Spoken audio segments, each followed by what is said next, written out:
Okay, everyone. I'm Miri and welcome back to Coffee and Cozy.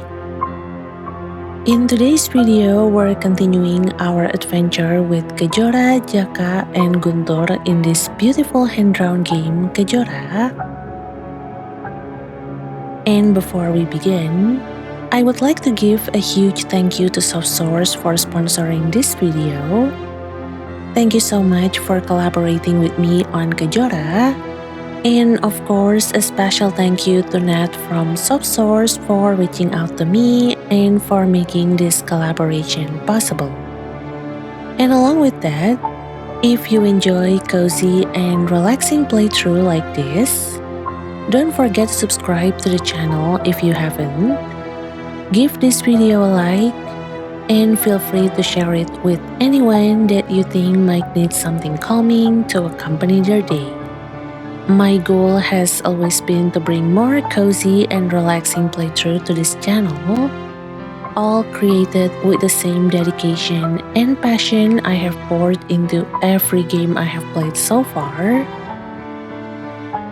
or even more if possible. And your support will really helps me keep creating better content without sacrificing quality, dedication, and care.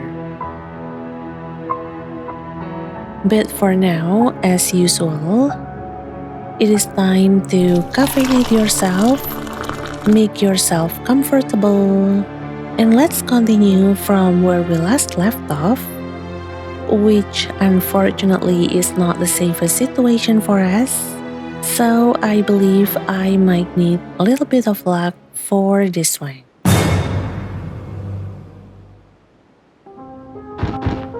Hello everyone, welcome back to part 3 of my Kajora playthrough.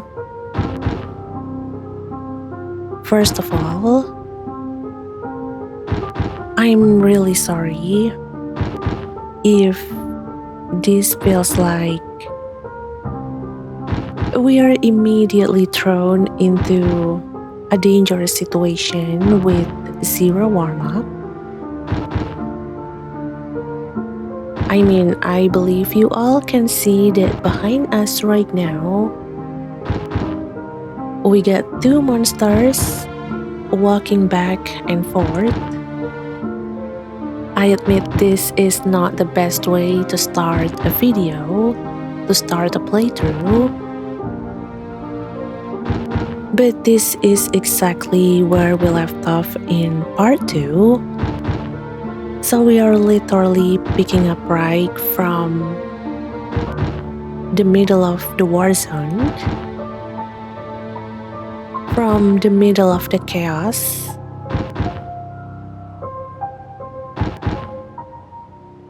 And honestly, after everything we learned last time, my brain is still kind of catching up with everything too. I think part 2 had so many revelations, and it was genuinely a little overwhelming, especially when you are trying to process all of these revelations while there are actual monsters casually wandering around behind you. Like right now, it really does feel like I'm standing in a forest with two terrifying things behind me, literally behind me. And somehow my mind comes up with this idea that maybe this is how being a reporter in the world of Attack on Titan feels like. But thankfully, I believe they don't have any reporter there. Not one that is practically doing live broadcasting and all of that, but to give you a little bit of rundown about what happened in the part 2 of my Kajora playthrough. Well, we found out that Kejora, along with Jaka and Guntur, and actually all of the people in the Jenki village, apparently all of them, they have been repeating the same day for almost 10 years, a decade of the exact same day over and over again.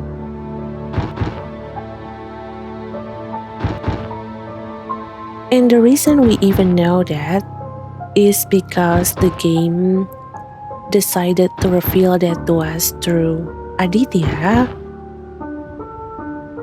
who, by the way, feels like he's been hidden from us on purpose this whole time.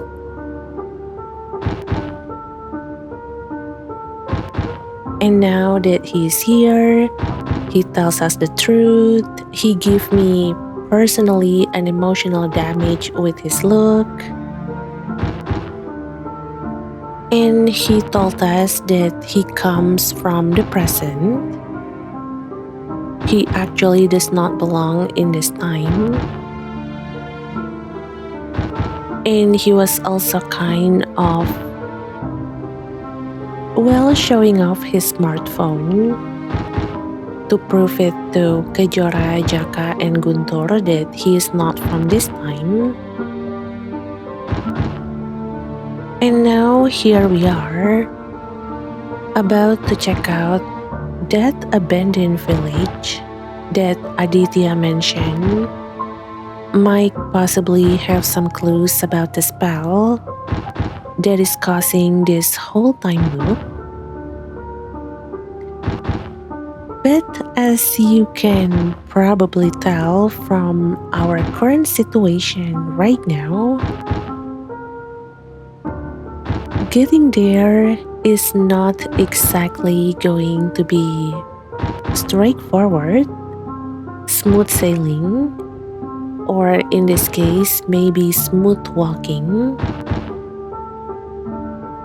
We have got 2 monsters behind us.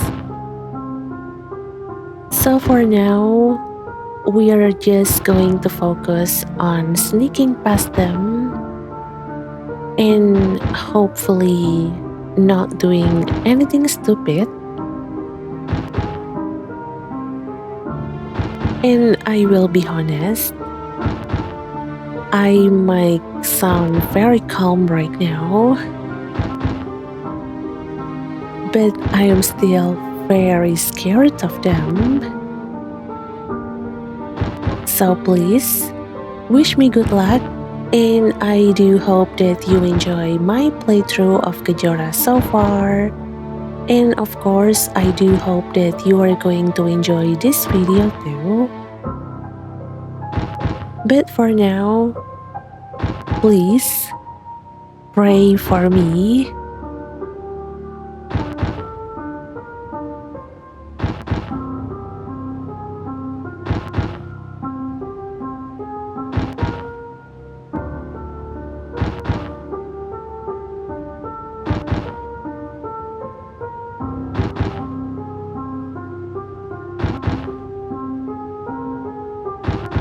All right.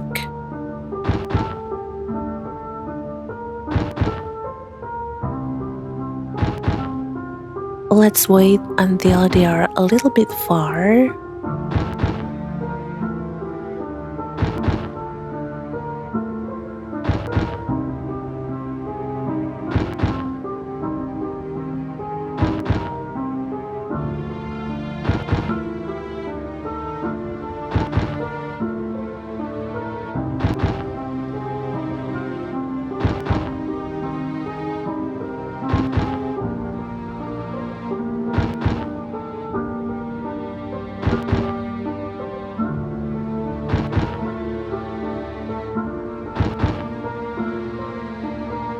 Okay, let's wait for them to pass.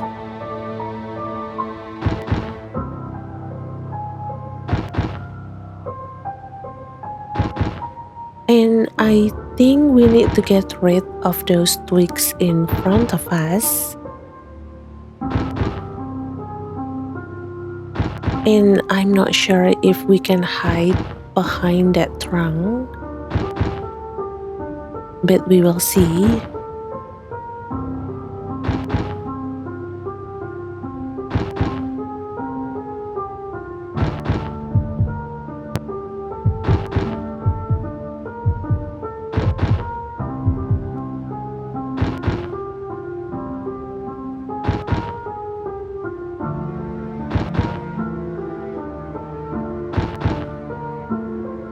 Okay, good.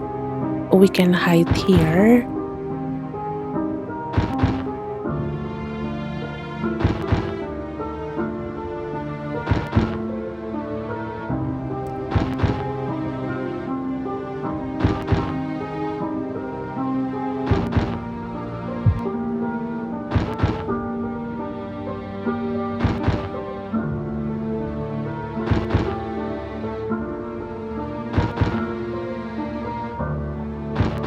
Okay, let's wait for them to pass one more time.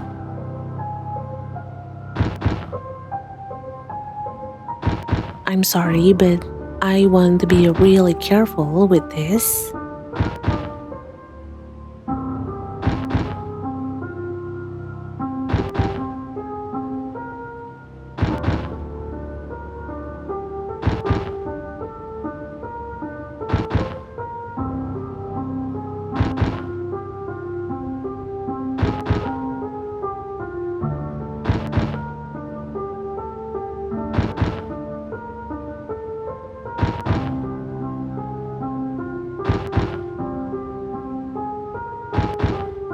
Okay, let's go.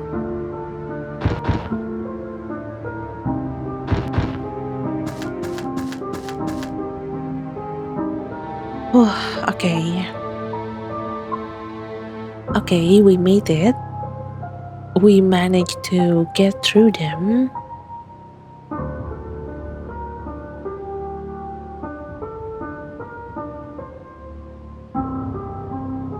But wait, give me a second. I just need to breathe for a moment. I am so relieved we got through that.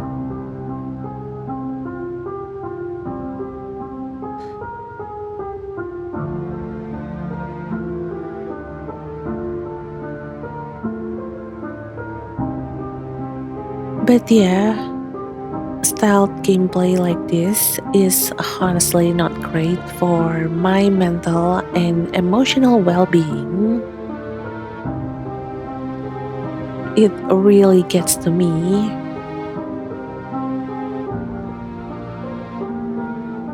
But at least we managed to slip past those monsters. At least for now. Because I refuse to believe that is going to be the last time we saw them.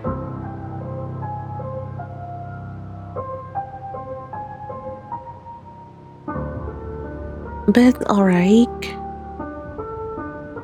let's see what we are supposed to do here.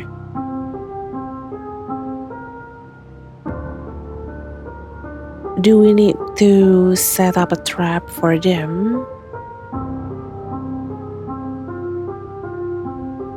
Oh yeah. Look at the top left corner. Our objective now is to make a trap for the monsters. Let's do that.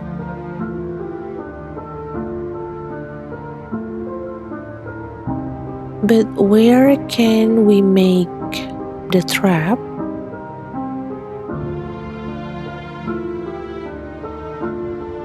Let's try to look around.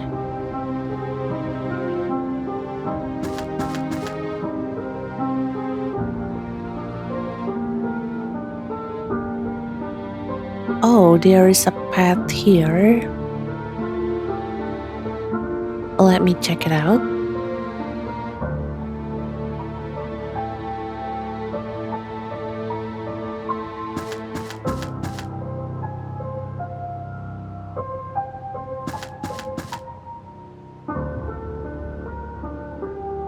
Oh, that's a dead end.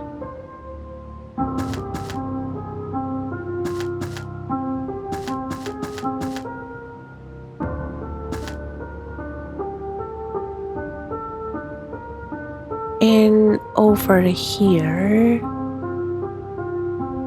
I think there is a hole that prevented us from going further. Oh, maybe I can ask Jaka.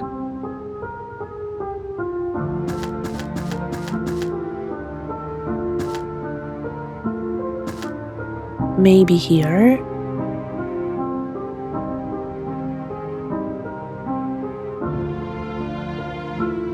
I think we need to ask Jaka to push this stone to that hole right there.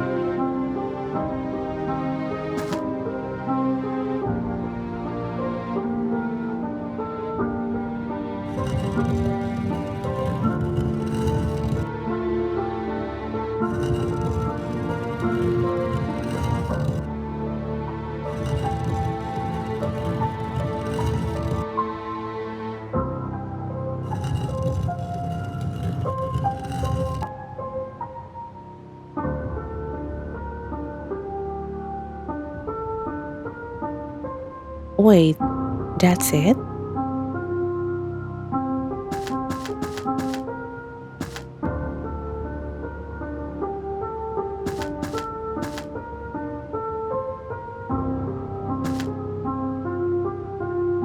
Can you push this stone furthermore, Jaka?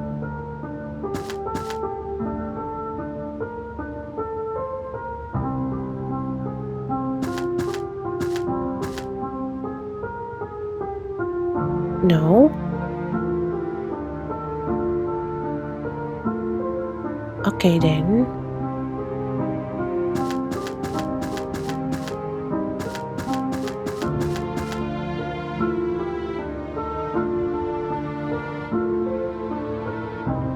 So maybe this is meant to fill up that hole.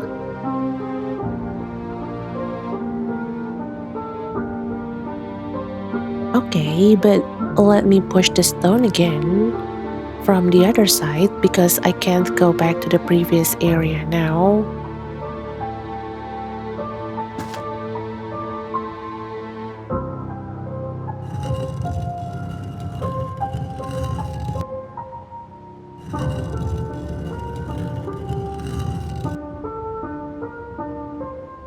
Okay, thank you, Jaka.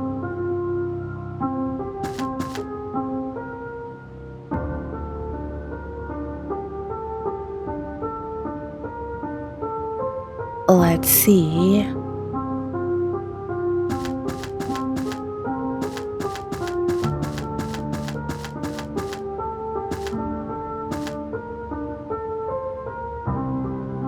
Oh, there is an icon here. Let me try.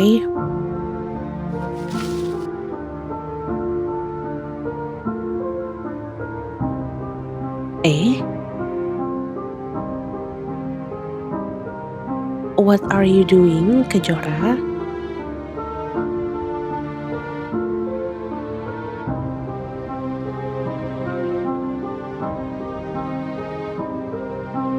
I don't understand.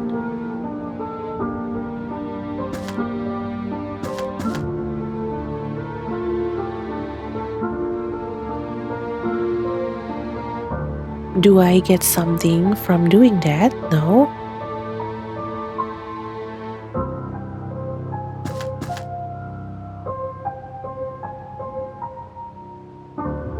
Strange.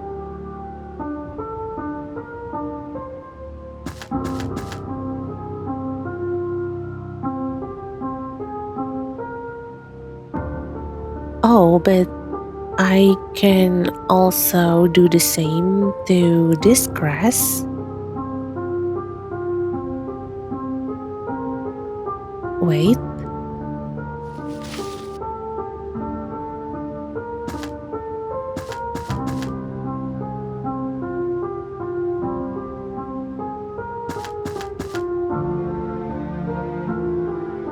Again, nothing happened.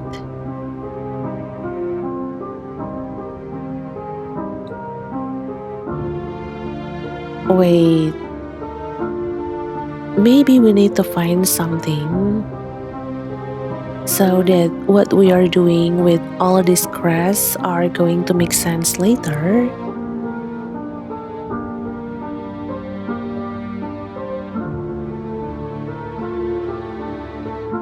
Oh, and there seems to be a path right there.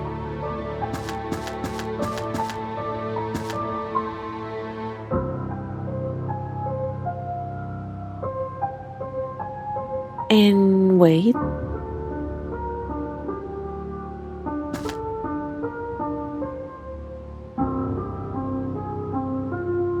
Guntur, do you think maybe you can punch this?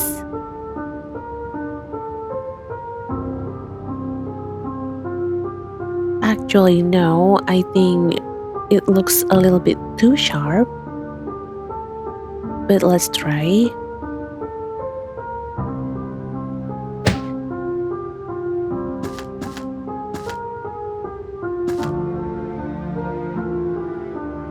Oh, yeah.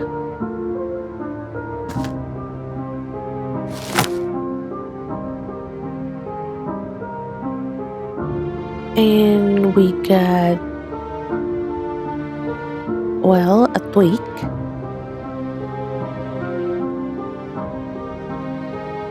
But what do we need to do with this?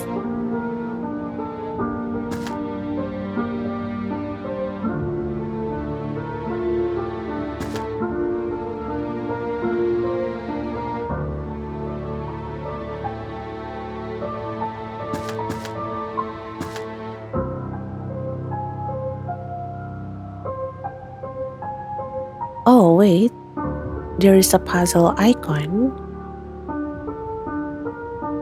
Let me try.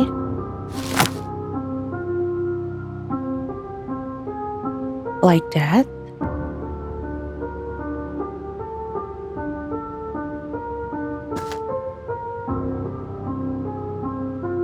And maybe let's have Jaka push this big stone.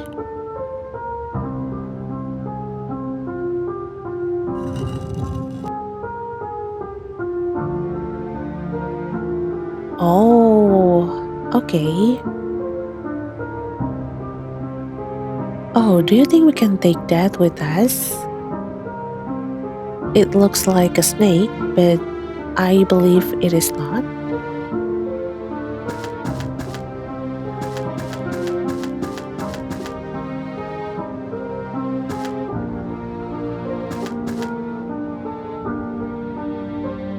Wait, is there something over here? Nothing. Okay then.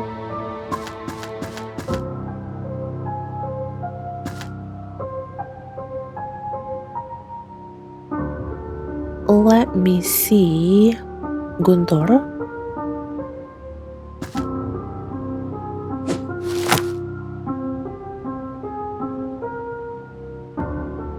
Okay, we got something. It looks like a rope.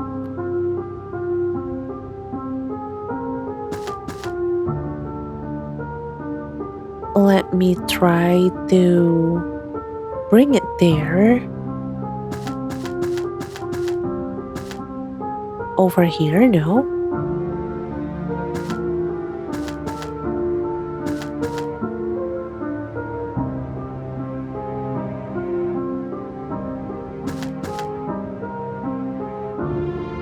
Oh, that's strange. I mean, I can put the twig over there just fine.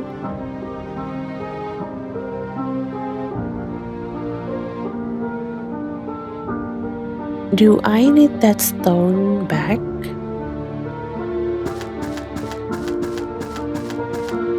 Wait, let's have Jaka push this stone again.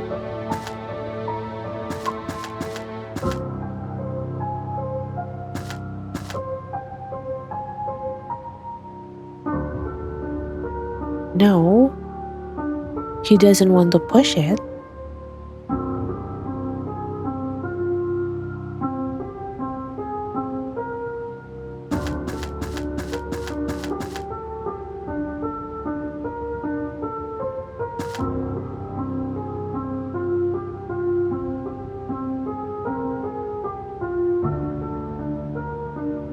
Oh, maybe let's check out the other path. I believe we have another area that we haven't gone to.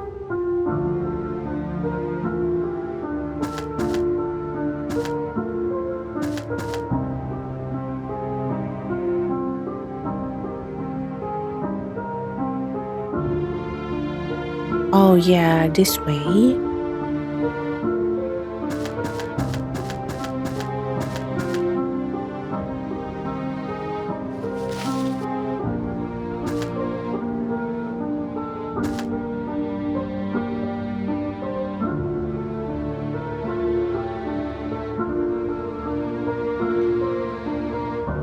Oh, I get something. But right now my inventory is full.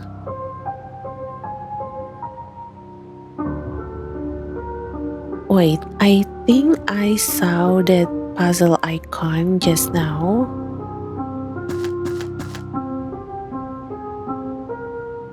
Oh yeah, here.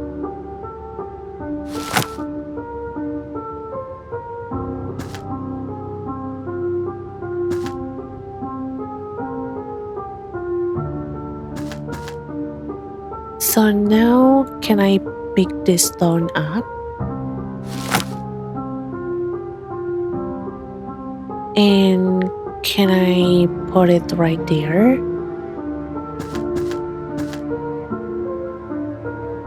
No.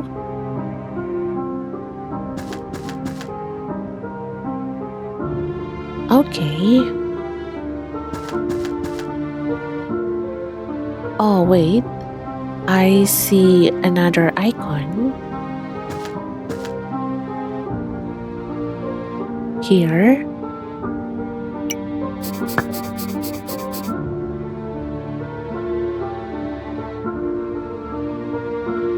This is our way out.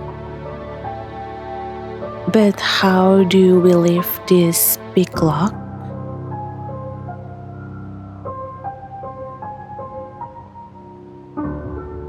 Oh, I see.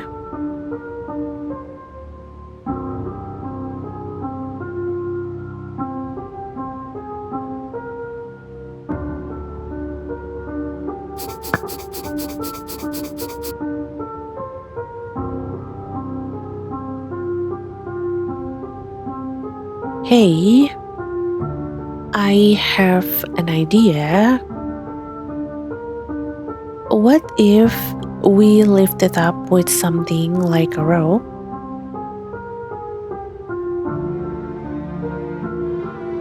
Oh, so that's why we need a rope. I see. And what else do we need?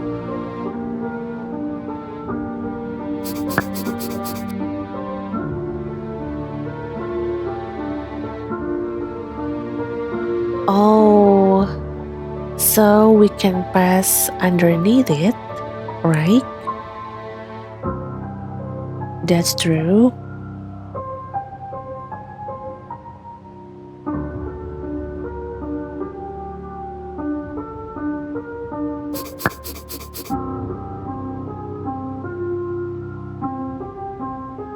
Exactly, Jaka. You are getting smarter. Is that a compliment or is that an insult?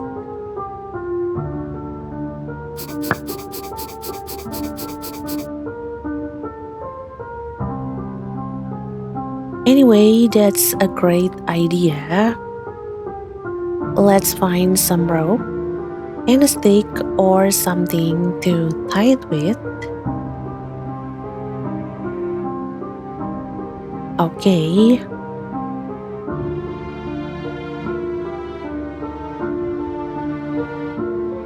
So we got a rope and we got a stick already.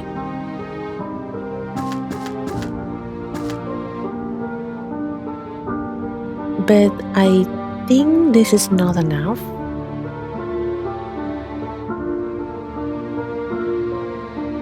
Maybe we need to find some other items. But this stone that we have is actually not a part of this puzzle.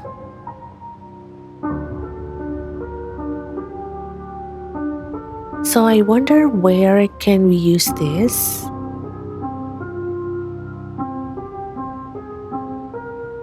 Oh wait. Maybe at the hole that we saw before.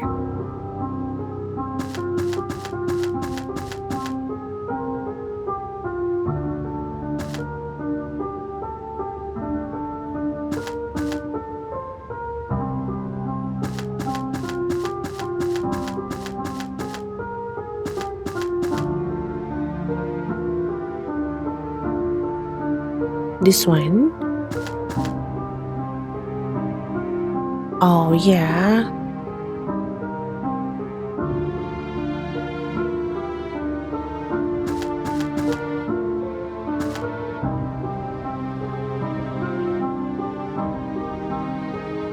And wait a moment.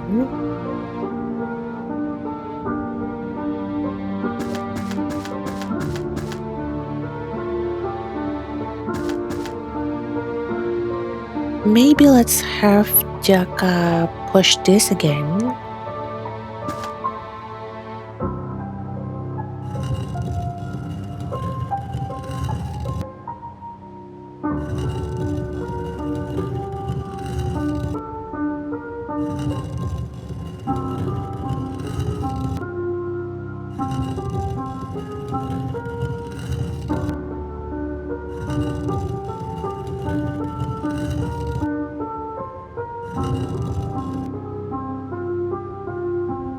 There we go.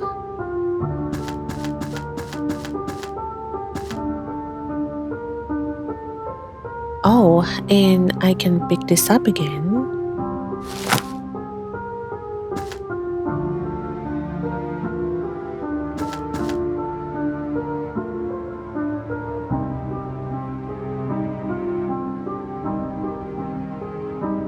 Oh, okay, wait.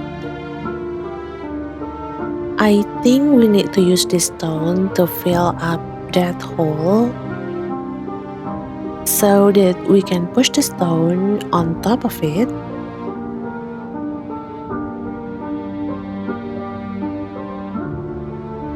And I believe we need to get that rope that is hanging on the tree. Maybe we don't have enough rope before. But we need to get rid of those bushes so that I can get through.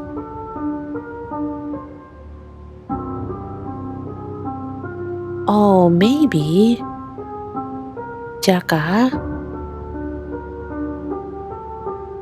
Okay, can you throw your stone right there?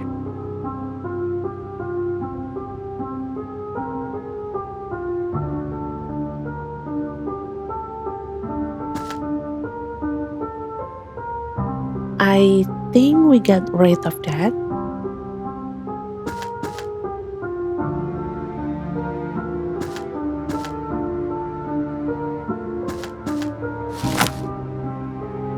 Now let me try to go to the other side again.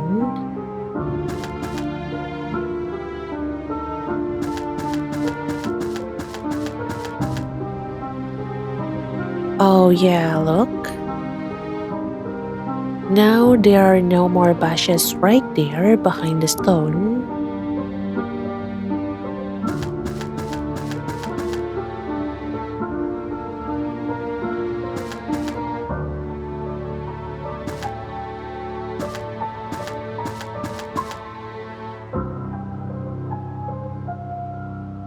Oh wait, I can't place the stone here.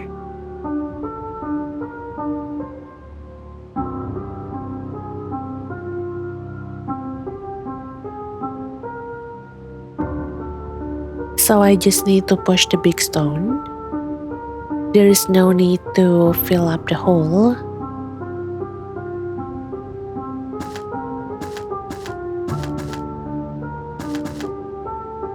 Oh yeah, I actually need to. There.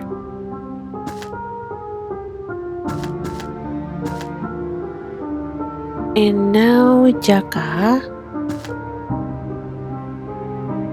Here.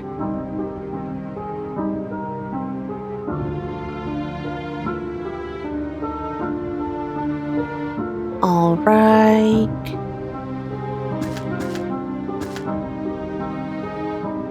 Oh wait. We get another stick.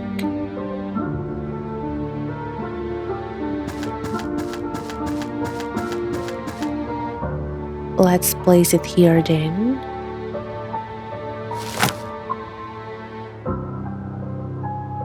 Now all that's left is just another rope, I believe.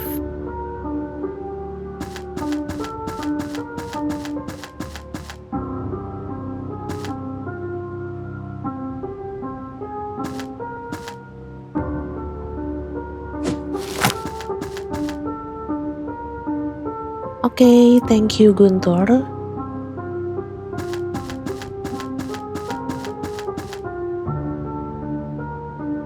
Here we go.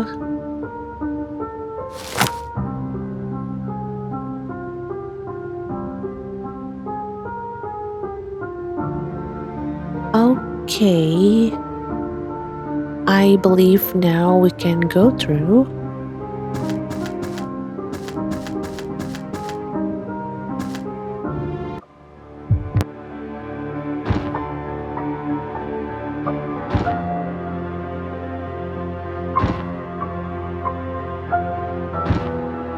Oh dear God. Not again. Oh no, here we go again.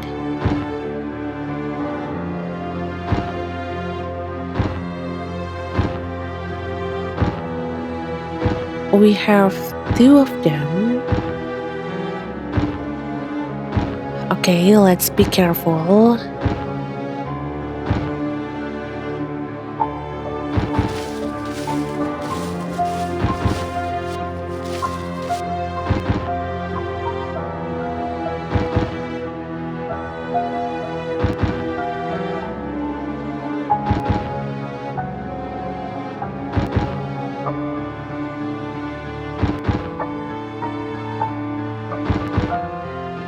Oh God.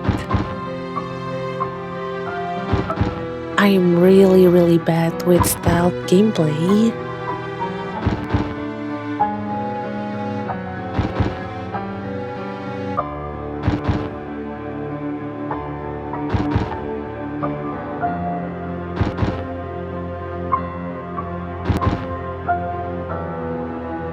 But yeah, move along, please.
Wait a moment.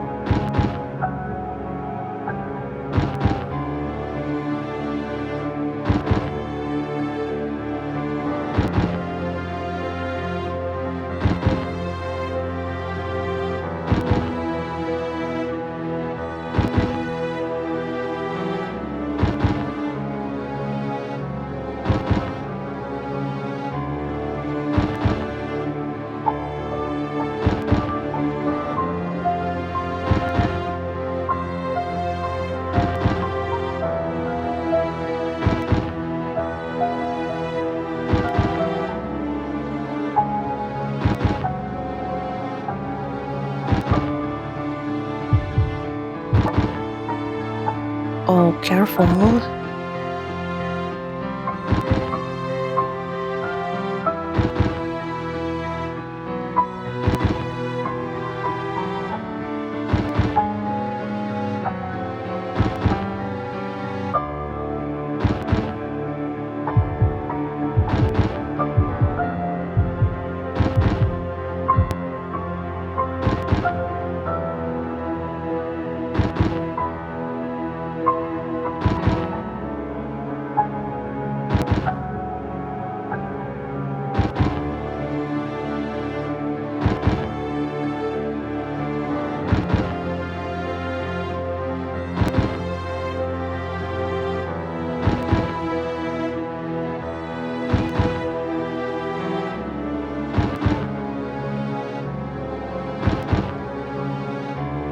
Alright, here we go.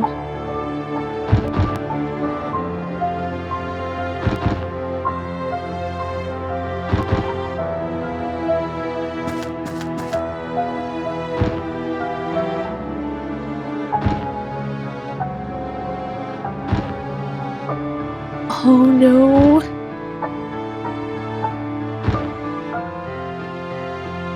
We still get one more?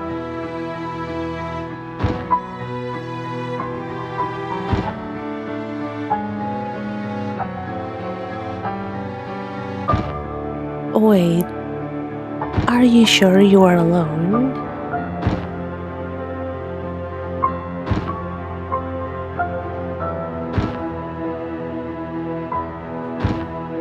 Wait, let's continue.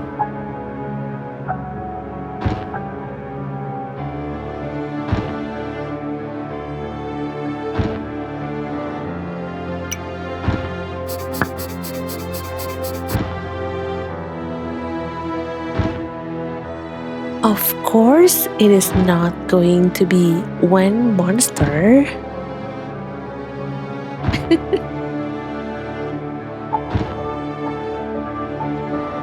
Oh, I have had my suspicion. When I saw that we only have one moving monster, like I refuse to believe that given so far we have faced two monsters over and over again, there's no way that they're just going to place one monster here.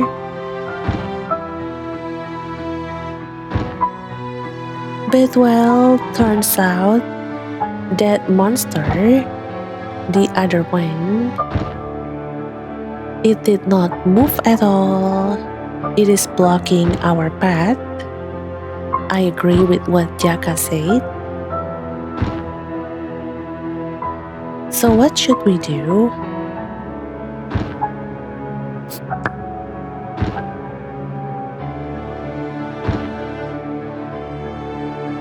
Maybe we need to create a distraction. Make another trap, maybe.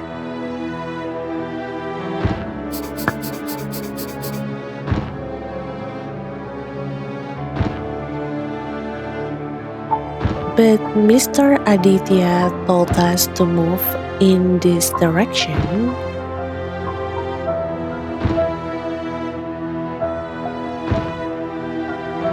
Yeah, speaking about him, where is he? I mean, we haven't seen him yet again. But maybe after this we will get to see him. maybe.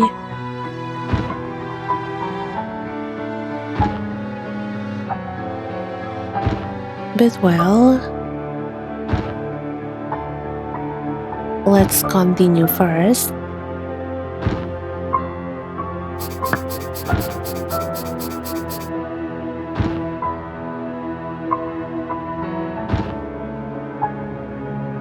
Maybe we can set a trap again as a distraction. But let's find a safe place first.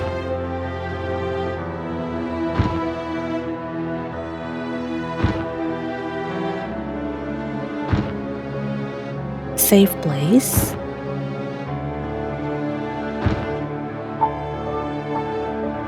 Oh, and wait a moment.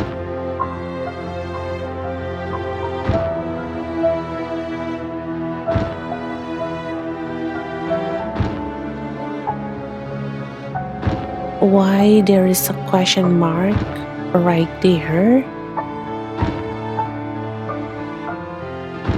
And wait, that plant seems to be shining.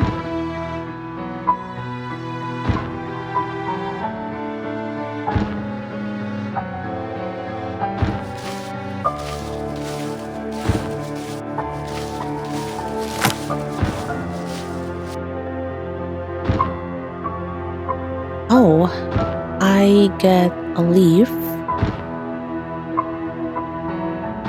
Okay. Maybe we're going to need this for the next puzzle.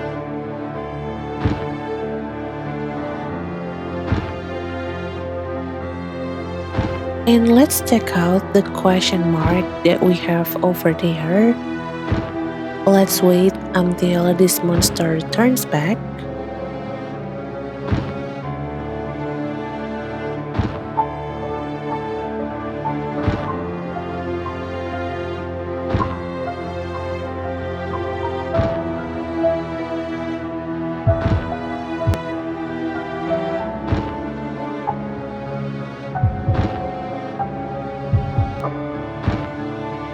No.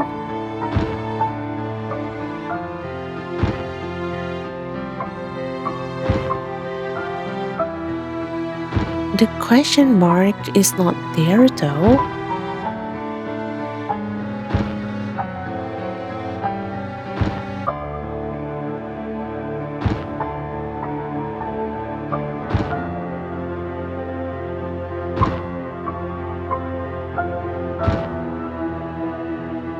I'm not really sure what happened, but let's check out that path right there.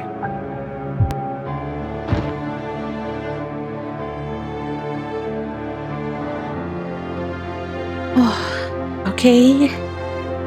Safe place. Let me breathe for a moment again.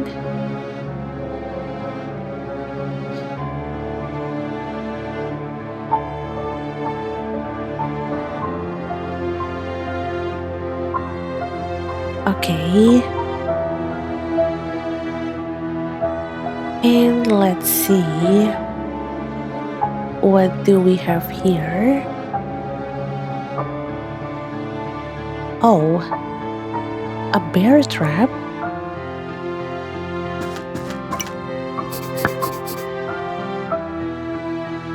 Yeah. Whoa, look. It is a bear trap.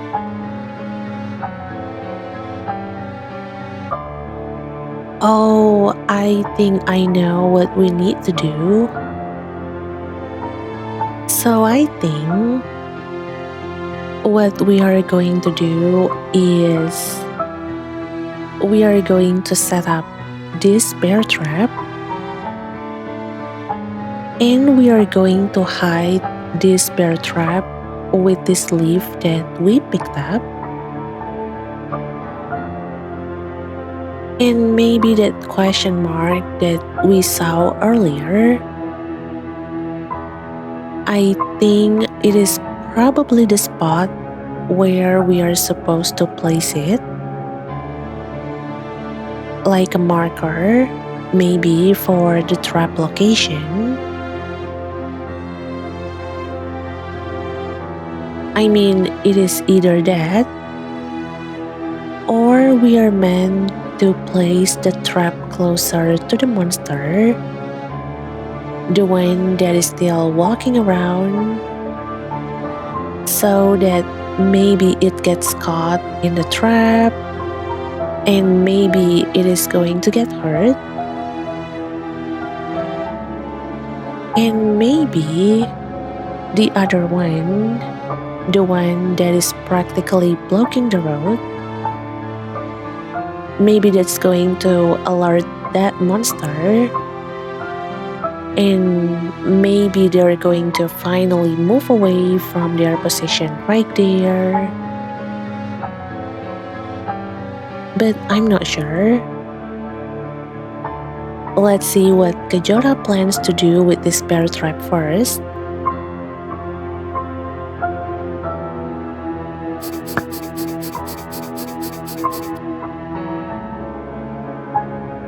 I think some poachers left it here. Maybe we can use it to distract those monsters.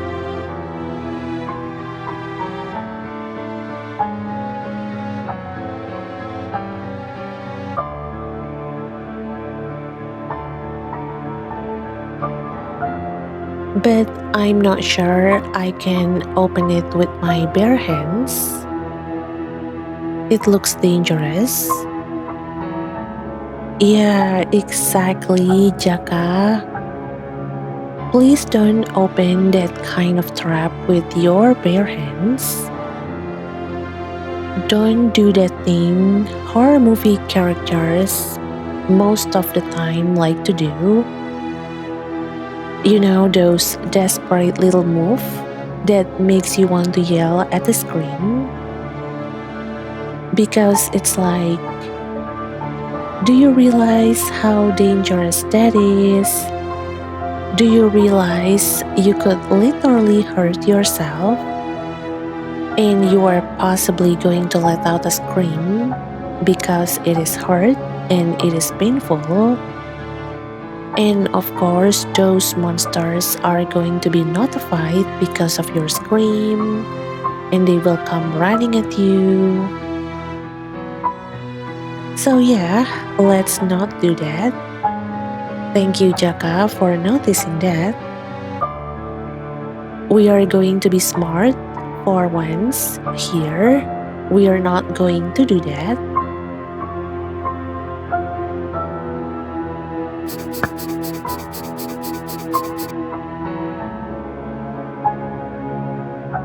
Well, let's find something to open this bear trap. We need something long and sturdy. Sure.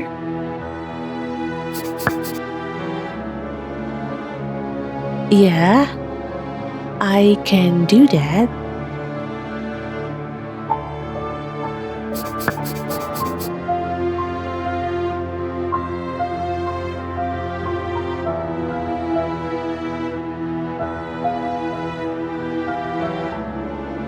I can help too. We might need 2 sticks. Okay.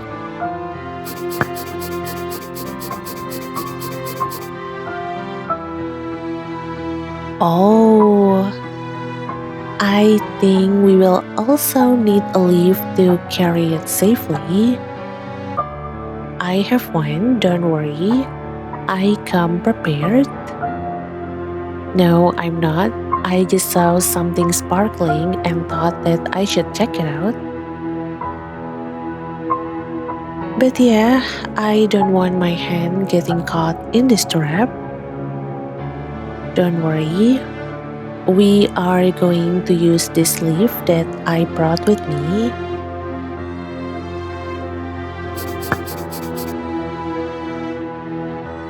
Okay, let's look for them together.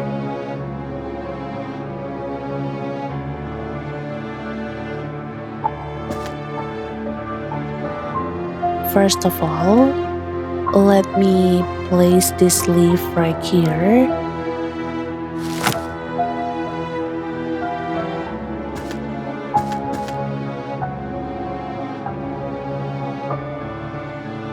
Oh, and what is this?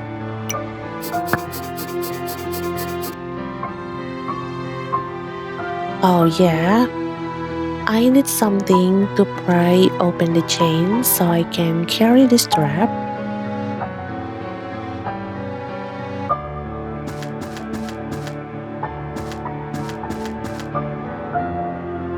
Oh yeah, wait. Because we got the leaf while we were hiding from that monster, it seems that we can go back and forth between this safe place and that war zone behind us.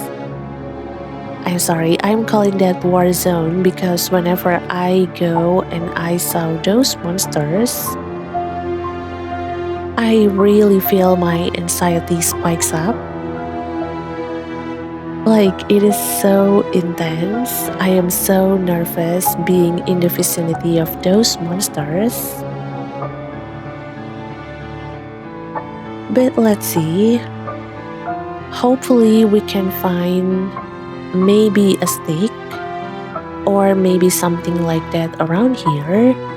And we don't need to go back to that war zone because we already got the leaf. But we will see.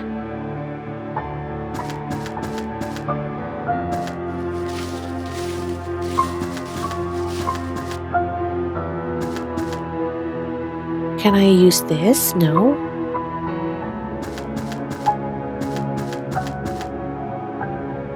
I'm not seeing any icon.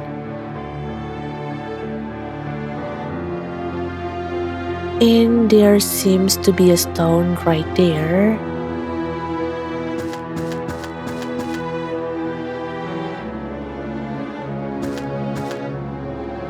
Jaka, I'm sorry. Can you push this for me?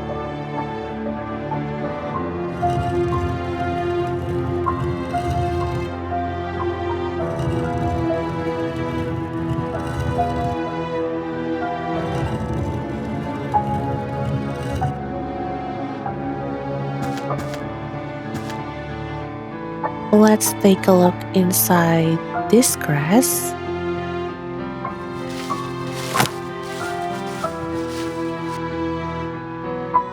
Okay, we got the stick. Oh no, the stick looks like that.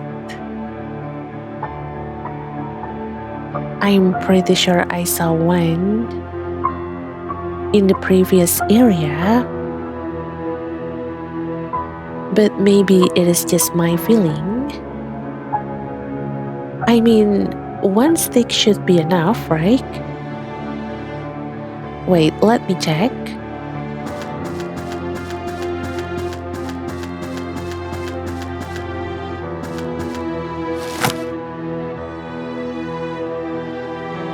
Oh no, it is not enough. No, we need more. I mean, I'm pretty sure I saw one in the previous area. It is right before we actually go into this area. I think it is actually under that big tree.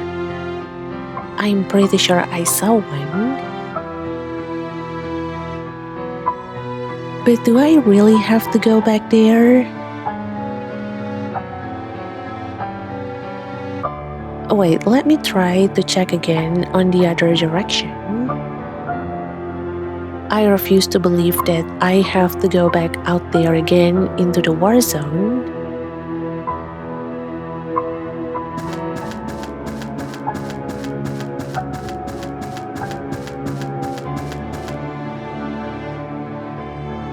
Nothing.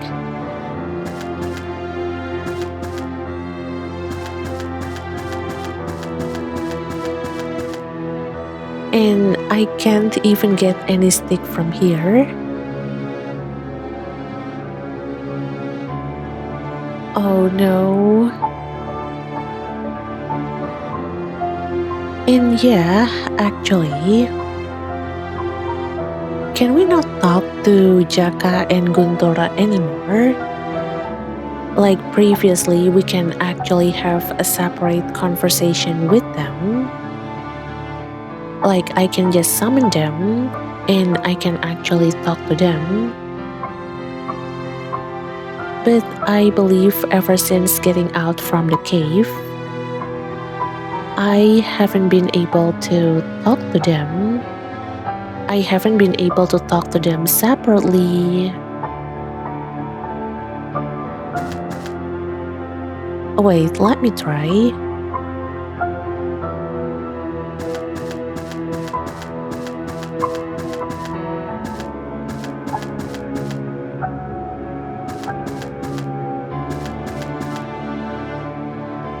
Yeah, I can't talk to them. Like aside from the main story, from this conversation that we have when it comes to making traps, fading monsters. So far, I haven't been able to have a separate conversation with them like we did in the cave before. But then again, maybe it is because of this whole situation. I mean, right now we are in quite a stressful and traumatizing experience. So maybe the time for having a casual chit chat is not there. So maybe that's why we can't talk to them. But okay, I guess we don't have any other choice except going back into the war zone. So let's go.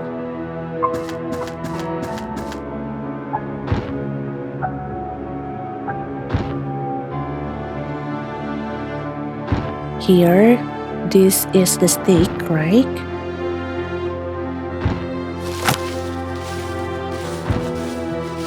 Okay. Let's wait until that monster move away. And we are going to go back and see if this one stick is enough.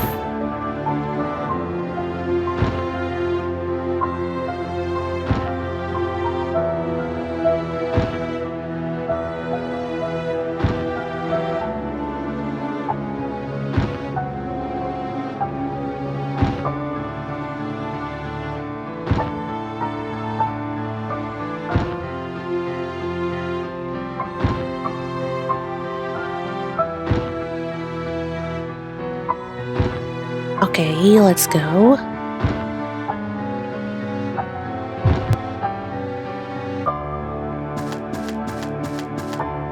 Here.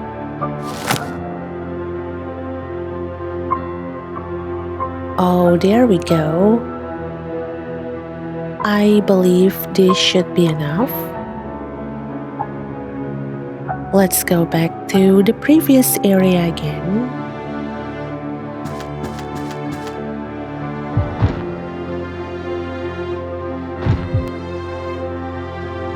Let's see.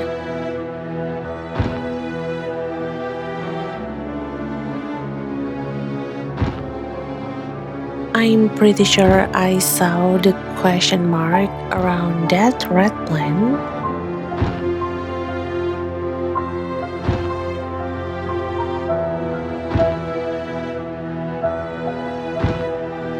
Oh yeah, here.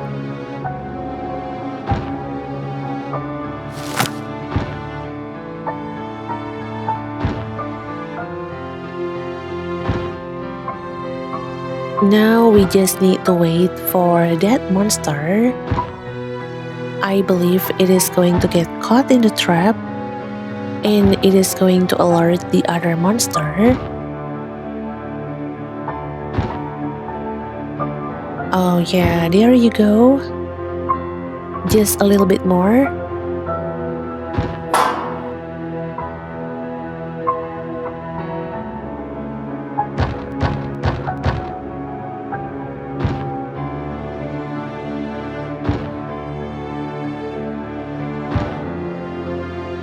Okay.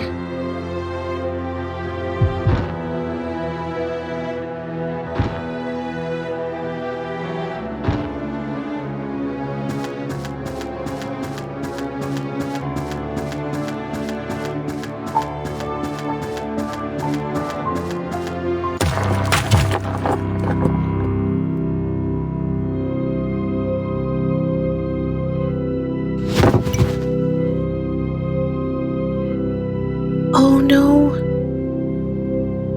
Kajora? Kajora, are you okay? Ouch. Kajora, how are you?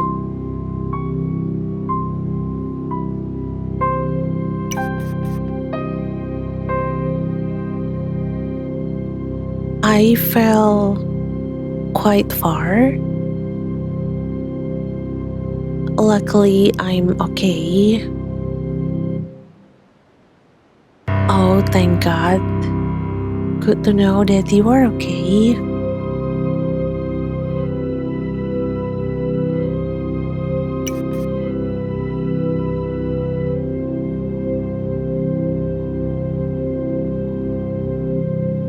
But where am I?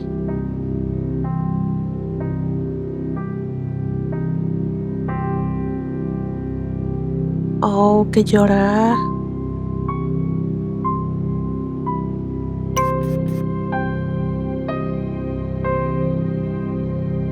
I need to hurry and get out of here.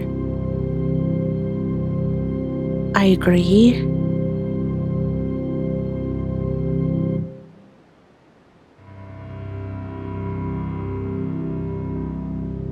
But where are we right now?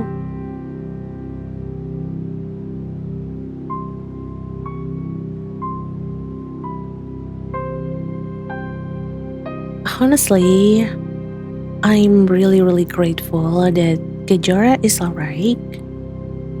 She is okay. But since we got separated from Jaka and Guntur, well, I guess our next priority is to find them. Or maybe we should try to look for Aditia too. I don't know. Or maybe Mr. Hardinata, assuming that he is still safe and okay. I mean, we haven't heard from him since the last time we saw him going into the forest too to chase after Kejora, Jaka, and Guntur.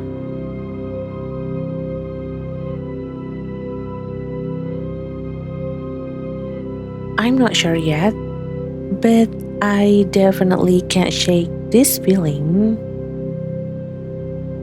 that the atmosphere is getting scarier.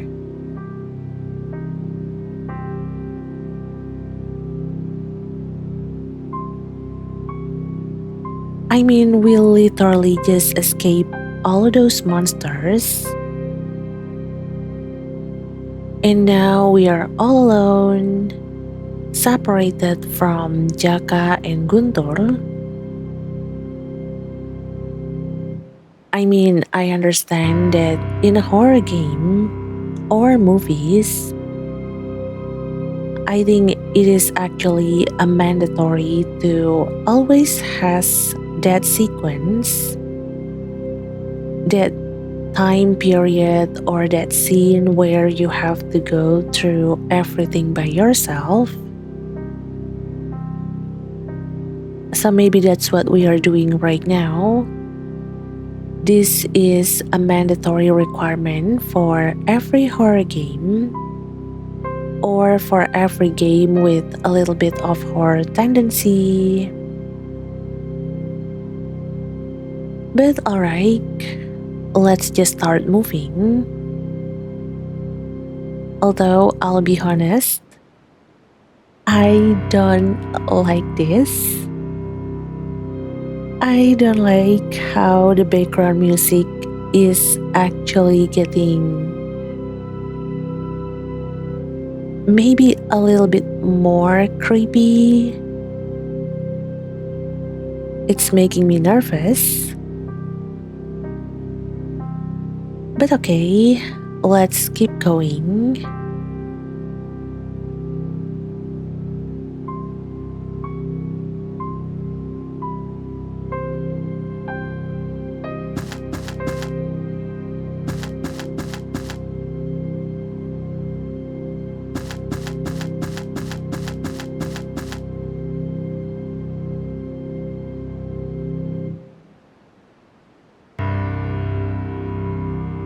Wait, as scary as this view looks, it is also beautiful. So before we go, wait, one screenshot.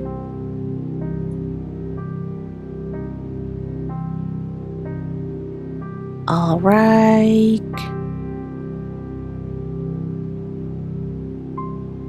Now let's continue.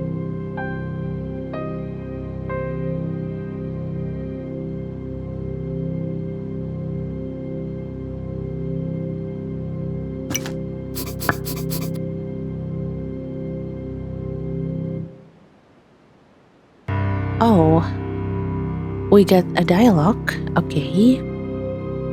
I mean, I just noticed that we can't go further, I believe. I think what lies in front of us seems to be like maybe a swamp. And somehow looking at this situation, looking at the trees, the swamp,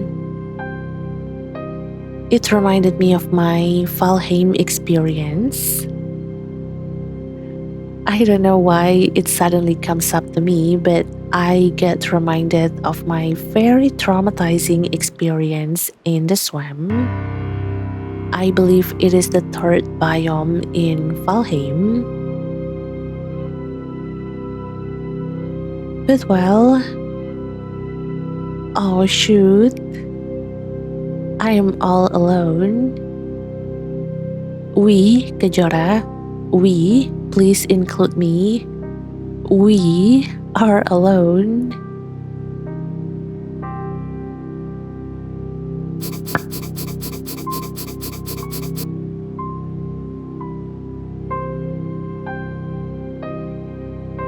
I hope Jaka and Guntur will be fine. They are lucky Mr. Aditya is still with them.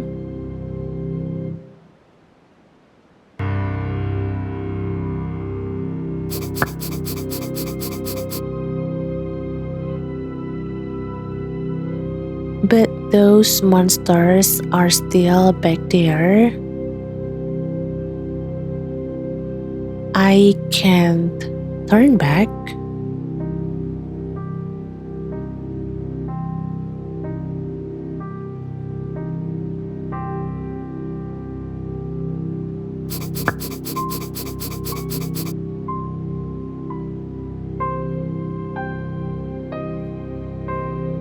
And the others must be making their way towards that abandoned village. I don't think so, Kajora. I think they are definitely looking for you first, before they are going to the abandoned village.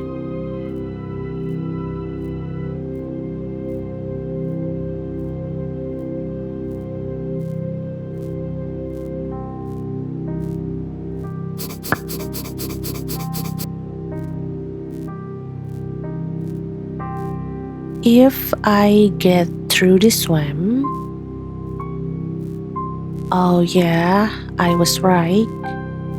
It is a swam. Well, maybe I can catch up to them.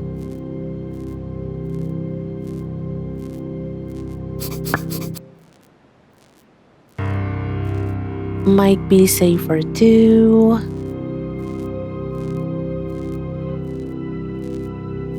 I don't know. I'm trying to remember if there is any Indonesian ghost that might have been related to a swam. Like any ghost, any mystical creature.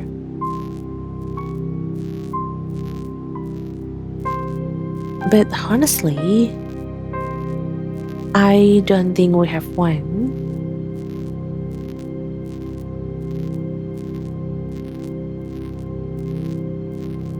So yeah, maybe it is going to be much safer.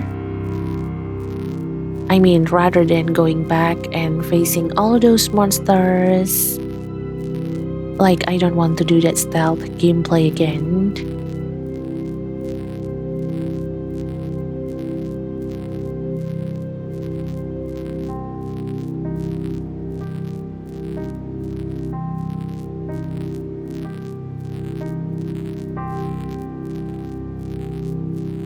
Eh,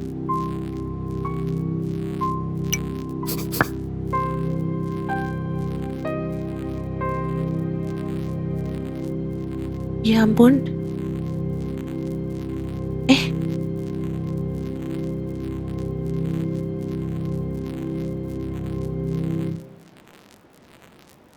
wait. Mr. Hardinata?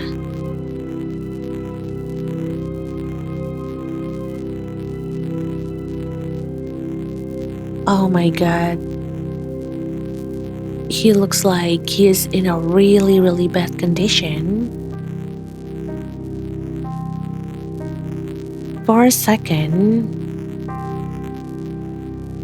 I thought that he is a zombie. From the way that he is limping, he looks really, really pale. He looks really tired. And I think he might have broken his left arm, maybe.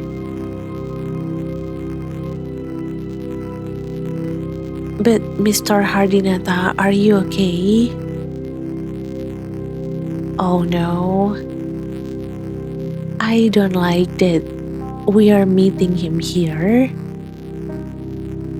I mean, I'm happy we get to see Mr. Hardinata again.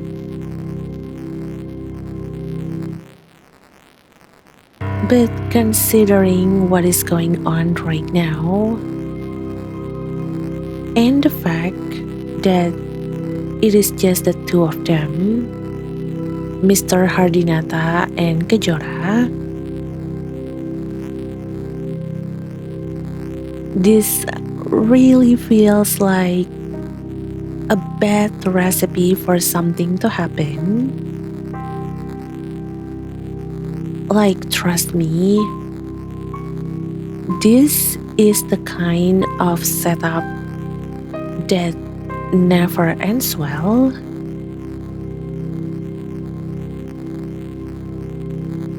I don't know. But hello, sir. How are you? What happened to you?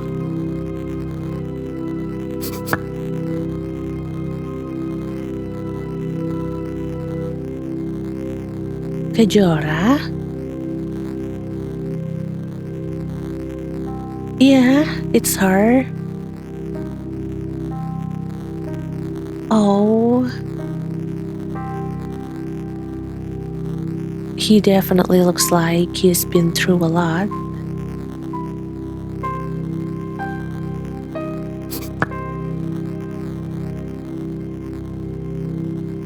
Oh, yeah, he's hurting.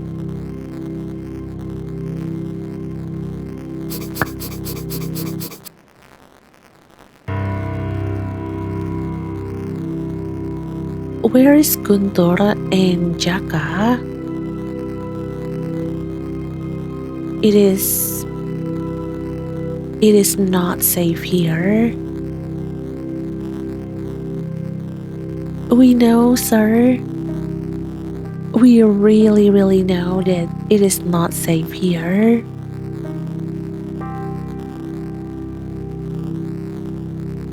But oh my god, what happened to him?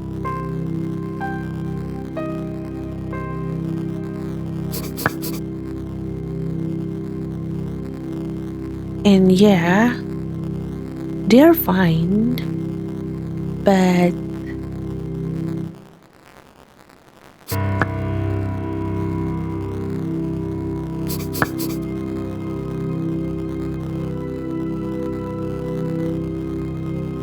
oh, she noticed that Mr. Hardinata is not looking so well. What happened to you?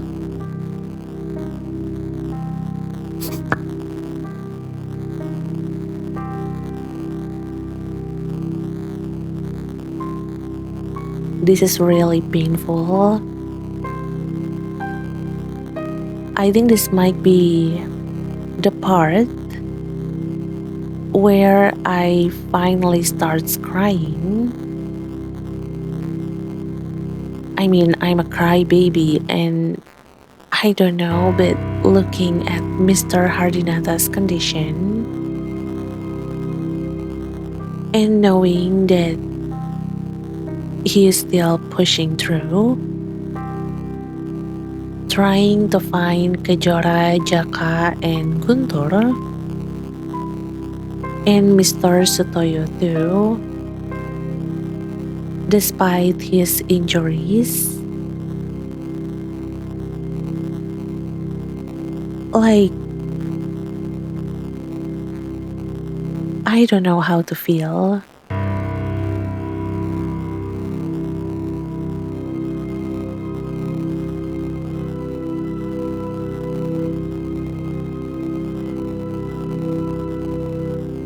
I feel that he is a very admirable person. He has a really good character. I mean, he looks out after the other people around him.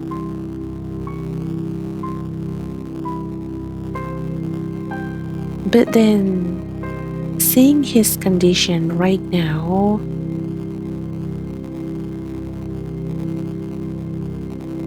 I don't know, I'm really, really worried for him. And you know what, Mr. Hardinata? Maybe we can have a seat somewhere. Take some rest before we continue looking for Jaka, Guntur, and Aditya. How about that?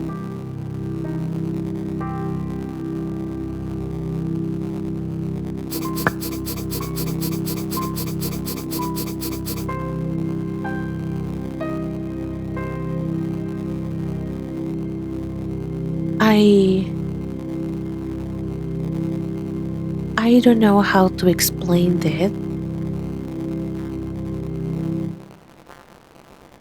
but I was attacked by those strange creatures while looking for the three of you.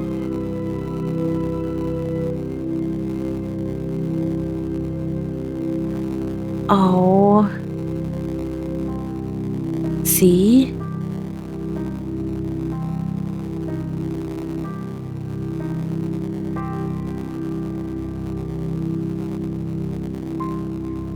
Honestly, I don't know how to describe what I'm feeling right now. But I imagine that listening to this,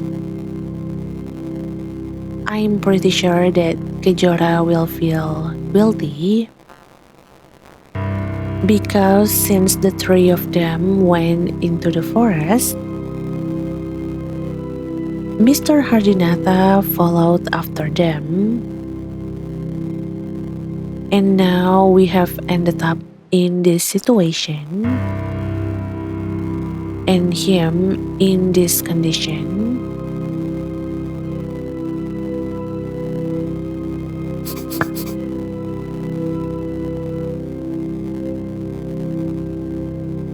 I managed to escape.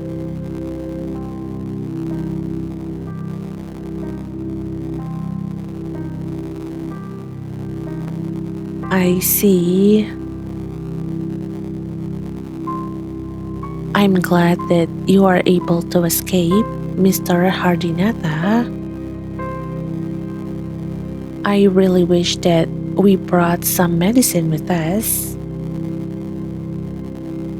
Maybe like a first aid kit or maybe painkillers. I mean, I feel bad looking at his condition right now. I really wish that I can do something for him.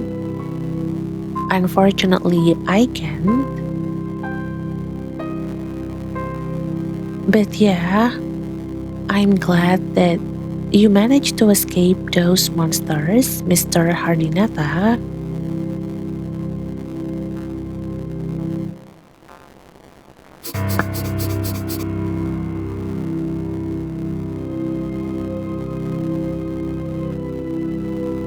But I don't think I can run for a while. Oh, you don't need to. You don't need to run. Maybe we can take some rest between all of these trees, maybe. I mean, don't push yourself, Mr. Hardinata.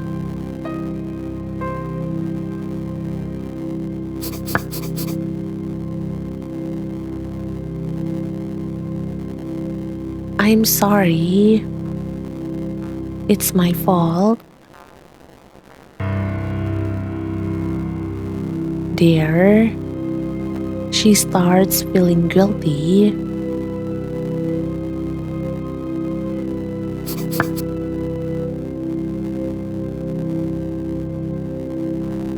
No, don't say that.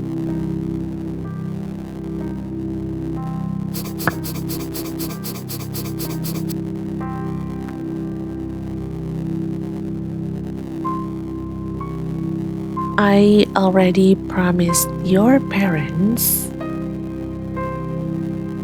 that I will bring you three back home safe as usual.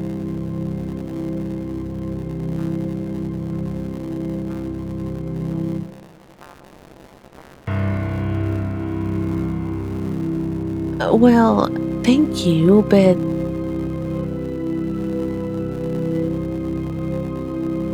what about you, mister?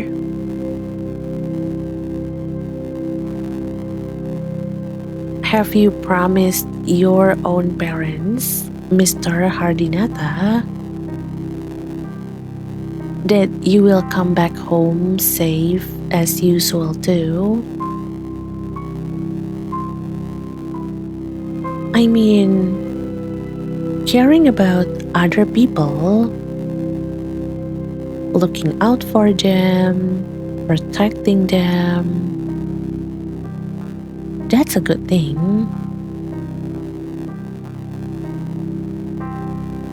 I mean, that's admirable. But at the same time, he should also be looking out for himself too. He needs to care for himself, he needs to protect himself, he needs to make sure that he is safe and well too.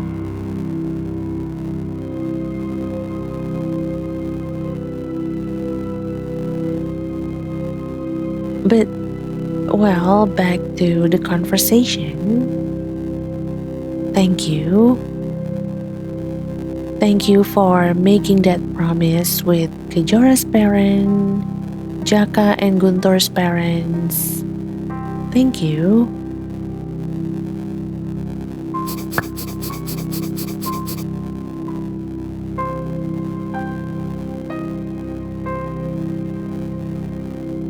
So let's find the others first. Do you know where they are?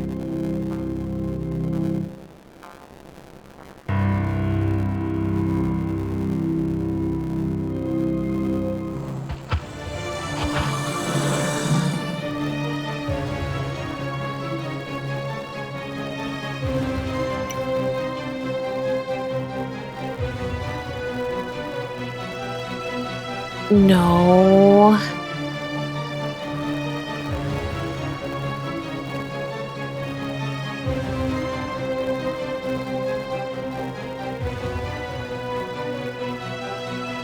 No, no, no, no, no, no, no, no.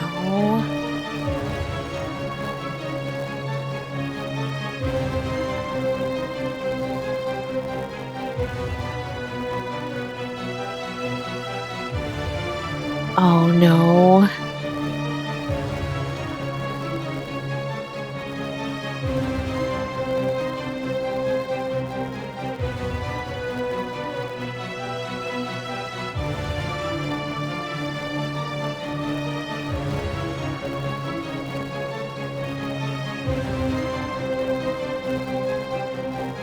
This is exactly the kind of situation I was dreading. Like the moment I saw that we have Mr. Hardinata and we are playing as Kejora, like we got two people right here.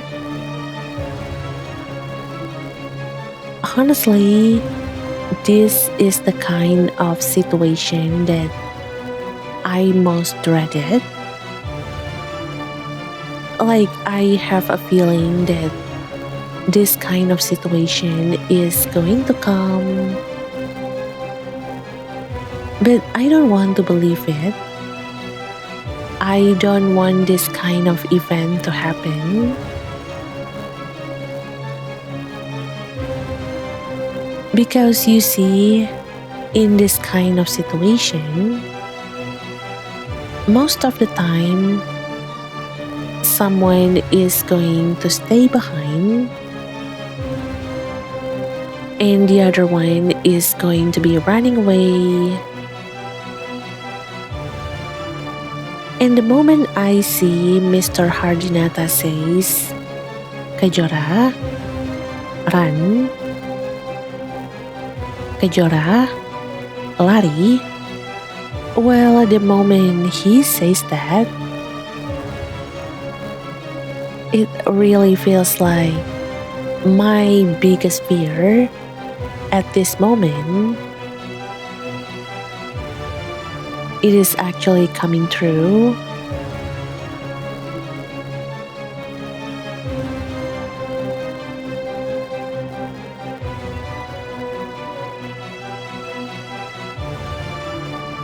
But I really hope that, well, the outcome that I'm thinking is not going to happen. The outcome that we all probably most dreaded of. I really hope it is not going to happen. So yeah, Mr. Hardinata, please, let's run together.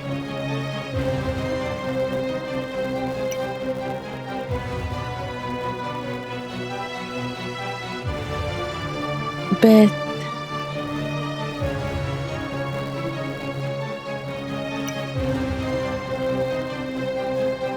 what about I can't bear to read this?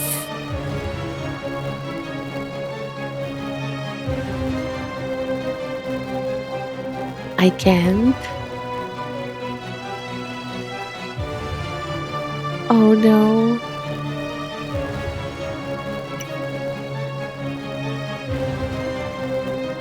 I said run. No. No, no, no, no, no. Don't do this to us.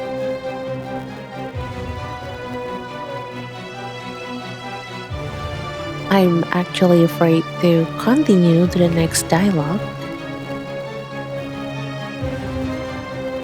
I really don't know what to do. But then again, I don't think I will given a choice actually about what to do.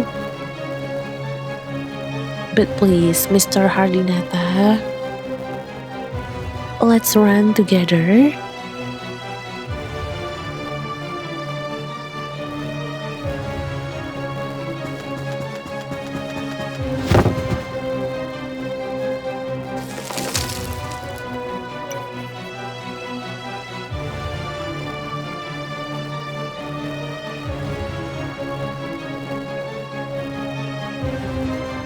Oh no.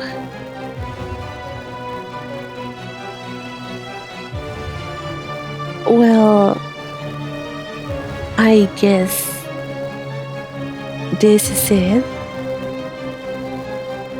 No, no, you can do this, Mr. Hardinata. Push him back. Push that monster back. I'm sorry for assuming your gender, monster, but push the monster back, please.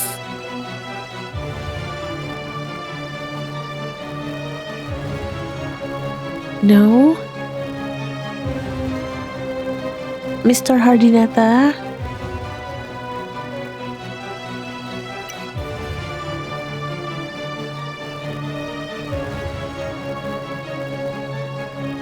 Can't believe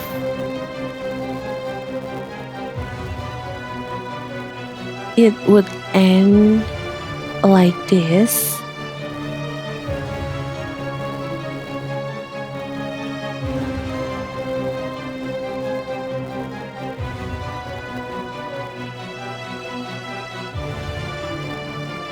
No, no, no. Mr. Hardinata, don't lose.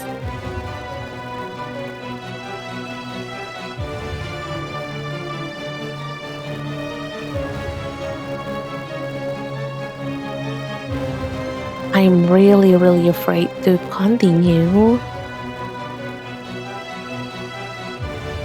I mean, come on. Remember all those competitions that we hold in this village during the August 17th for the Indonesia's Independence Day? I mean, I'm sure that you have trained yourself when you were attending all of those competitions, Mr. Hardinata. You practiced already. You trained yourself already. So you can definitely push that monster back, no?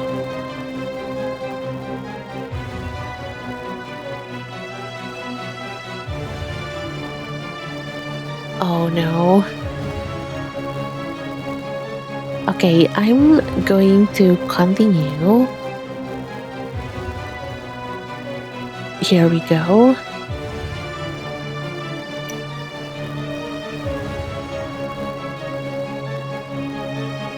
Oh no.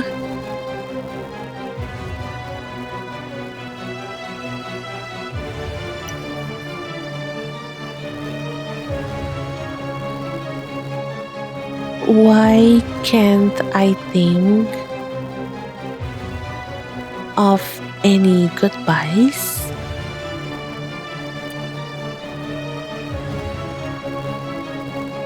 No. No, no, don't say goodbye yet. I'm pretty sure the reason why you can't say any goodbye, Mr. Hardinata, it is because that we are still going to meet again. This is not a goodbye to you or to me. This is not the time yet for us to go on our separate way. I believe that's the reason why you can't think of any goodbye to say to Kajora. So hang in there. You can do it, Mr. Hardinata.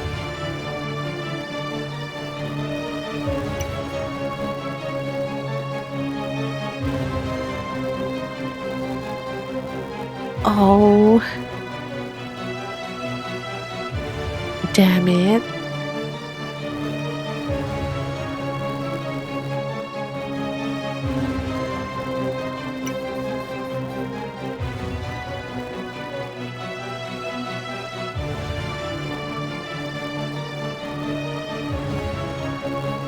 This is so painful.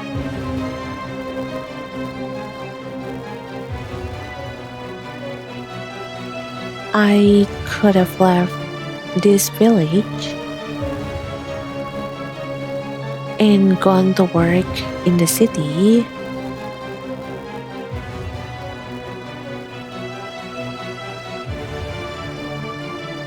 I know, Mr. Hardinata. That's why don't give up yet. Don't lose.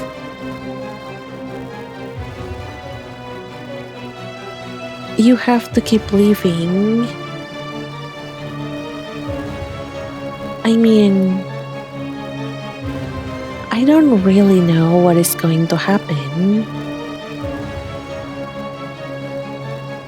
But there is no guarantee that once we break the spell,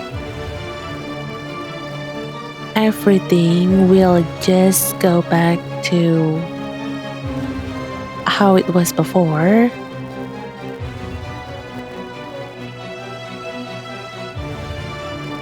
Because with time loops like this, usually everything that happens in this timeline, in the timeline right before the loop is destroyed, well, usually it is going to end up becoming the permanent reality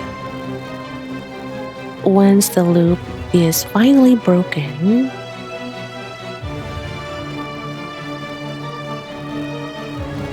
So if we are assuming that today won't repeat anymore, like this is going to be our last day of today, our last loop of today, then everything that happens today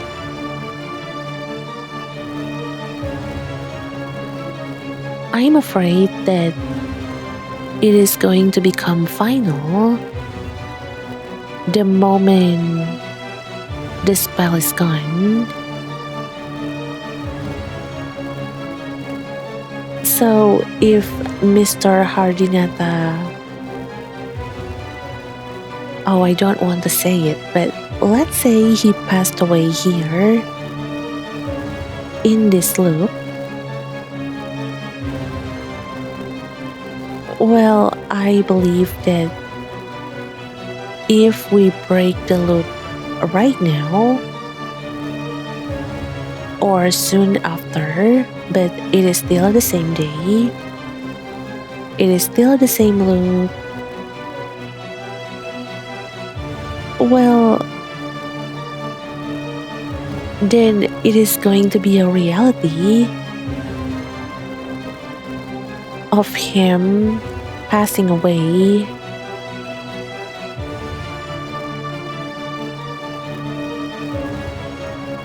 And I don't know.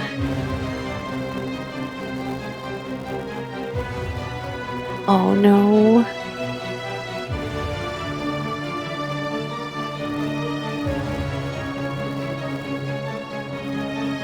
Oh, let's continue. I mean, I'm afraid of what is going to happen. I'm scared that what I fear is going to happen is actually going to happen. But at the same time, we can't just stay here forever. We have to move forward. So, yeah, let's continue. Prepare yourself, everyone.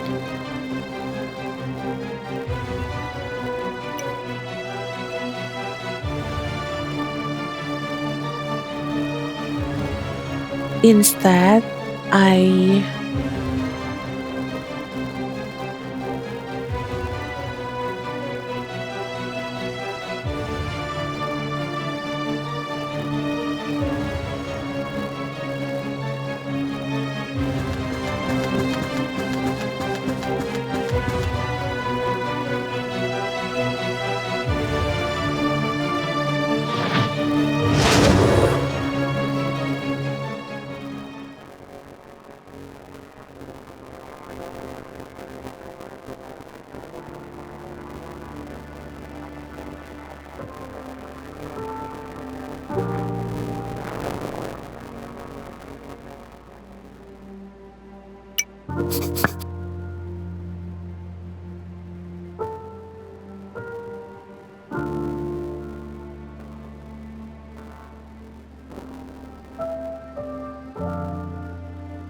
oh my god.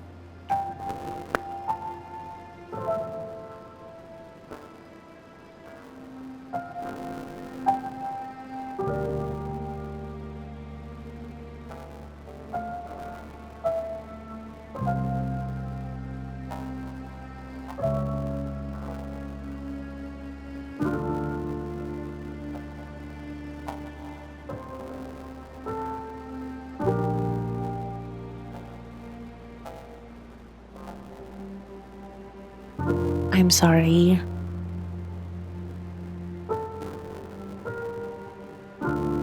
I honestly don't really know what to say.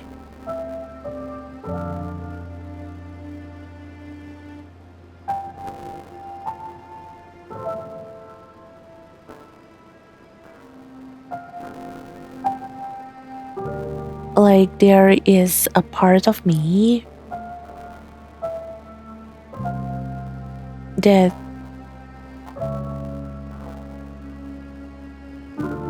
I think foolishly believe. I think that word is perfect to what I'm feeling right now.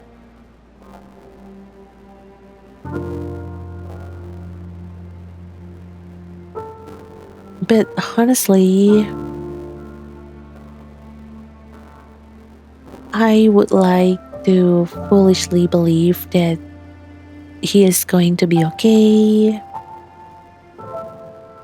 Maybe the monster is going to swat at him with so much force that it is going to throw him away quite far from the monster. And maybe they're going to leave him be and he is going to be okay.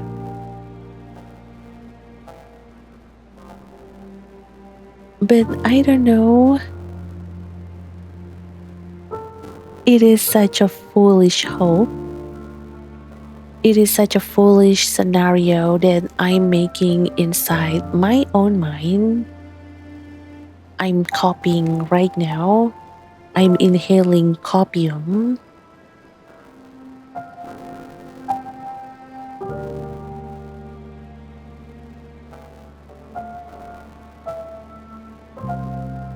But yeah, Mr. Hardinata,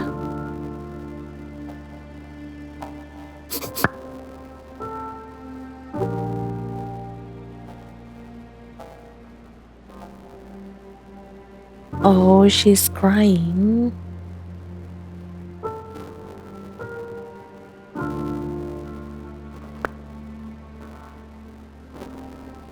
I'm sorry, Kajora.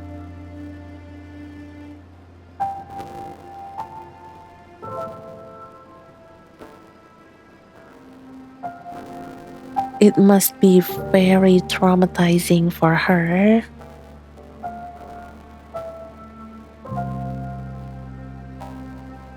But please know, Kejora, you are strong. You you are really, really, really strong.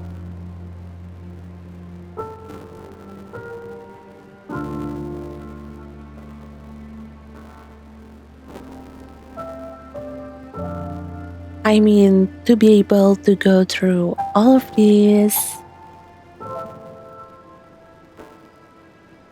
and still having the strength to continue, to move forward,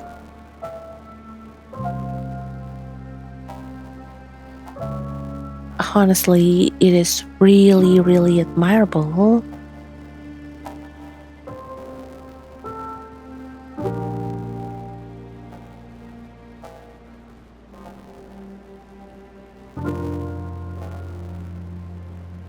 But I honestly don't know what to do. I honestly don't know what to say. So maybe let's continue and let's hope that we are not going to come across something else that can possibly increase Kajora's trauma.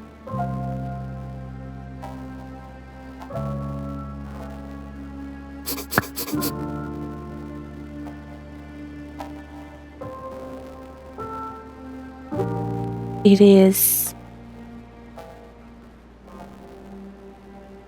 is impossible.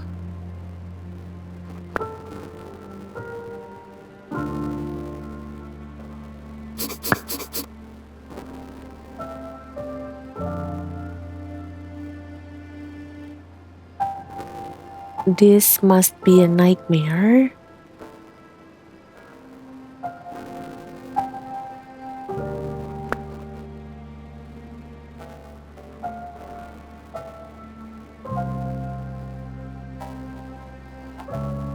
This is really sad. I am trying to hold back my tears so that I don't cry. But honestly, it is getting harder and harder to do so.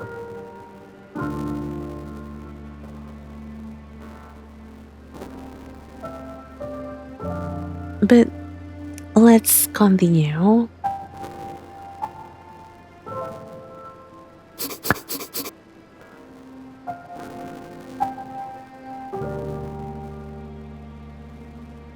He's going to be fine, right?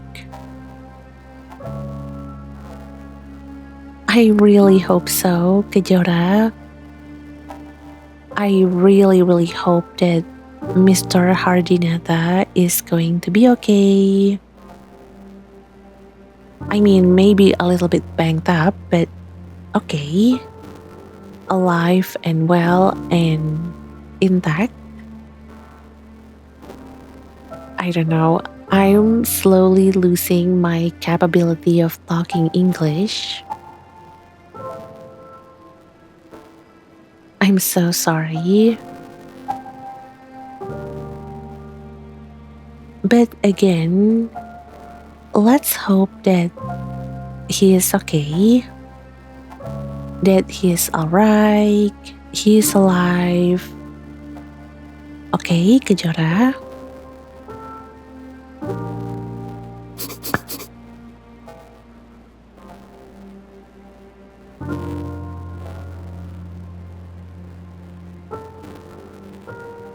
He just passed out.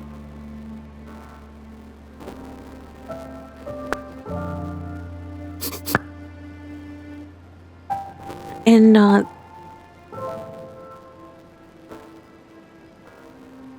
I know, Kajora.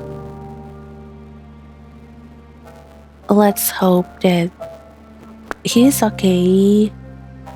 He's just unconscious and not unalive.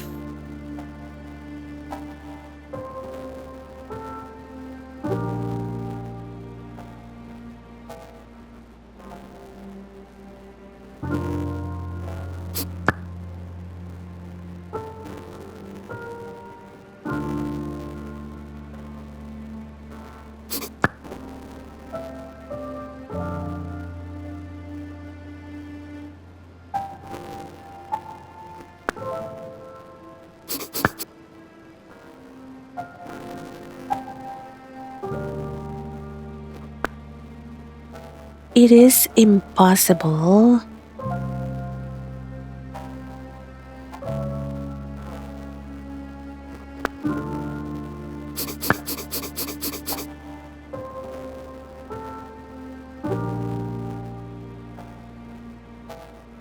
Mr. Hardinata must have struggled all the way here.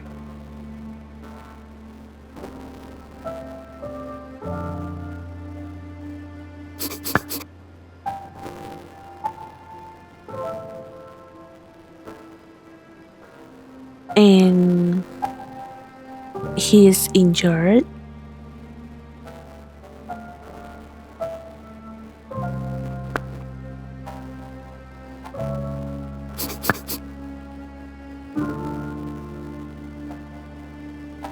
All for our sake.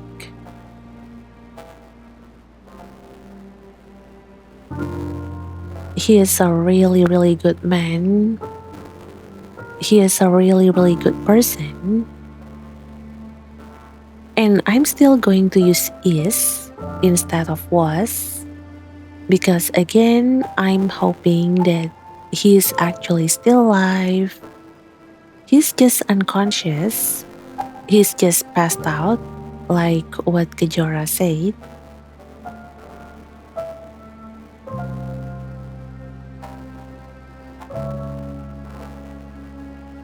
But honestly, I did not expect that things are going to be like this.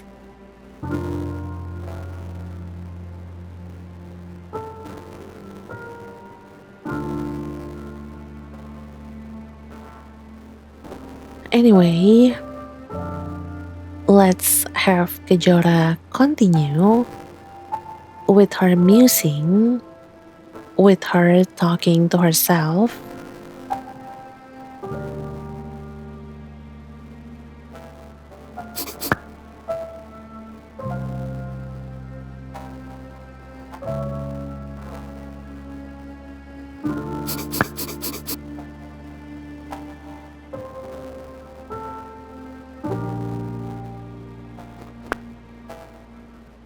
If only we had gone home earlier.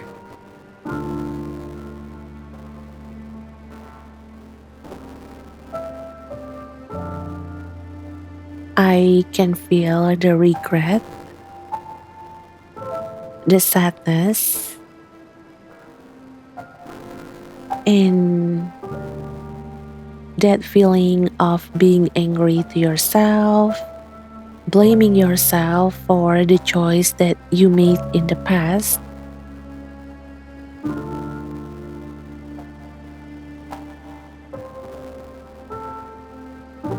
Oh, I'm sorry, Kajora. I don't know what to say too.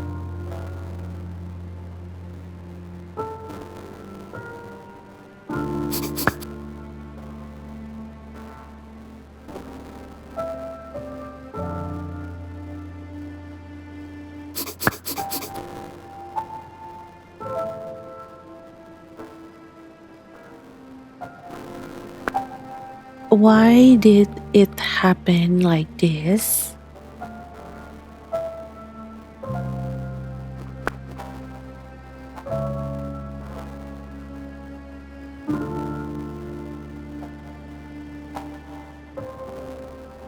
I wish I know, Kejora.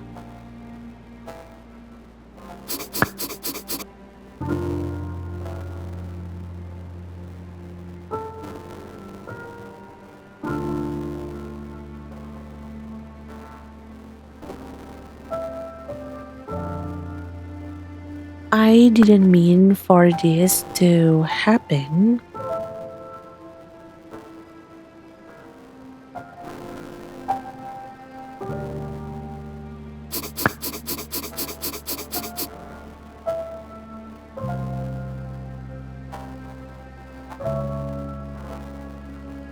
I just wanted to look for Mr. Sutoyo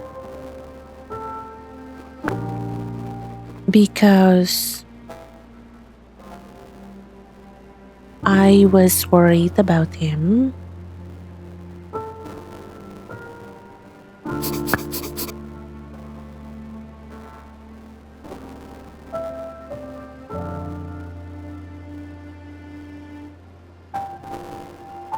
And now Mr. Hardinata is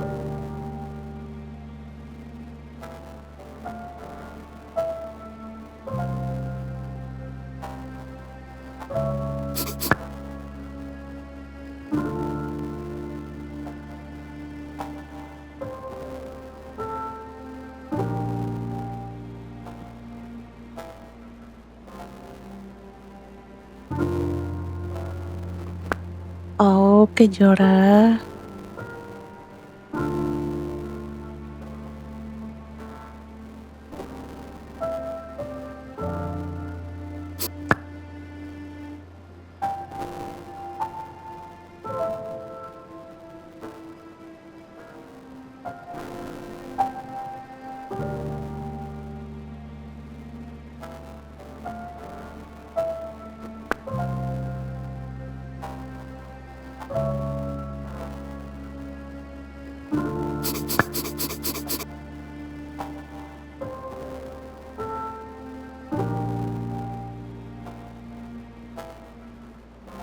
Why did he force himself to look for us?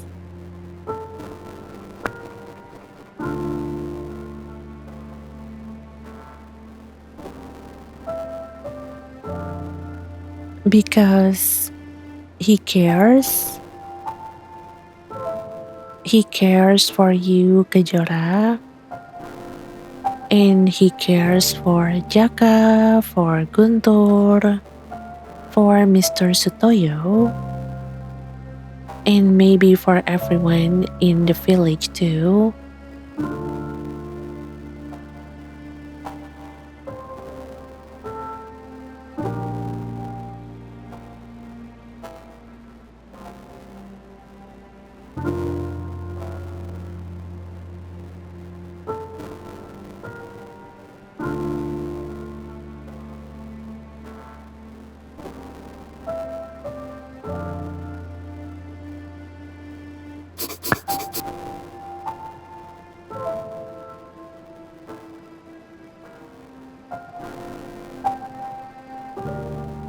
It is so dangerous here.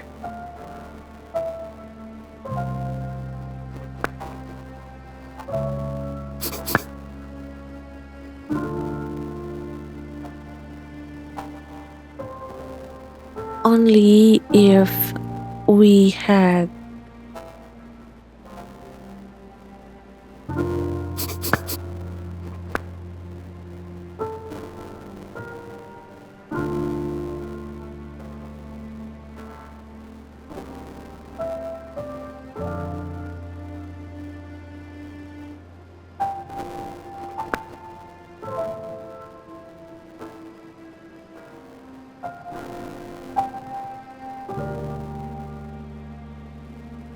I really want to give her a pat on the head.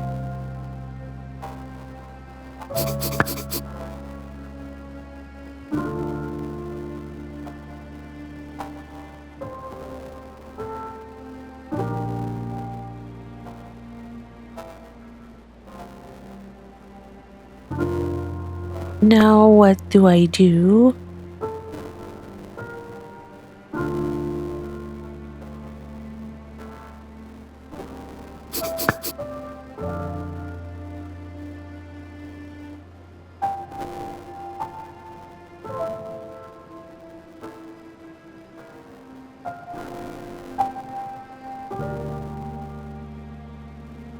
I can't go back.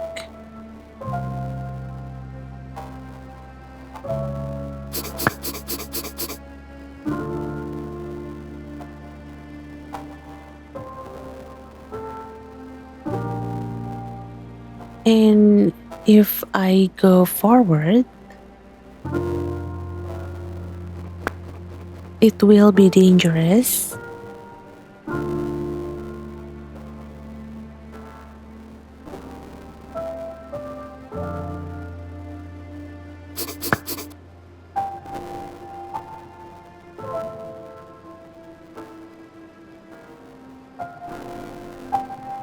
Can I even do this?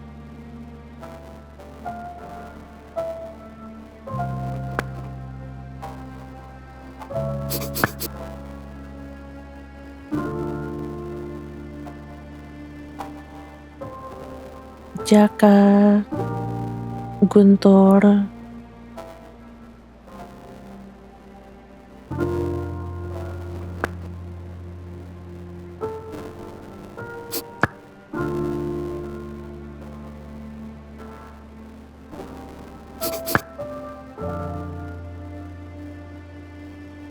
I'm scared.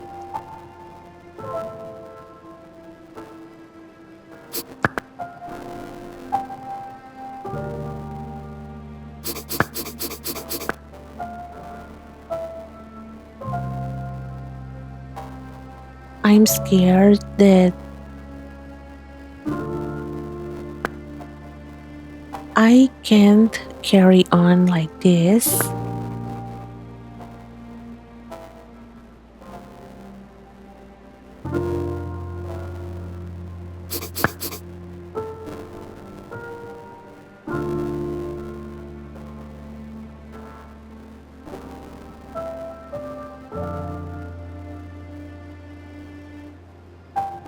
What else can I do?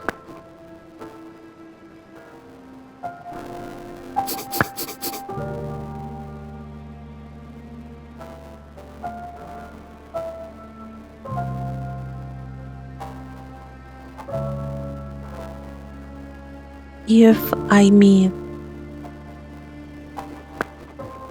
Mr. Aditya later,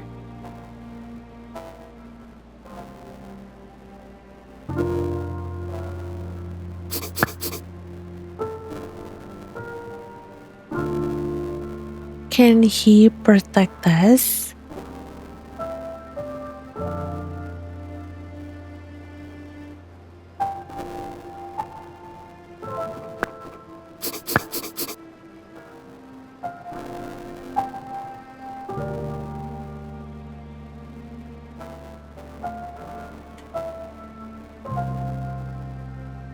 I can't do this on my own.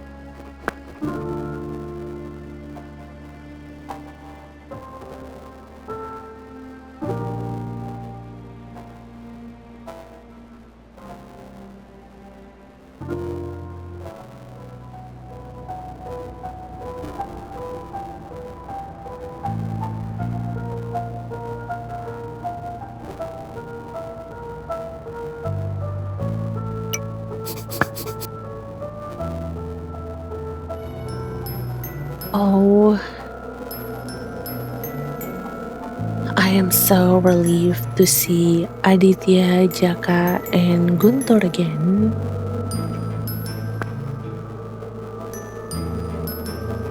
I mean, seeing that they look okay, they're standing, they're breathing, they don't seem injured.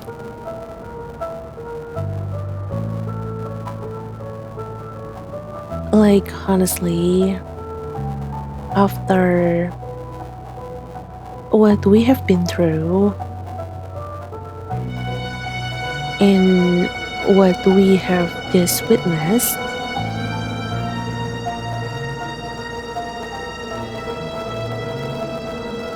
this alone makes me feel so much lighter. Like, it definitely makes me feel more at ease. And yes, please, Aditya, Jaka, Guntur, please, please, please, please take care of Kejora right now. I mean, she just went through something really traumatic. She needs comfort. She needs reassurance. She needs the people she trusts to stay close to her.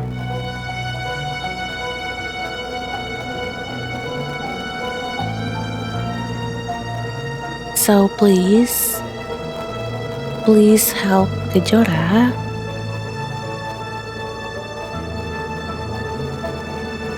But yeah, Kajora, are you alright?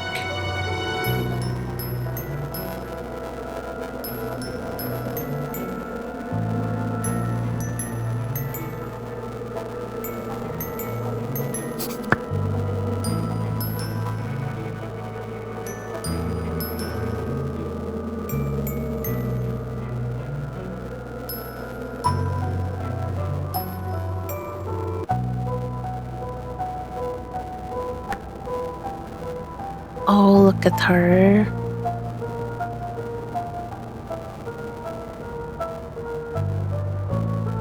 She's really, really shaken with all of this.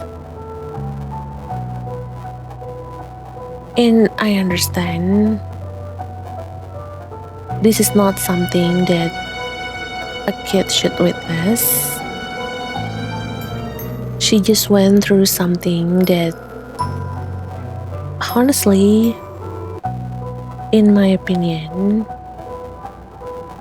no kid her age should ever have to experience.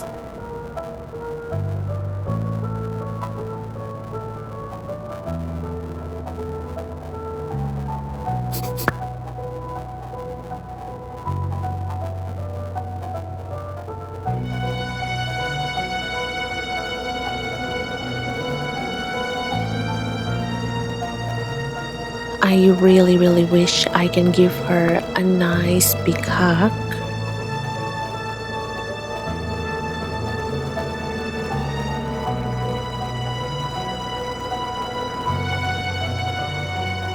I'm sorry, Kajora. I'm sorry that you have to go through that kind of thing.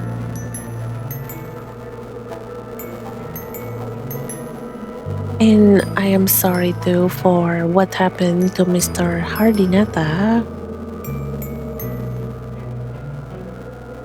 I don't know.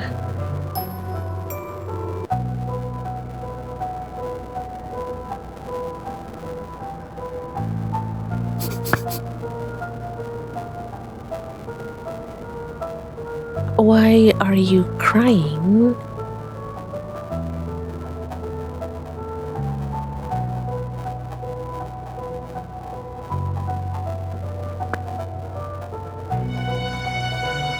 Can you tell him, Kejora?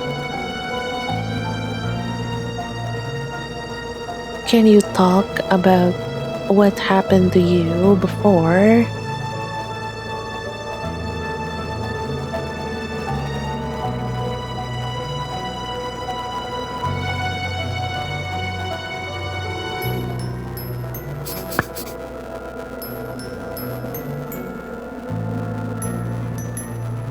Mr. Hardinata, he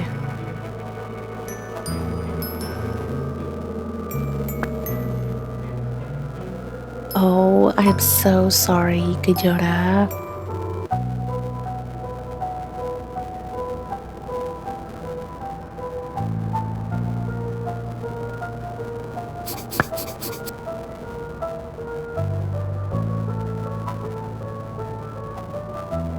What's wrong with Mr. Hardinata?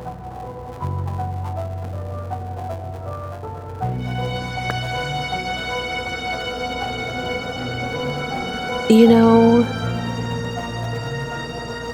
I really don't want to believe that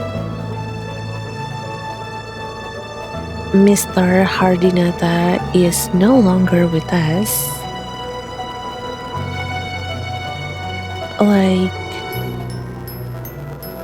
I genuinely feel like there were still so many things Mr. Hardinata was meant to do.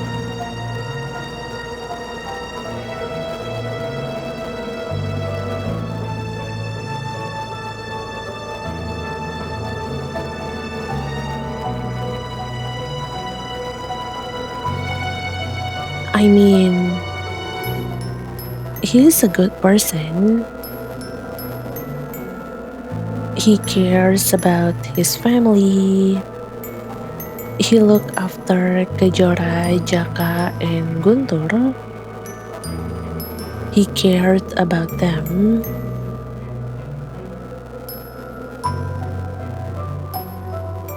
I mean, he also was the one that found them.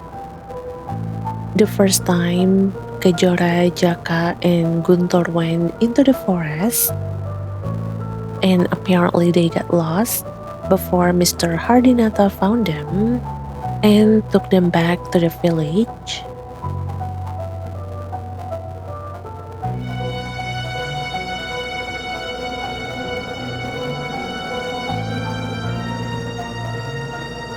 So,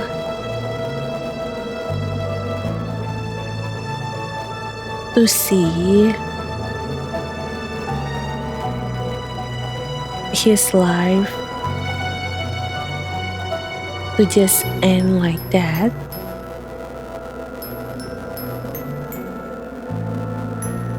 in the hands of a monster,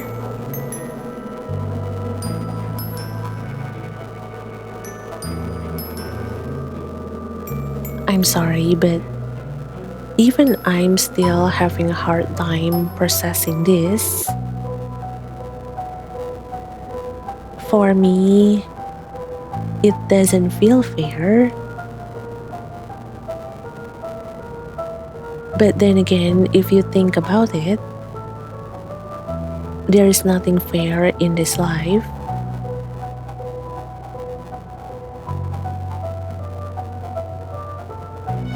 But still,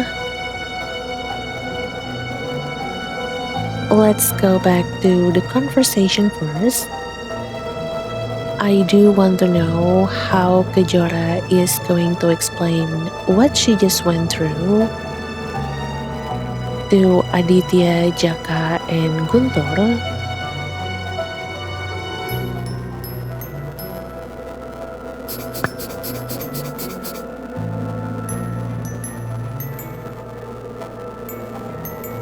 And yes, he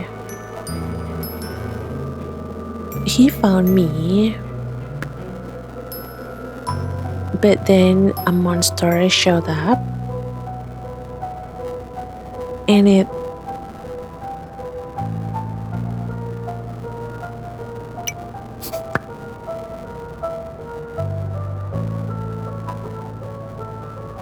oh no, oh no.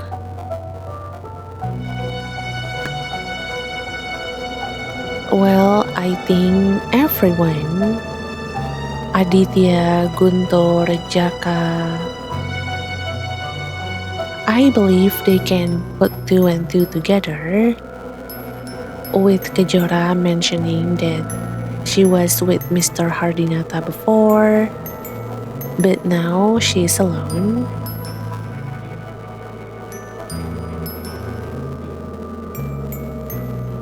But honestly, this is really hard to believe, really hard to process.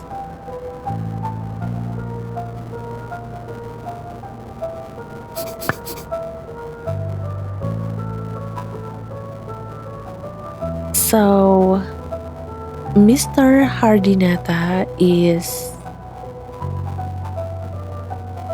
That's right, Guntur. And I would refrain from saying the next word just to be considerate, considering that Kajora saw what happened first time. She's still trying to deal with all these things that she just experienced.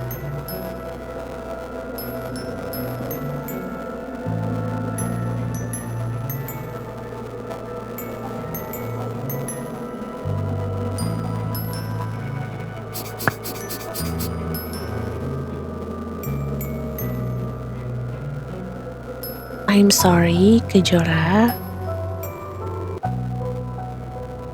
if I had been there.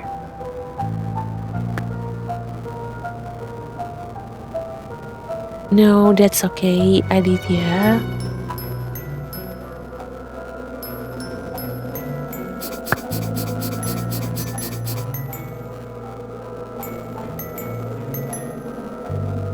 No, it's my fault. If only we had gone straight back to the village.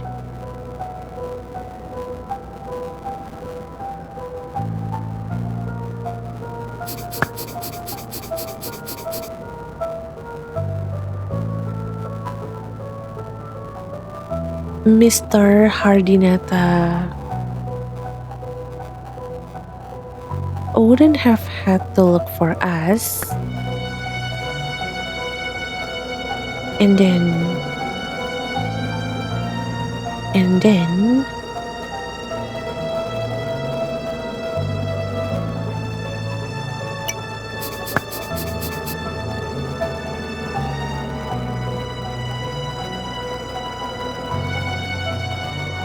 what should we do now? I'm terrified.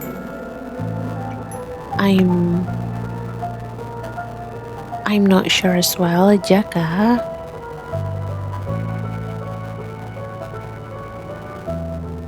But considering that we have gone this far, I think this is not the time to chicken out and go back to the village. I mean, I do think it is harder to go back to the village right now compared to before. I think right now we are already really deep in the forest.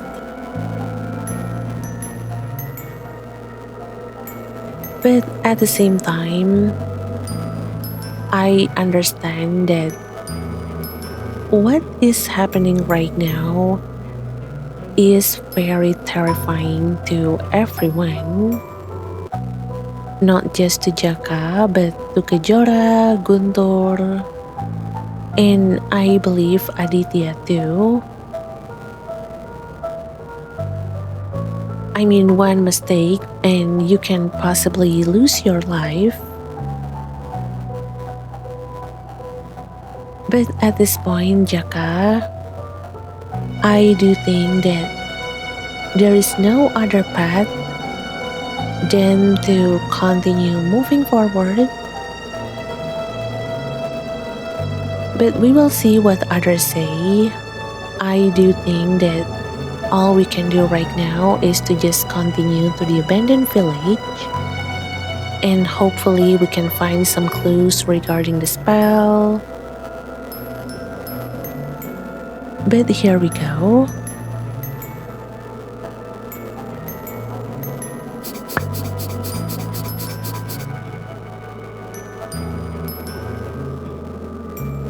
But we have come this far, Jaka. We need to find a way to stop all of this?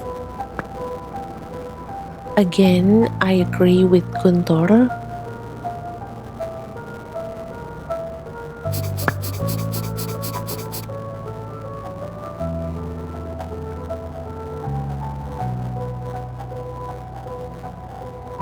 So that Mr. Hardinata and Mr. Sutoyo wouldn't have died in vain.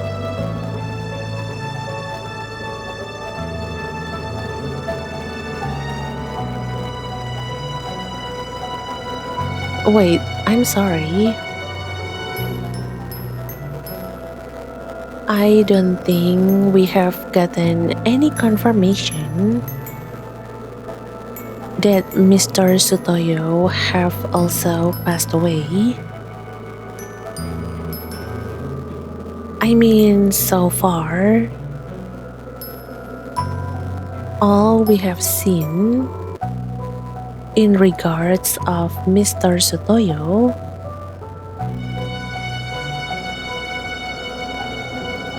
well, it is just trails of blood. And so far, we haven't actually found Mr. Sutoyo's body or basically any real confirmation, a real proof, a real evidence that he is gone. So maybe, just maybe, there is still a possibility. I don't know if right now I'm just trying to hold on to a hope. Like I'm hoping that Mr. Hardinata is okay. I'm hoping that Mr. Sutoyo too. But honestly, until I'm actually seeing a real proof of Mr. Sutoyo's body, and I'm still hoping that Mr. Hardinata is okay. Well, I am not ready to accept it yet. I am so sorry. I am inhaling a lot of hopium right now.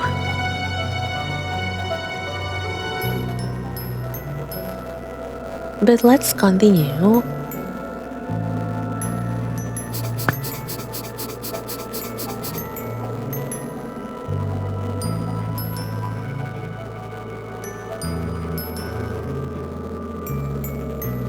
Guntur is right, Kejora.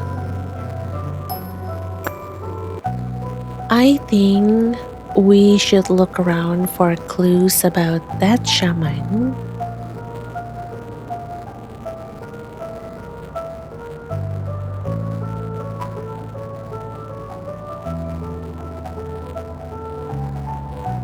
Okay. Although I do think we are close already, I can see a rundown check on the right side of the screen. So I'm guessing that we are actually pretty close to that abandoned village. So let's go.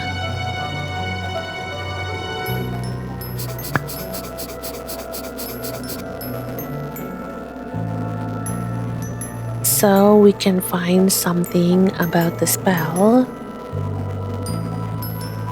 and stop it along with those monsters. Agree?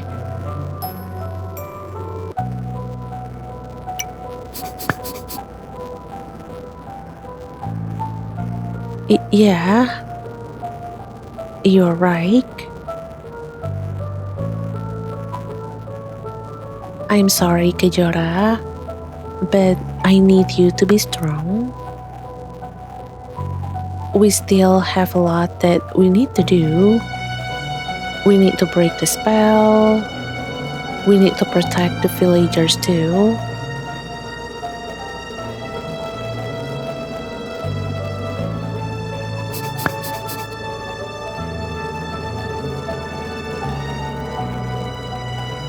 Kejora,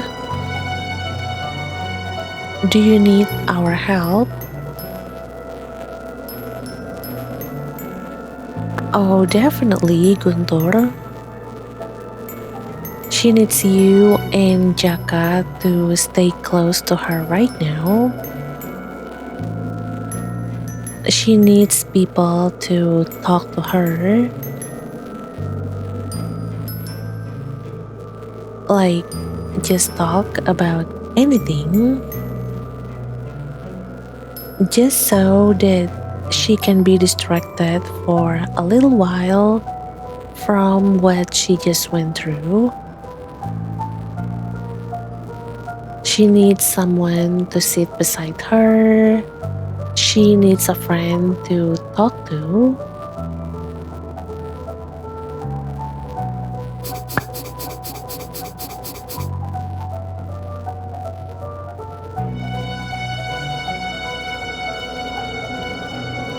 It must have been terrifying. And seeing you like this worries me too.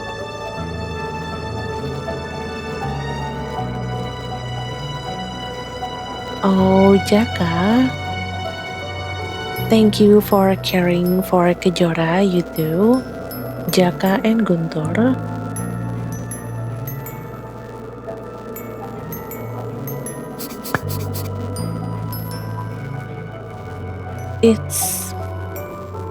It's okay, guys. She's not okay. She's 100% definitely not okay. But right now, I understand that she tries to be strong. She tries to hold down all of the emotions that she had been feeling.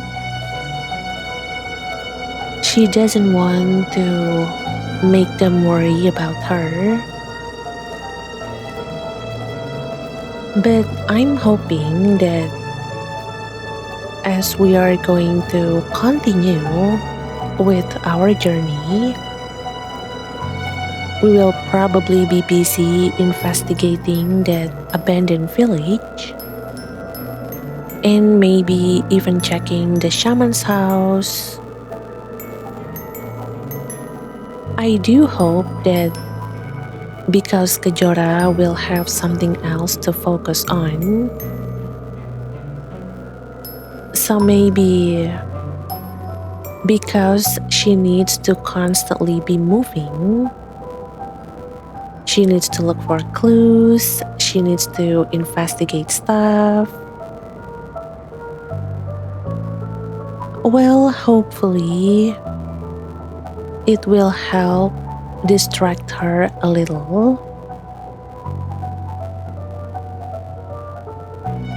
And slowly, maybe little by little,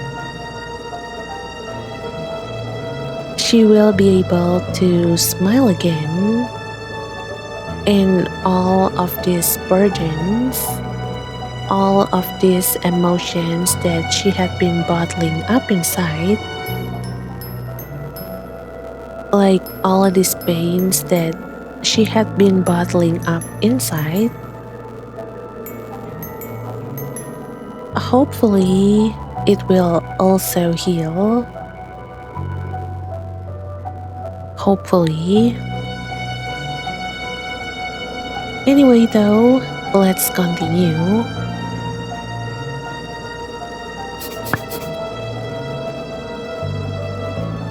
Come on, let's go.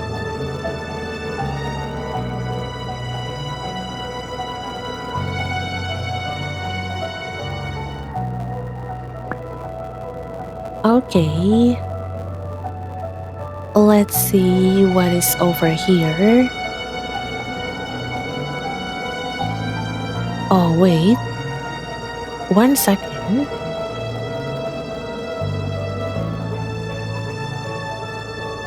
Is Aditia okay?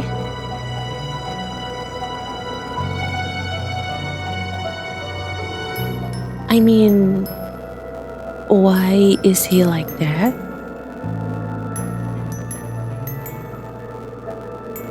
Is he crying? Or maybe just exhausted, maybe? Like, I don't know if he's just tired from everything that happened, or if he is holding back tears because, well, we just lost someone. We just lost Mr. Hardinata. Even though, like I said, I am still struggling to fully accept that.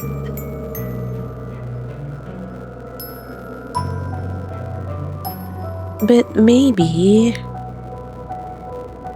let's try talking to Aditya. Let's see if he will say something.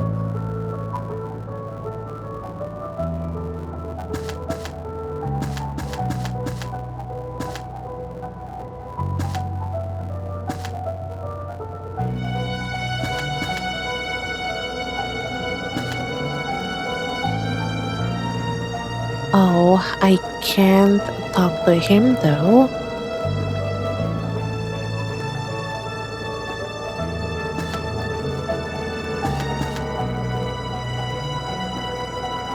Yeah. Hello?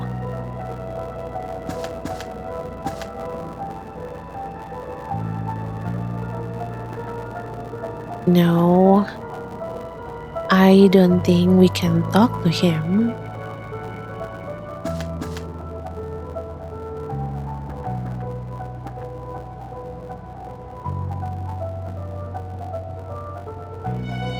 So maybe let's continue.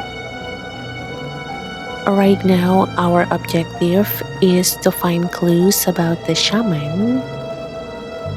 You can see it on the top left corner of the screen.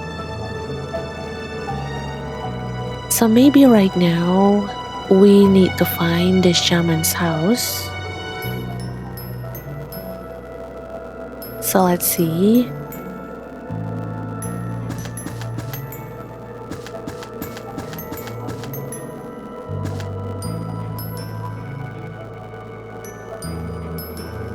Oh, this is the house.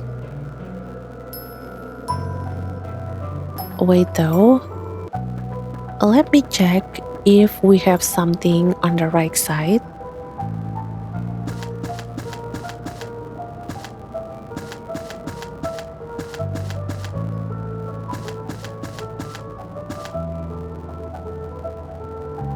Oh, wait. There are two houses that I can enter.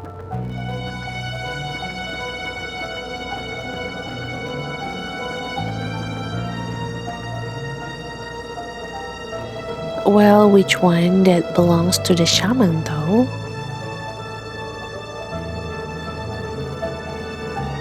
I mean, I guess we do have to go inside to be able to figure out whose house that belongs to the shaman.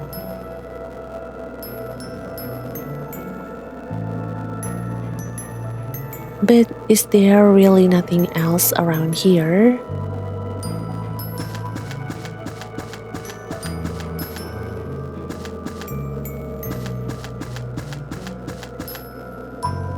Nothing?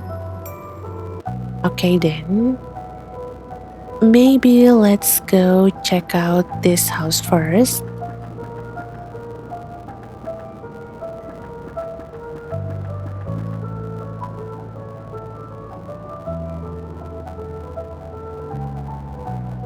Oh wow.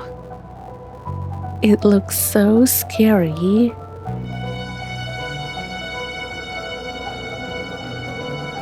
And there is a snake right there too. Wait, Jaka. Please take care of that snake.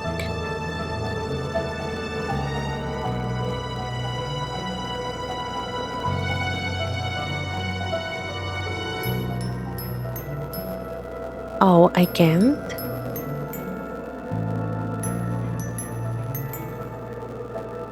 Wait, maybe we need to be a little closer.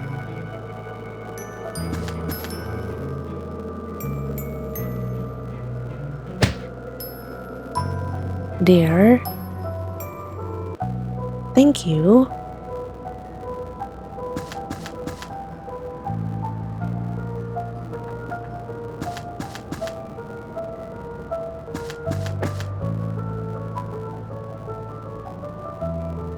Oh, I need to open this door.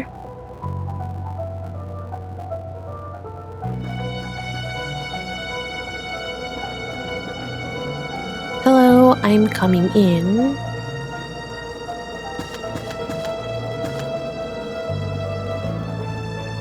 What is this?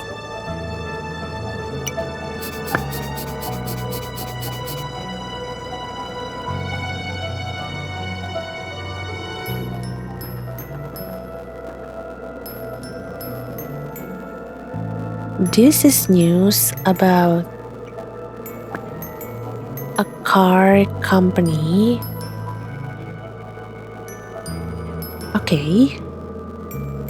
What car company though?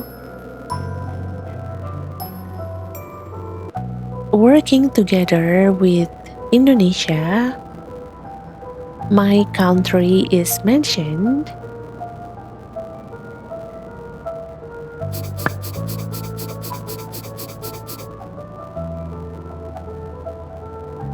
Wow, the car's name is pretty unique. It is a collaboration between Indonesia and Japan.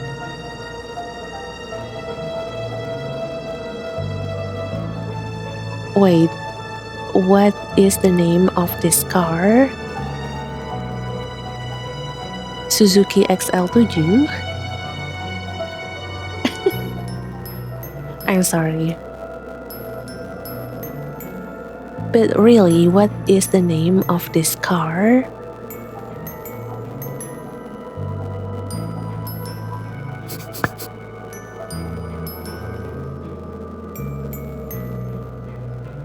What a name. Wait, why are you laughing, Kejora? Is it funny? I mean, so far, I don't think I have come across any car with a name that I can take a look at it and I will find it funny. Like usually the reason why I would laugh when looking at car, well, it will be because of the price. Like I'll be looking at the price and I'll be laughing in poorness.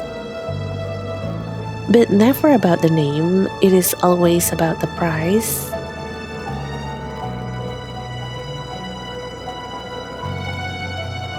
So honestly, I'm curious.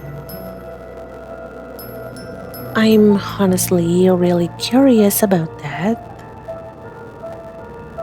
But I have absolutely no idea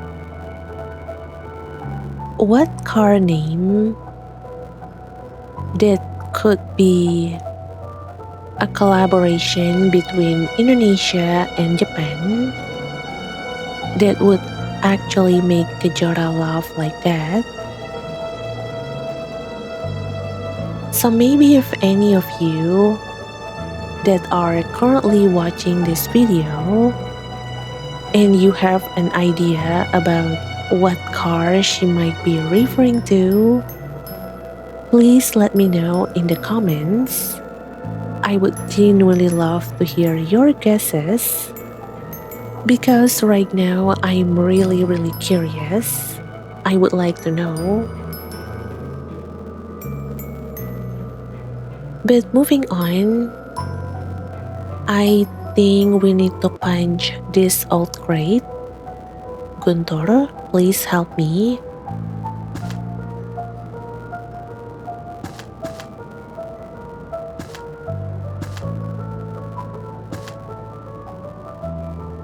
Oh, wait, never mind.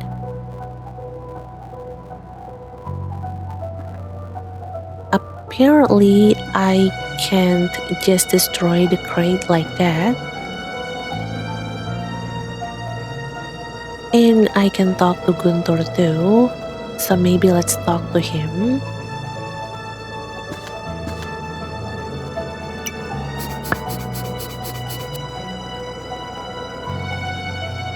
Thank goodness you are okay. We were worried about you. Thank you for worrying about me, Guntur.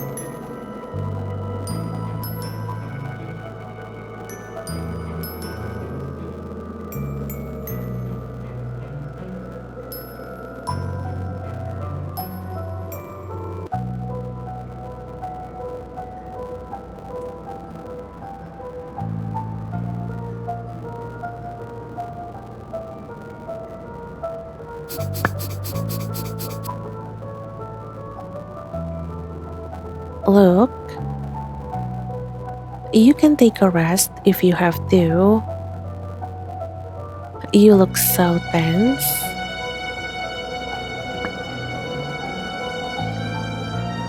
I agree with Guntur. Today has been a lot for Kejora.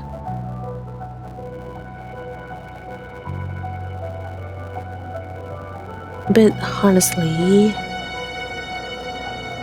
it is not just her. I mean, Jaka and Guntur went through so much too. And Aditya too. Like all of them did.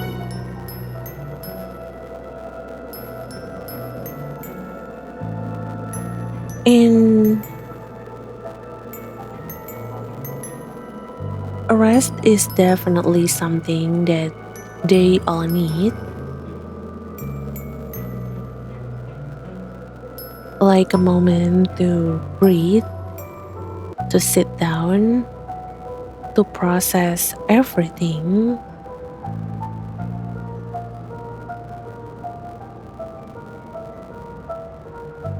But in a situation like this,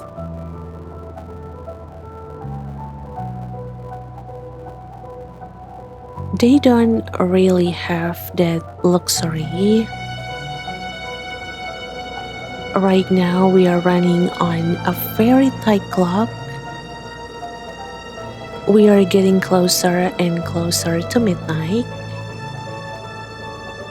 And we all know that once it hits, the day is going to reset all over again. So even if they are exhausted, physically and emotionally,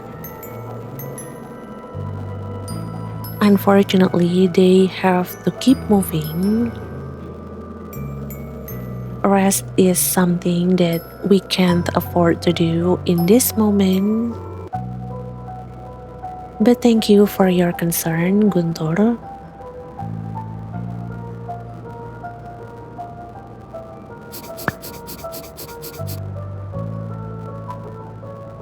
I'm fine, Guntur. But after what happened to Mr. Hardinata,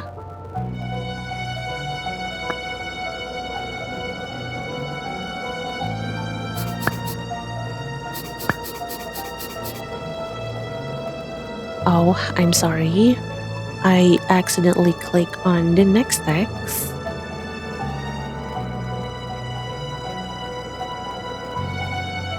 But yeah, how do I explain this to the adults in the village?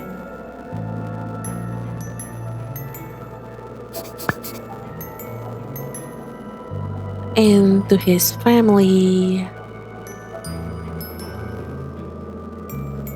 Oh yeah, that is going to be so hard to explain.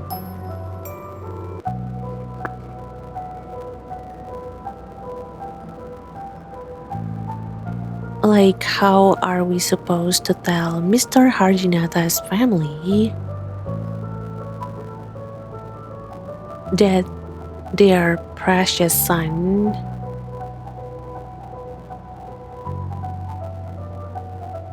well he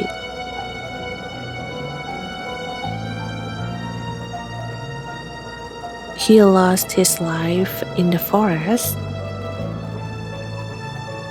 because of a monster that is definitely 100% is not supposed to be there?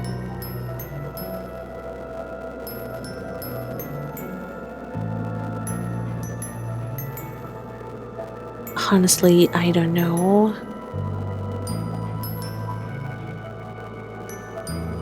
But for now, let's move on.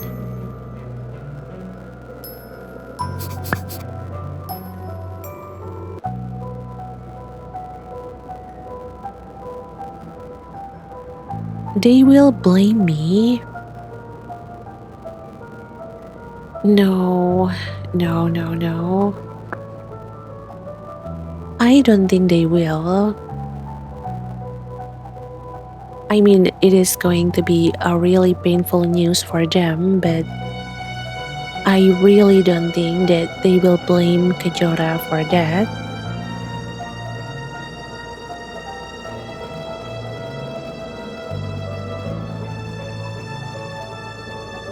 But then again, I don't know. Each of us have a different way to deal with grief. Each of us have a different way to deal with painful event, or with the painful feeling of losing someone important to us.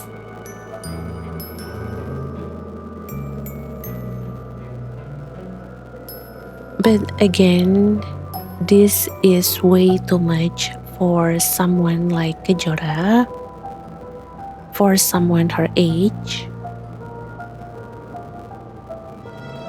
So hopefully, there will be no more traumatic experience like this. Hopefully, she's not going to be blamed for what happened to Mr. Hardinata.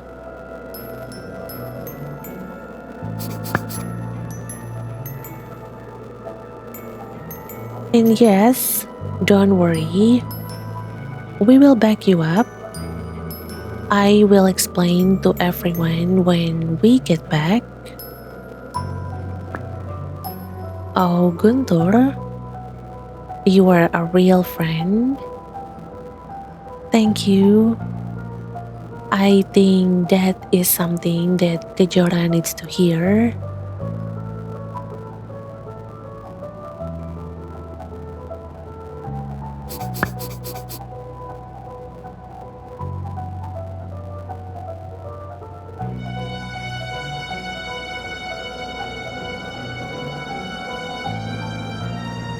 If you are feeling better, we will find a way to solve this together.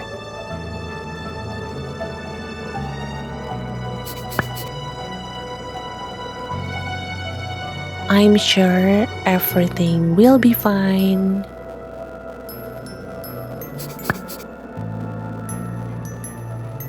Okay, thank you, Guntur.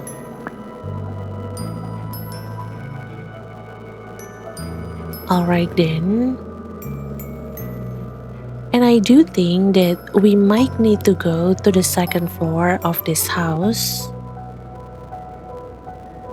I can see there is a stair behind that crate. So maybe we do need to find something to break the crate.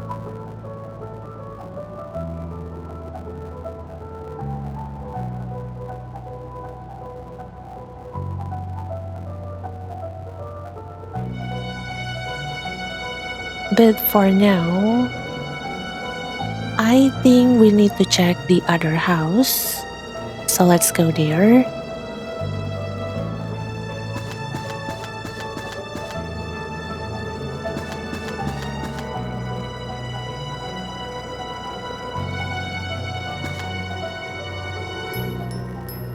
Oh,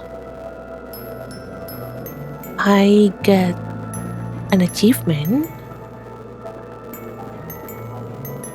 Okay.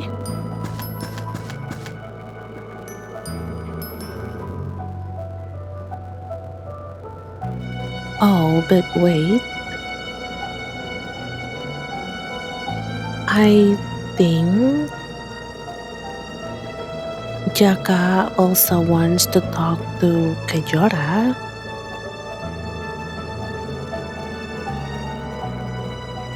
Wait, let me go back again.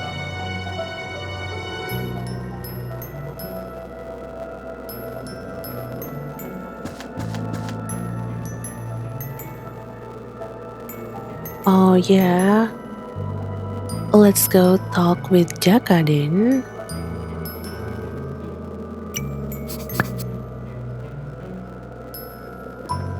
Kajora, you okay? It is so heartwarming to see both Guntur and Jaka worry for her. They are such a good friends.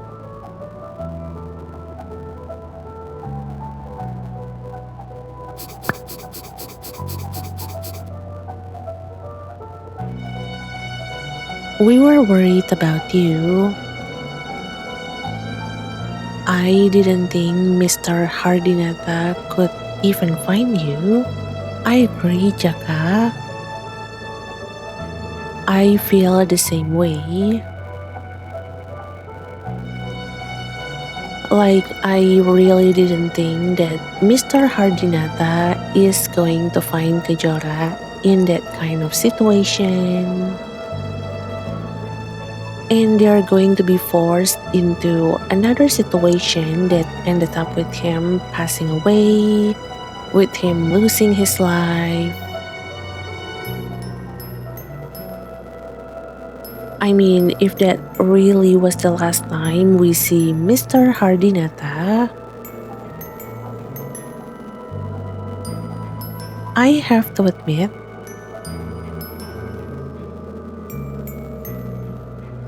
I might feel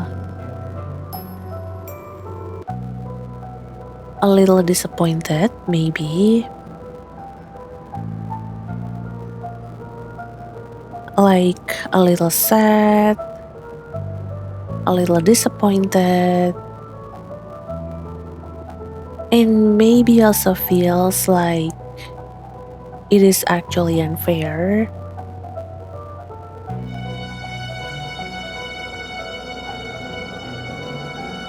I mean, his character, it had such a solid build-up. Like his name were first brought up while we were having conversation with Kajora's mom. We were told that he is this person that can be very dependable, and from the way that he was being told, it is definitely sound like everyone in the village relies on him a lot. And then we were introduced to him properly. We get to really see the kind of person he was. We get to really see how he interacts with Kejora, Jaka, and Guntur. And we also learn about his family, about his dream of wanting to find a job in the city so that he can spend more money to his family, so that he can help his family overcome the situation that they're in.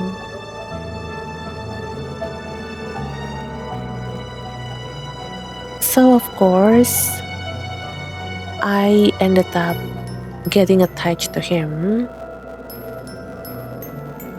I mean, I really think that his drive of wanting to be able to make things better for his family is a very realistic dream. And I can relate to his dream. Not to mention that he is definitely depicted as a man who cares for his family, his friends, and the people around him. Like, that dream of his is relatable, that personality of his is admirable. So I can definitely say that he is quite a very realistic character. And of course, I can't help but become a little bit attached to him.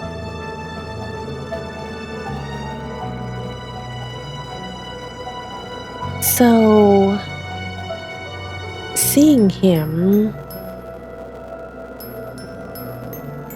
going into the forest to chase after Kejora, Jaka, Guntur, only to possibly play the role of a victim, to just lose his life in this forest and become a victim of the monster, a victim of this curse.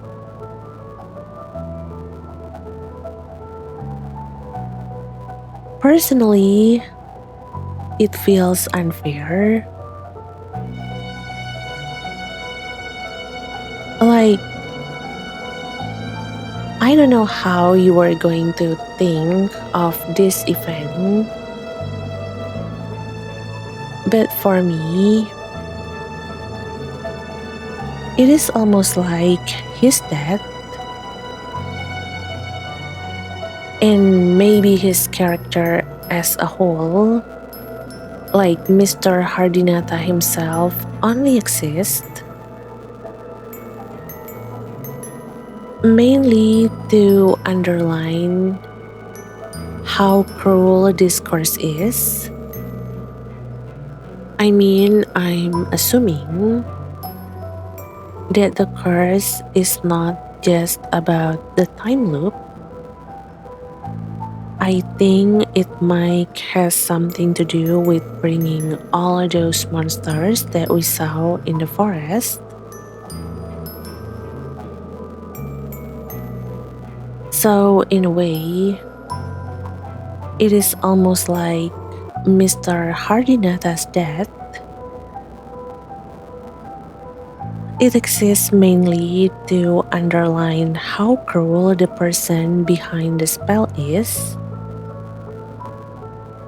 to show even more about how dangerous this situation is.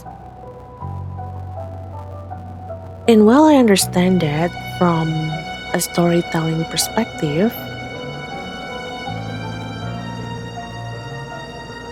I have to admit that despite knowing that, it is still a little bit disappointing to me.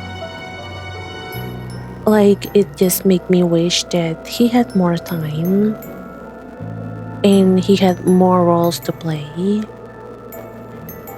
But well, let's just hope that he is okay. I really, really wish that he is going to be okay, and maybe he will come after us later once he feels better. Like, again, maybe right now he's just unconscious, and once he is awake, maybe he's going to look after Kejora, Jaka, and Guntur again. And we are going to accidentally run into him maybe. I don't know. I think I'm inhaling so much copium. But moving on.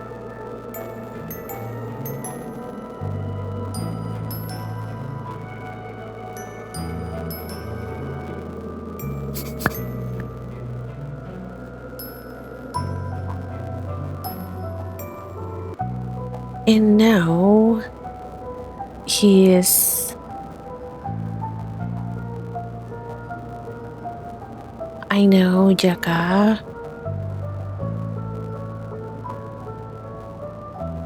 It is sad. It is so sad.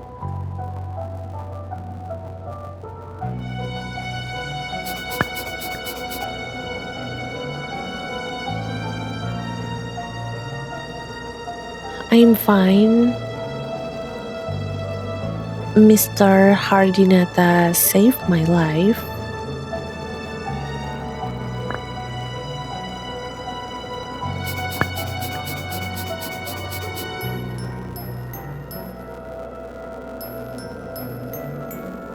But I should have listened to you and gone back to the village as soon as we could.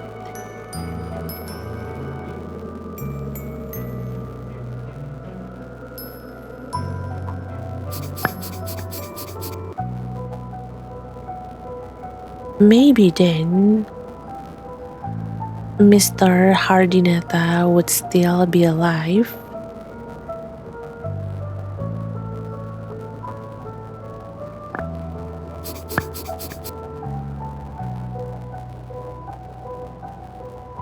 Oh, Jaka.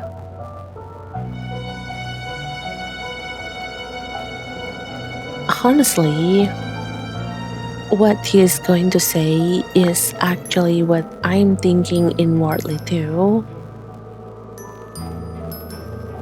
Like, I don't know what to say to Kejora to make her feel better. But don't worry, Jaka. I think Kejora will be able to sort through her own feeling.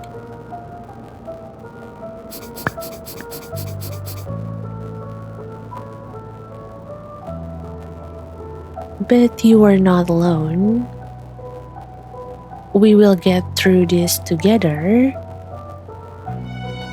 Thank you, Jaka. That was so sweet.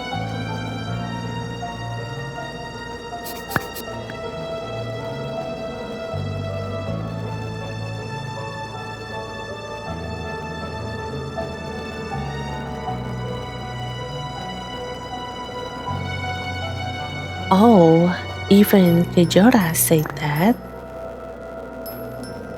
Thank you, Jaka, again.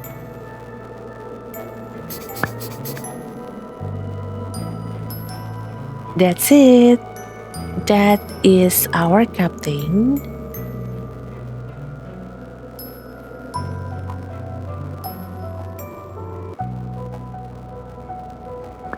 Okay.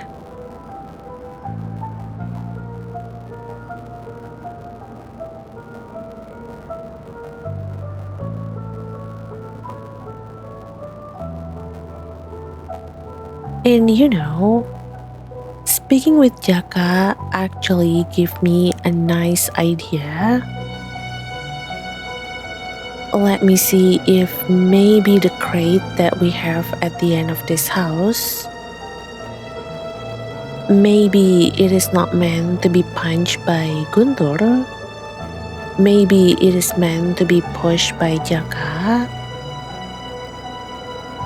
So let's check it out.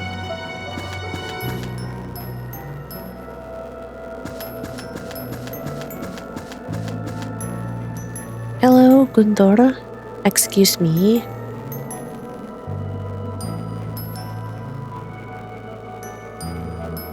Oh, look. I can push this with Jaka. Okay, please do.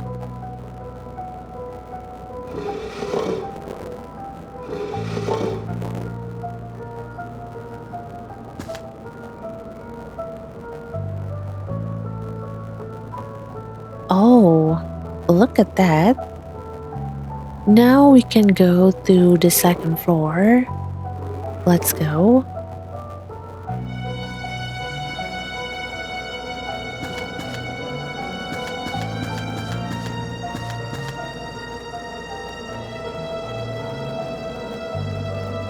Oh, it looks so scary. Let me open the door. FBI, open up.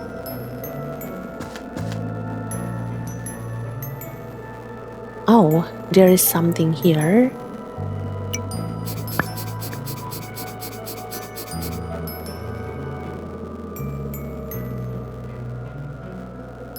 This country has successfully achieved food self-sufficiency. What kind of news is this? Wait, what country that the news is talking about? I'm sorry. Is it Indonesia? Because if it is, I believe it is a huge lie. Unless you consider MBG to be a proof of food self-sufficiency.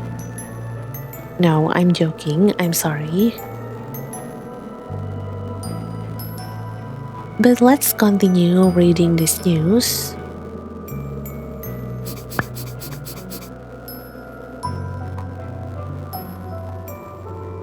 Food self-sufficiency? What does that mean? Well, I might be wrong here. But as far as I remember, when a country is said to be food self-sufficient, I believe it basically means that the country, they can produce enough food on its own to feed its population without having to rely heavily on import from another countries. Like instead of depending on food shipments coming from outside of the country, like maybe from a neighboring nations.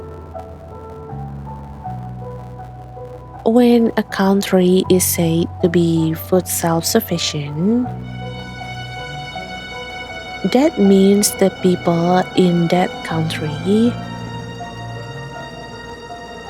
well, they are able to grow, harvest, and supply most of what their people needs within the country.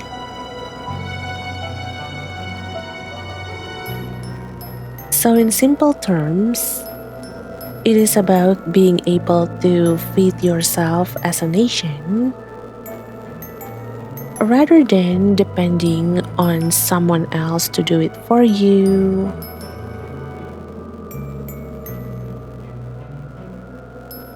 And somehow, I can't help but feel like this might be a subtle reference to Indonesia too. Because, Indonesia has always been known as an agricultural country. We have an incredibly fertile soil, not to mention that the climate here is very supportive for farming. So when we are talking about food self-sufficiency in that context, like a country that has achieved self-sufficient with food, well, I immediately think about Indonesia because Indonesia has a very strong agricultural roots with the natural potential to sustain its own people through what it can grow. So honestly, when I saw Kejora reading about a country being food self-sufficient, I do think that it is about Indonesia. But honestly, I'm not sure if my current country is still food self-sufficient. But okay, we found something that we can read up on. Unfortunately, though, I'm not sure if this information is going to be useful later. For now, I think I'm just going to keep this in mind. So let's move on.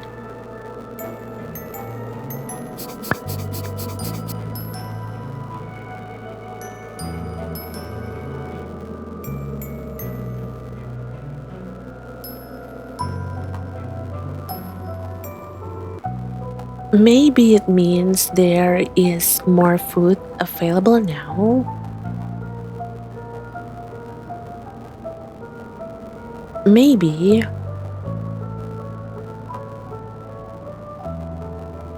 Wait, you were talking about food as in food, right, Kejora?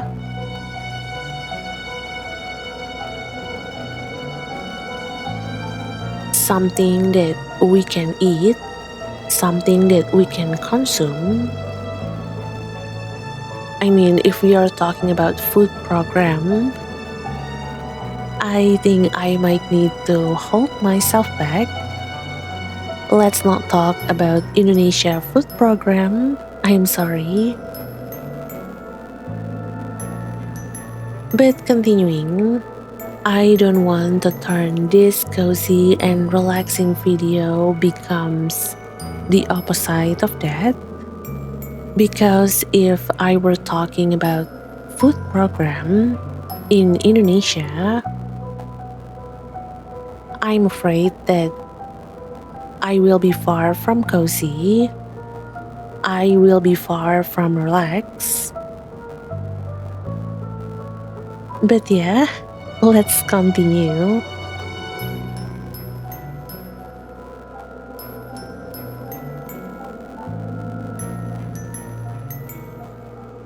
Okay.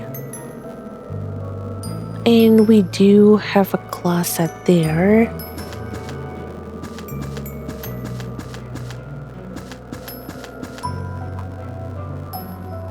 But it doesn't seem I can interact with it.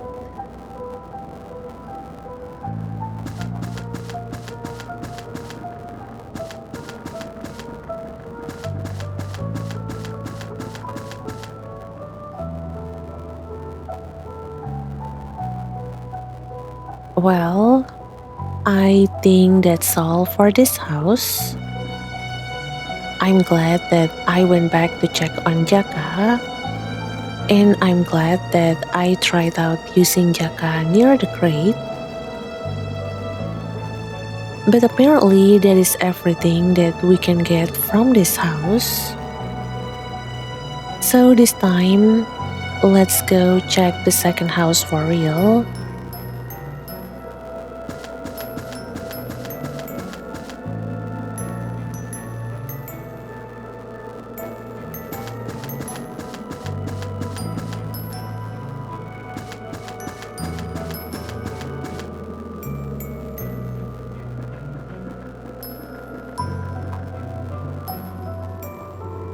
Oh yeah, and how are you feeling, Aditya?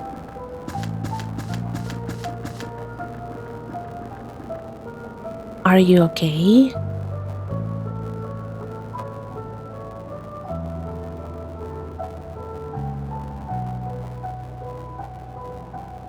He really doesn't look like he is okay. But I do hope that he's able to rest more.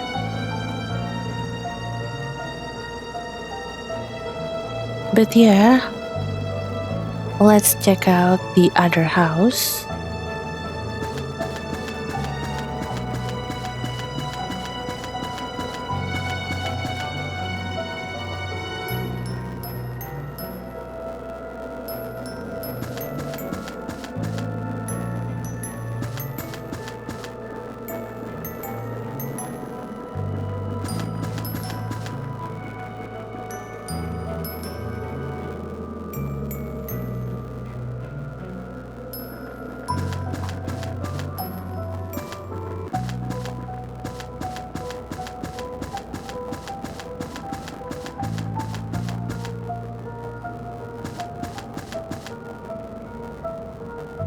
Okay, there is nothing else in this house except that one stack of paper that we have at the back of the house.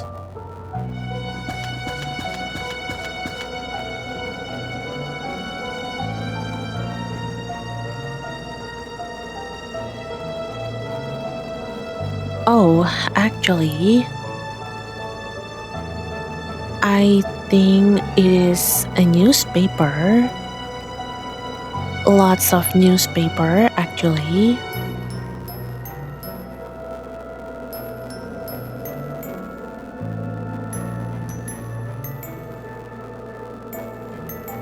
Let's see.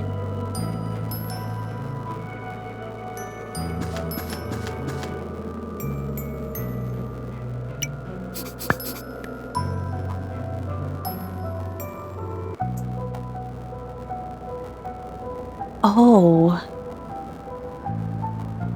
could this be?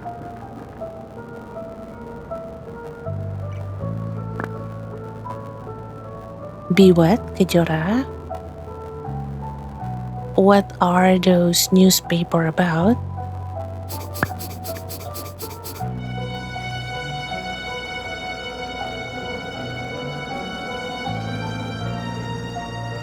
This article,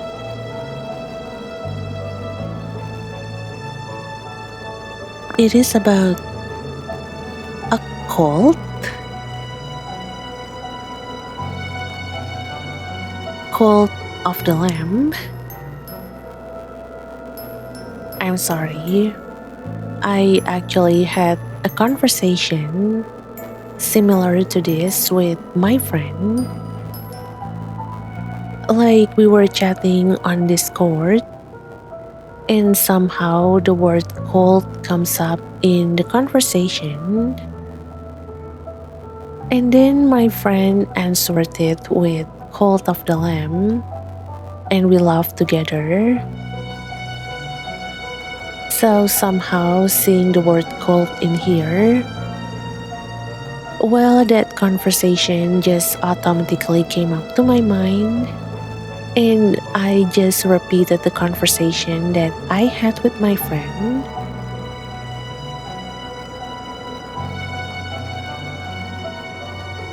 But back to our current situation.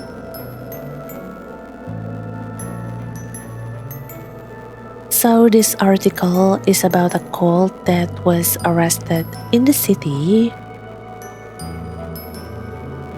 That sounds bad.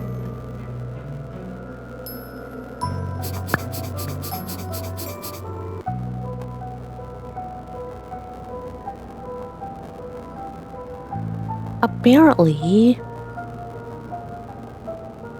they were trying to use black magic to summon their god. Okay.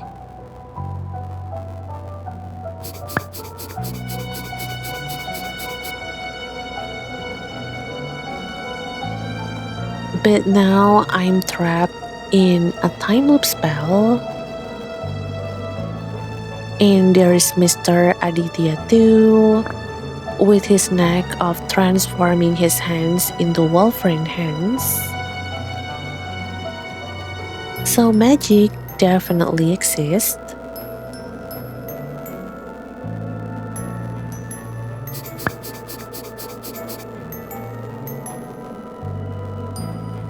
If this day didn't happen, I don't think I will believe this.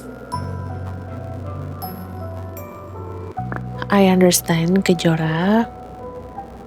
After all, everything that you have been through definitely feels more like a nightmare instead of a reality.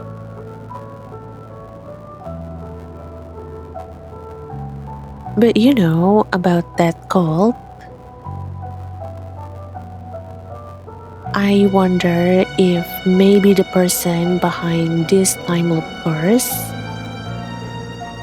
like, do you think they might have some sort of connection with that cult that was being mentioned in the newspaper? I'm curious. Anyway, though, let's continue reading this article. Maybe we will be able to find some more clues.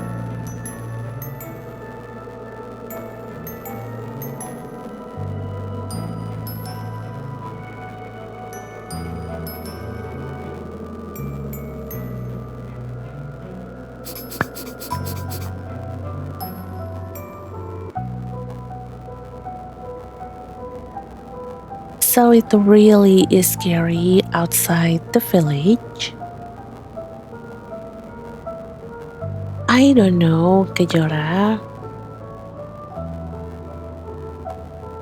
Personally, I feel like anything outside of our everyday world, well, they can seem scary. Like anything beyond what we are used to, like beyond our routines, beyond our familiar place. Sometimes it automatically feels intimidating, not necessarily because it is dangerous, but I think it is more so because it is unknown. Like we haven't experienced it, we haven't explored it, we don't know what is waiting there, we don't know how it's like.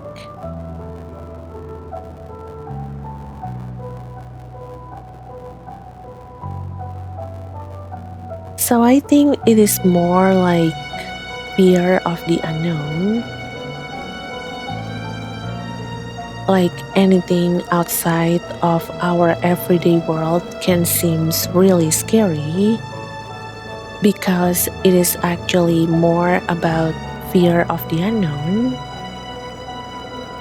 Because we have never been to this place, we have never tried doing this kind of thing, we have never stepped into that space before. Like because we don't know anything about a certain place, a certain activity. Sometimes everything related to that place or that activity,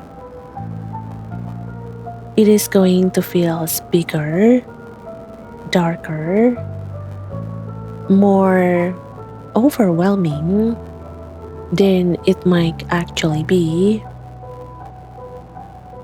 But a lot of the time, when we finally gather the courage to go, to try to explore, to step into that unfamiliar place or space, to do something that we haven't done before, maybe. Most of the time, we realize it is not as terrifying as we imagined. Like sometimes we will find that it is comforting, it is exciting, or it is beautiful in a way that we did not expect.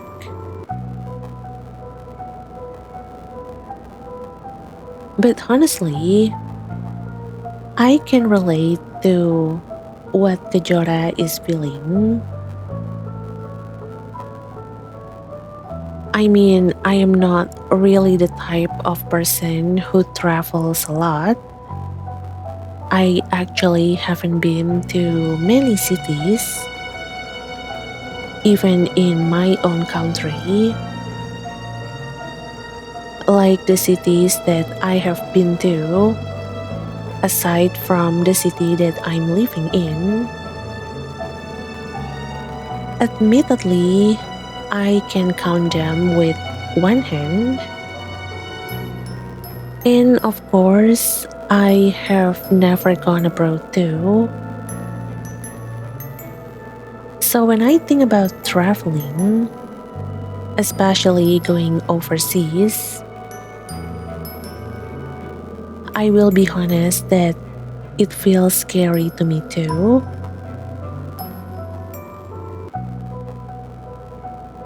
And I do think it is because I have never done it before. It is because I have never been there before. But at the same time, while there is this fear of the unknown inside me, there is also this small desire inside me as well. Maybe it is a desire, maybe it is a curiosity. I mean, I have friends I have known from the internet for years, and I have never met them in person. And of course, there is a part of me that really wants to change that. Like, I do want to meet them, I do want to visit them. And maybe if I take that step, if I actually go, if I actually travel, maybe it won't feel so frightening anymore. Maybe that fear of unknown is going to disappear. So actually, that is one of my goals right now. Like, if not this year, then maybe next year, to go to city that I have never been to maybe, well, visit another country. Although I do think I need to have a passport first. But basically, it is to slowly challenge that fear of the unknown that I have inside me. To let the unknown become something familiar. And I really hope Kejora can eventually see that maybe the fear she is feeling right now, it might just be fear of the unknown. Because when we first start the game, I believe we were told that Kajora's late father, I believe he used to travel to other cities. I mean, he had been to the National Monument. So, in a way, he stepped outside the village. He went out of the village. He traveled to another city, and then to another city, to another again. Like, he saw more of the world. And I do hope that Kejora will remember that part.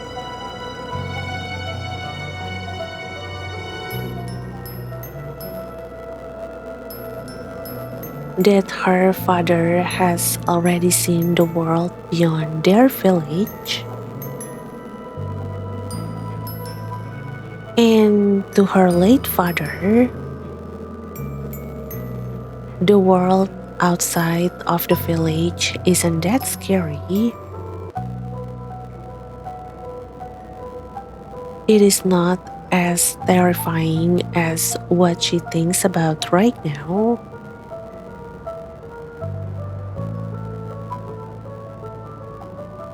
But we will see.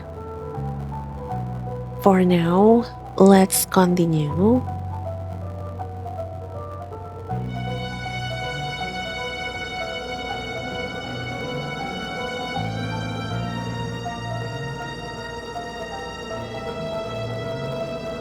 Okay, that's it.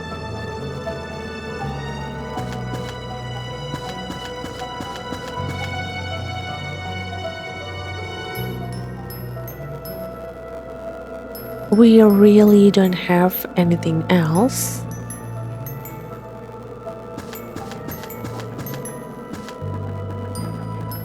Wait, Guntur, do you think you can punch this? I mean, there is a door right there, but I'm not sure if I can go there.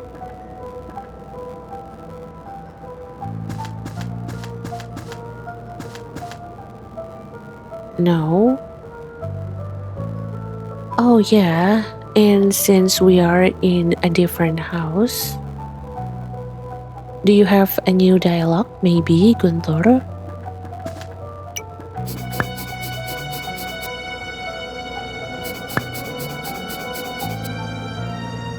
Oh, this is the same dialogue. Okay, let's skip this.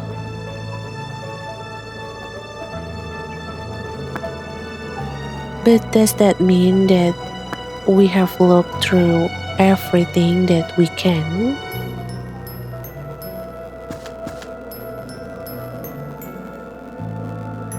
There really is nothing else that we can do here.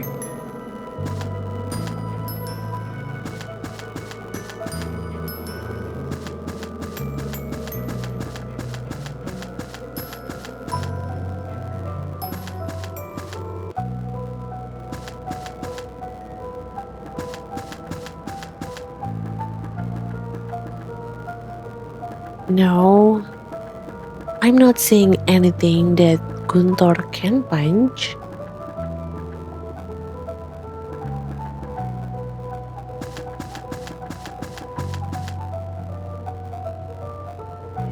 Maybe let's go out first then.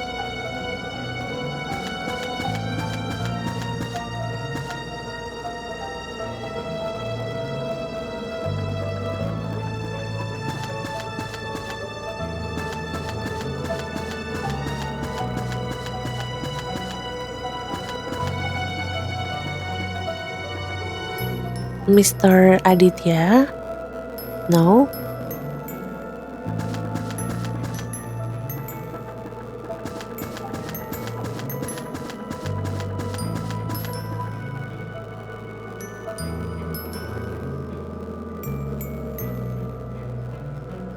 I'm not sure what do we need to do.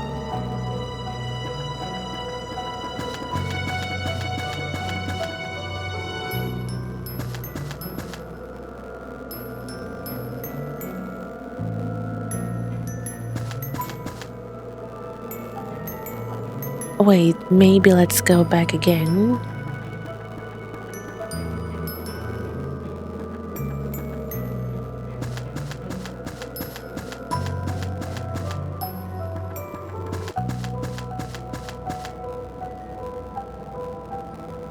I mean, there are several newspapers there.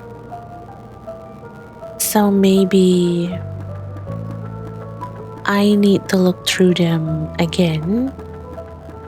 Like maybe I need to look through them multiple times. Let's try.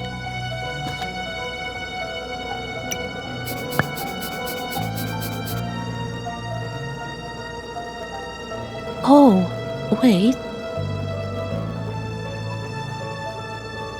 It is a new one. A news article reporting about an upcoming presidential election. Oh no, not that topic. I have a love and hate relationship with this topic. But let's see.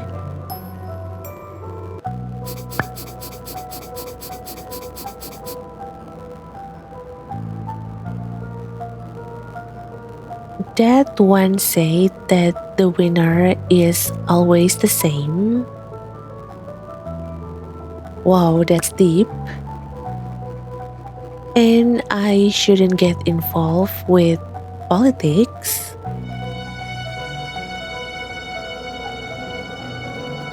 Well, I agree. Politics can be very dangerous.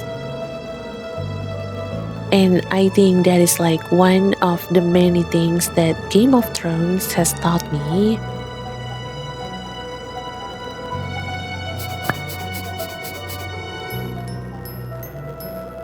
I don't get it. Maybe I will understand it someday. Oh, Kejora, don't worry. Assuming that she's actually living in 10 years ago. Well, 10 years later, Kajora, once we break out from this curse, you will be in the same position as me and the other fellow Indonesians. And I believe you will understand the meaning of that. Trust me. I'm sorry. I really need to hold myself back when it comes to this kind of topic.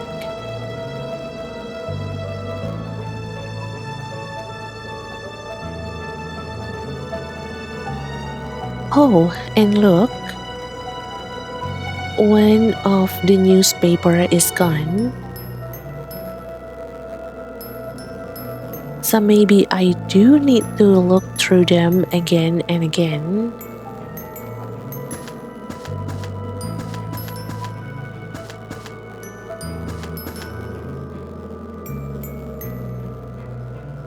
But wait, that's it?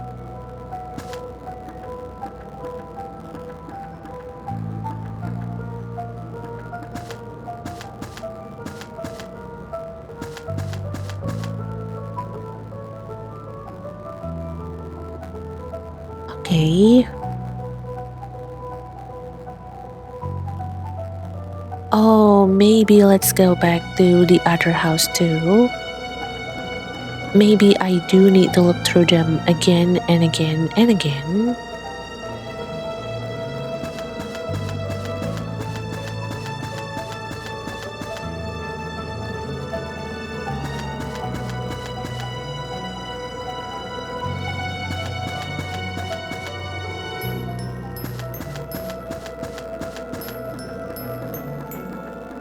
Oh, yeah. This one has a bunch of newspaper too.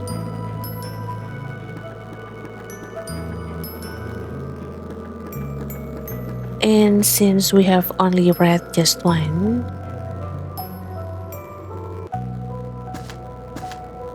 we can see right there that one of the newspaper is gone. I like that detail though.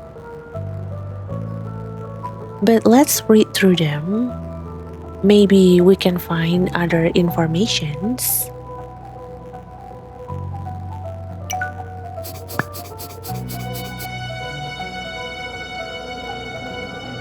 Oh, there.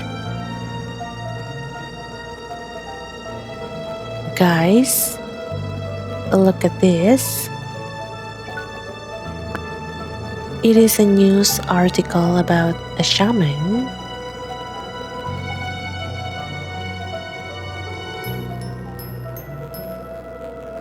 Oh yeah, I can see that. Wait, I think he was caught by the authorities. Judging from the picture that we can see on the newspaper.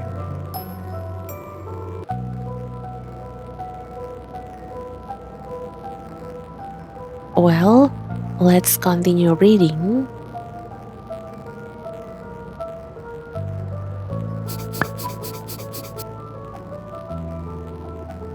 Could he be the one behind our village curse? I don't know. I don't think so.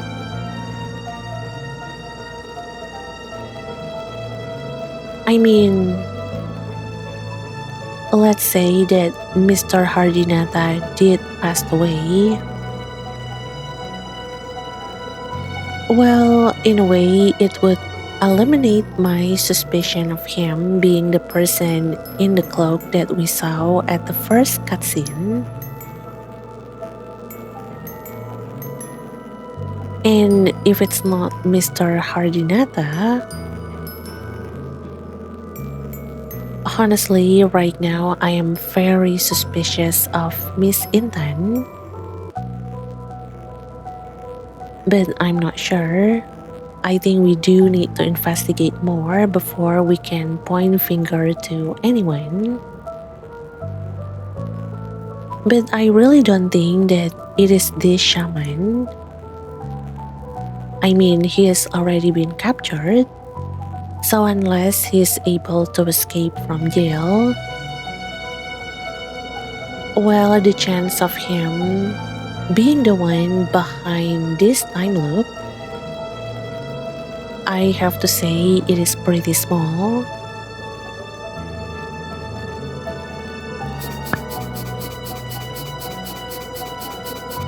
A shaman was arrested on suspicion of murder and conspiracy.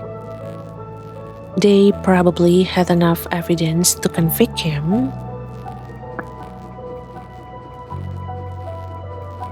Murder? Murder?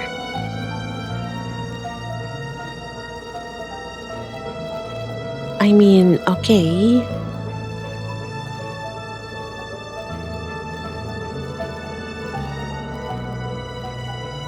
But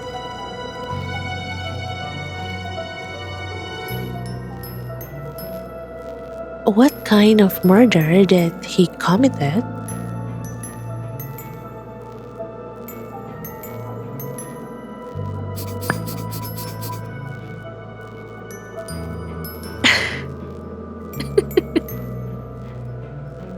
Why didn't he use his magic powers to escape? You know, Jaka, that's a good question. I also would like to know why.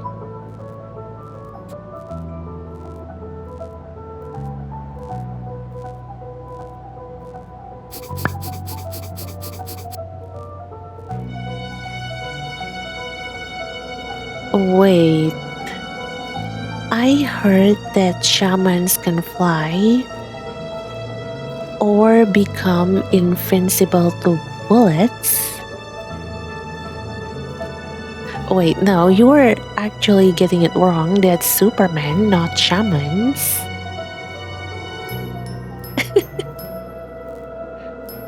That is 100% not shamans, that's Superman.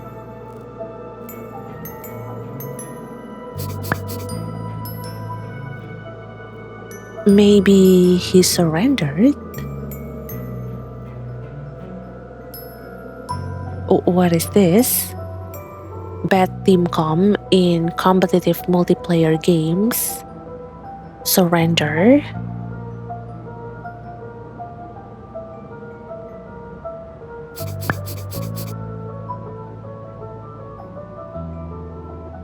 Or he had lost his magical powers. Oh, that actually makes sense. Maybe.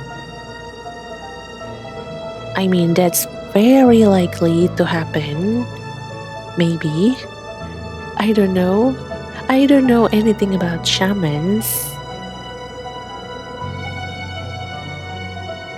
So as much as I wish that I can tell you more about this matter, unfortunately I don't.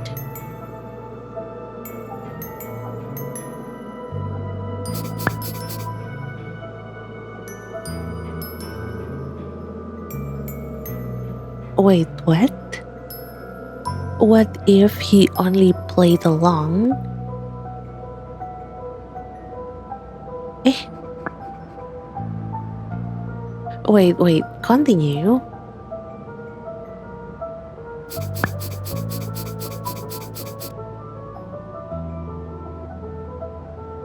Like he knew that he could escape later, so he waited until he got a chance.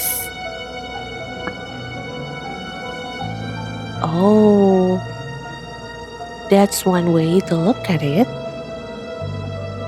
I see.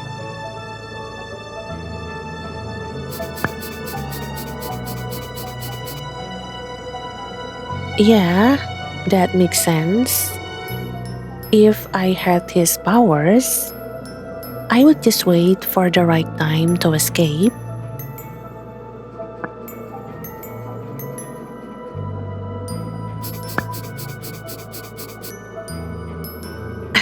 Guntur, you had just fly off as soon as the police knock on your door. Honestly, I can see Jaka doing that.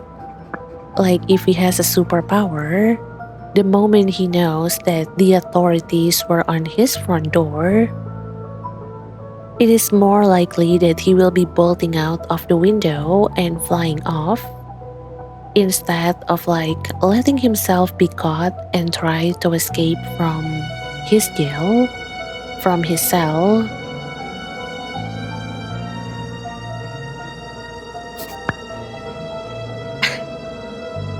As if.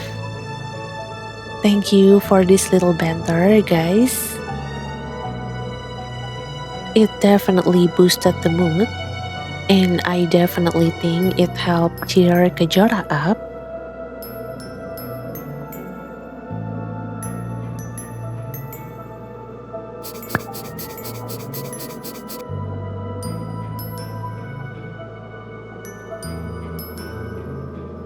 I still think his magic made all of this happen. But is he still around? Oh, that's true. I think that is something that we do need to investigate too.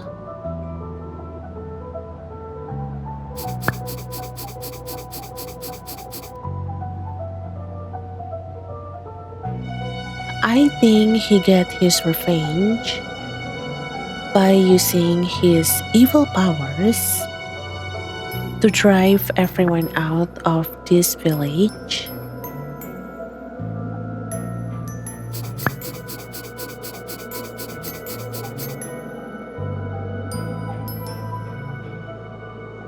Those monsters might be under his control, so either he's still around or someone else is using them. I think I'm going to go with someone else is using them.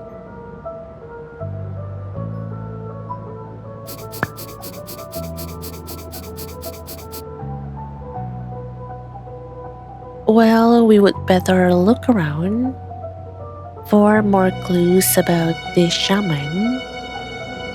He might be the key to breaking the curse. Sure. Okay. Does that mean that I can no longer take a look at the newspaper? Oh, yeah.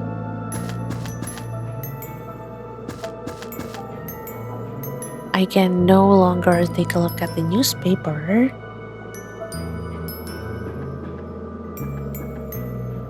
But maybe let's go back to the second floor.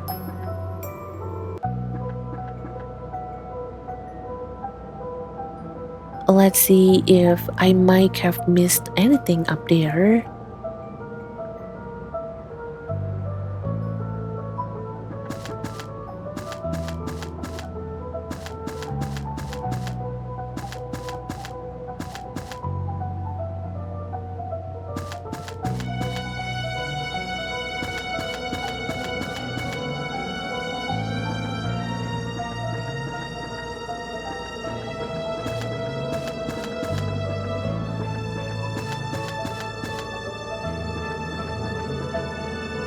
Still nothing.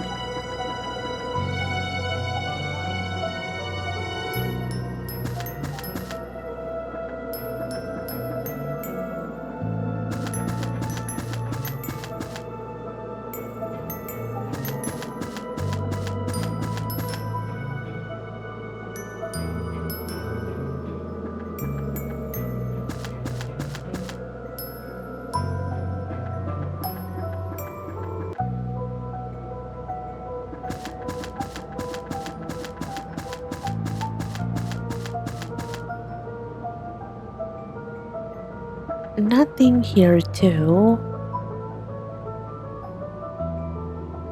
So where should we go next? I mean, I kind of feel like we have already looked at everything we can around here.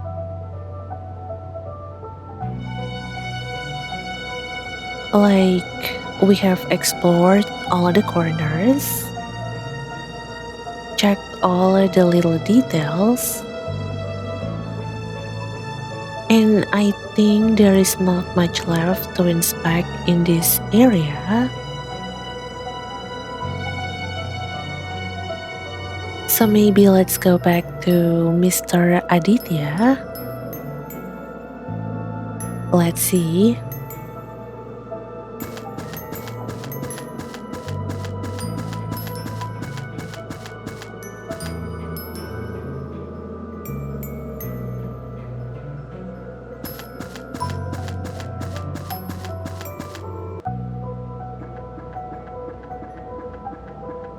No, I can't talk to him still.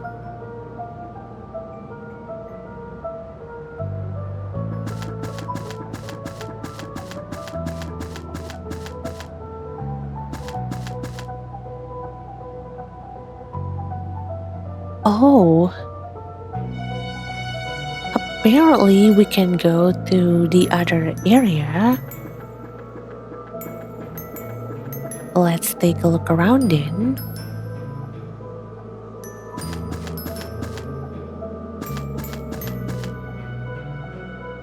Oh, he's here. Hello?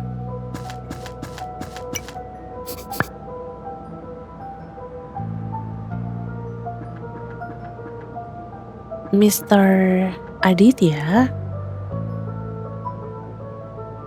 I think Kejora is going to ask about why he looks so pale. Like he looks really, really exhausted right now.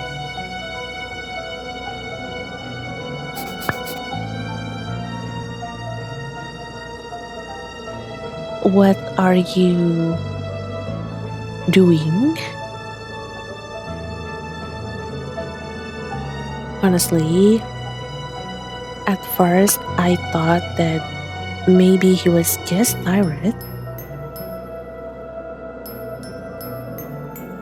But now that Kajora asked him about what he's doing, and I get to look at him, maybe he is not actually exhausted.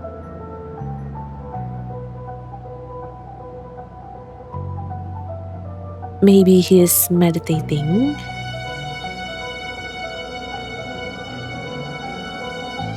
Or, I don't know, just standing there with his eyes closed, trying to maybe focus on something, thinking about something.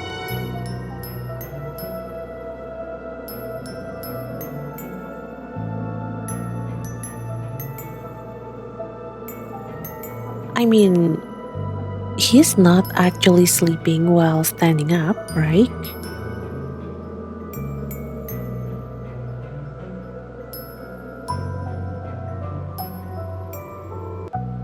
Or is that what you are doing, Aditya?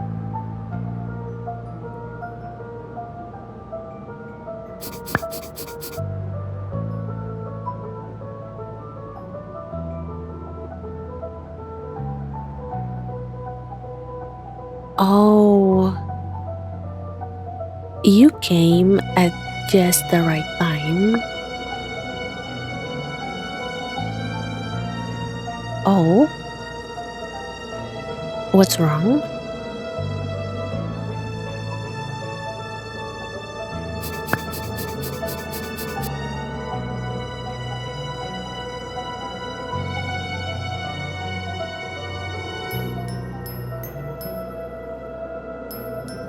This spirit and I, well, both of them seems to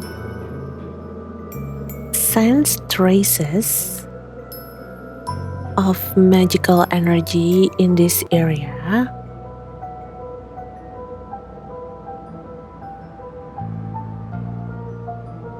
Magical energy. So maybe the shaman's house, it is actually in this area. Maybe.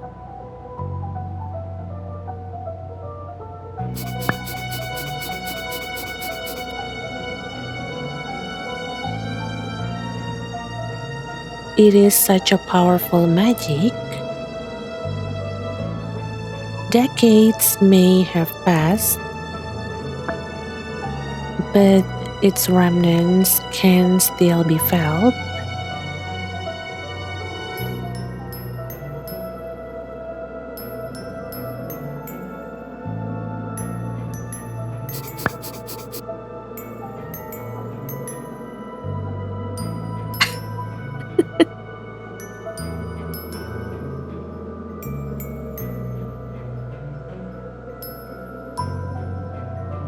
Jaka, Jaka, I don't feel anything. Well, Jaka, do you have a spirit inside you?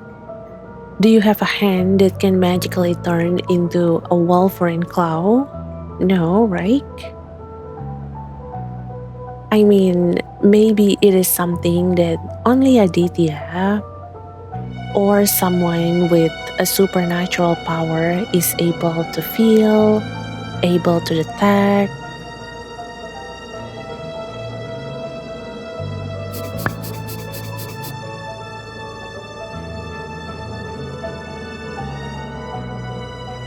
Yeah, that's because of the spirit inside my body. So, of course, you can't detect any energy, any magical energy, any dark energy.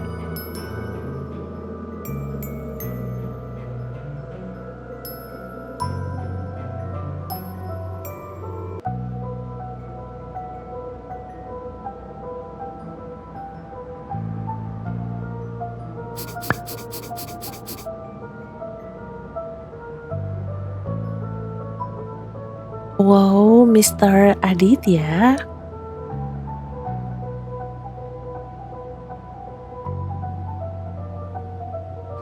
You are so cool, like a superhero. Hold on, hold my coffee. I'm sorry, Jaka, but if you know about superhero, like if you at least know some of the popular superheroes, why is it that you say a shaman can actually fly? A shaman is invisible against bullets? I mean, that is obviously a Superman trait.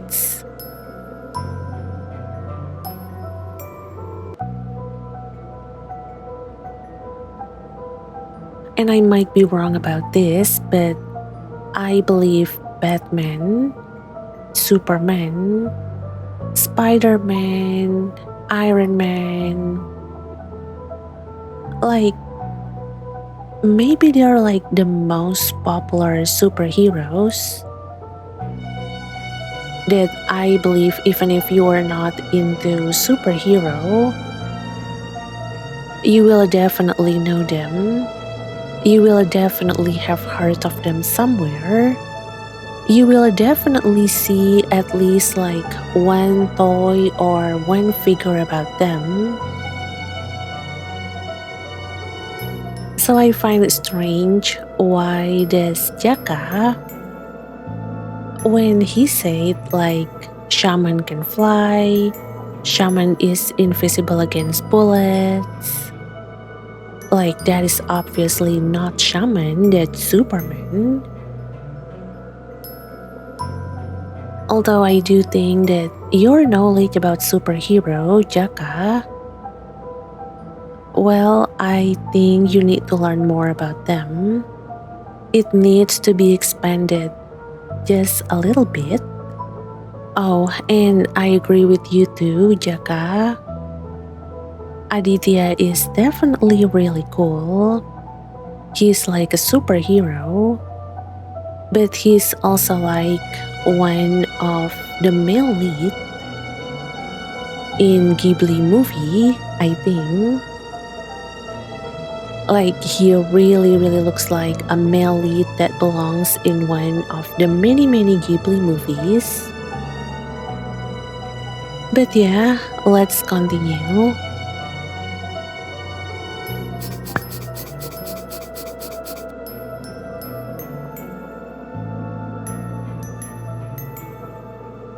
But Mr. Aditya also looks like he needs to rest. You seem really worn out. Of course, Guntur, the most caring one in the group. I mean, he's still just a kid. But I think now that I have spent over 20 hours in this game by now, I really notice how attentive he is to everyone around him. The way he checks on Kejora after everything she went through with Mr. Hardinata. Like that was so gentle. That was so caring. I can see him growing into this gentleman with a good behavior, with a good attitude, and of course very soft-spoken too. And of course, now he is also the first one to notice that Aditya looks tired and probably needs to rest.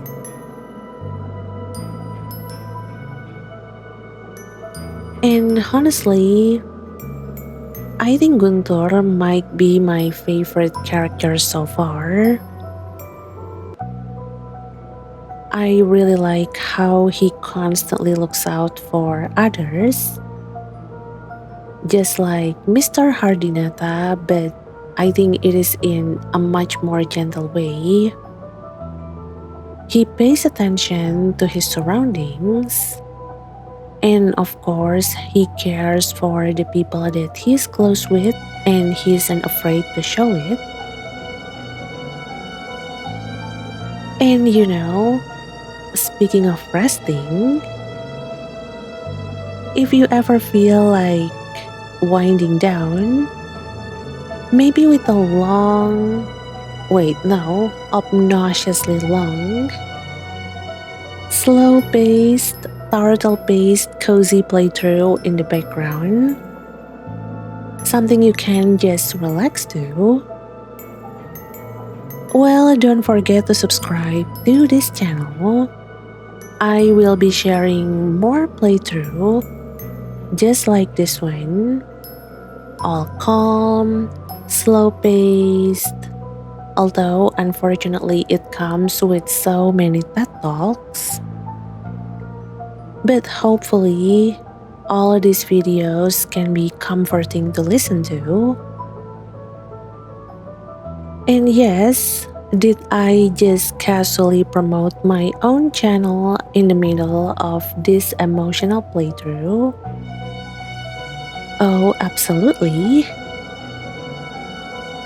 But yeah, let's continue. And of course, if you haven't subscribed to this channel or liking this video yet, don't forget to do that. Go subscribe, go like this video. Meanwhile, I will be going around this area and we are going to see if the shaman house is actually in this very area that we are in right now. Let's go.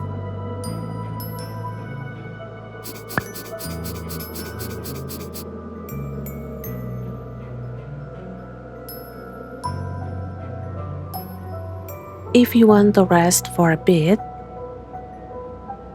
that is totally fine.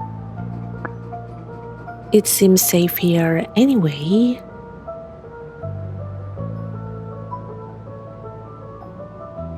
Well, she's not wrong. I mean, so far, everything has been quite peaceful. No more of those monsters going around, stomping on the ground with their big, long legs. Although I'm not sure if it's legs or hands. I have to admit their anatomy seems a little bit funny, a little bit inhuman, but then again, they are not human.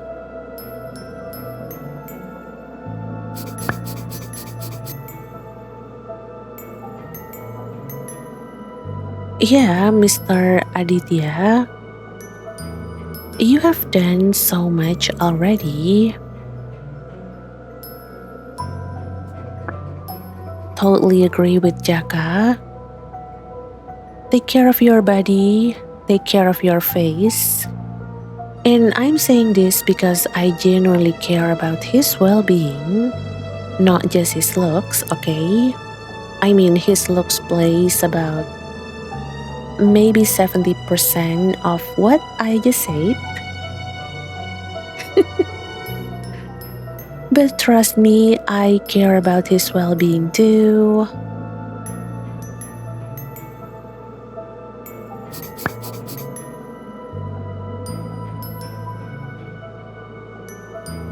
You have been like a hero to us. Oh, that's so adorable. I think Jaka is starting to look up to Mr. Aditya. Despite, well, he had actually been frightened of him maybe like a few hours ago.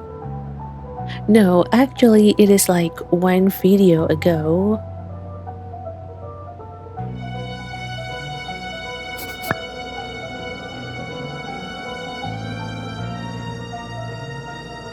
A hero?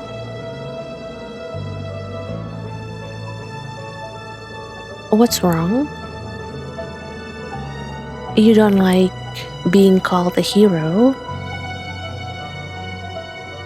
Do you not like Boku no Hero Academia? You don't want to be a hero? You don't want to be like Deku, Bakugo, Shoto Todoroki?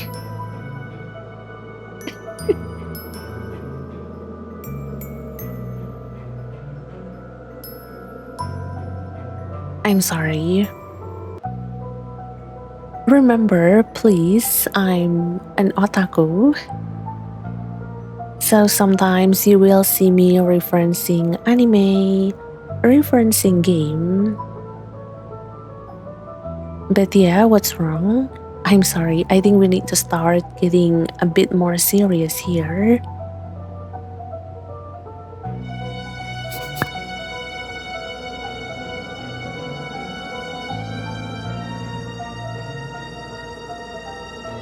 I'm sorry. Why are you apologizing?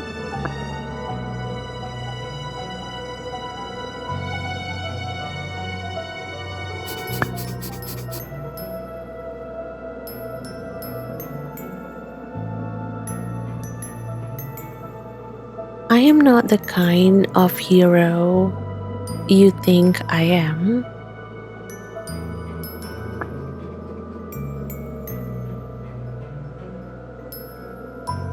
Why? What makes you say that, Aditya?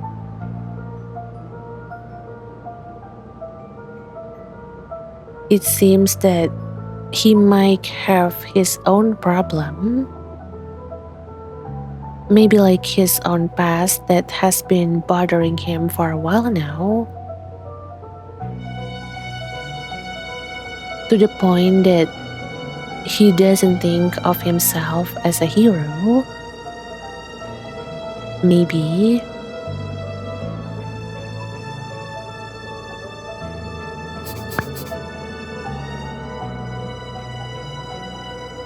Huh?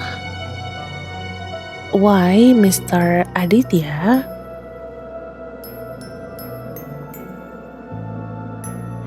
Yes, please spill the tea. I don't have a tea to drink to while you are going to regale us with your backstory, but I do have coffee.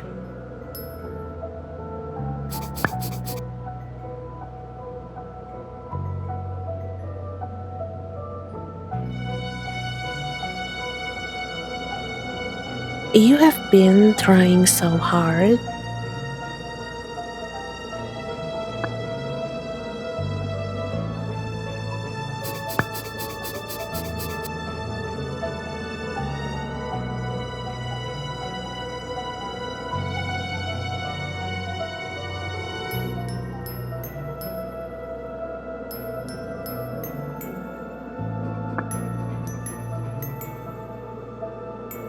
No,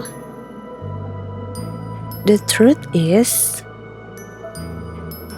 I'm someone who hasn't tried hard enough.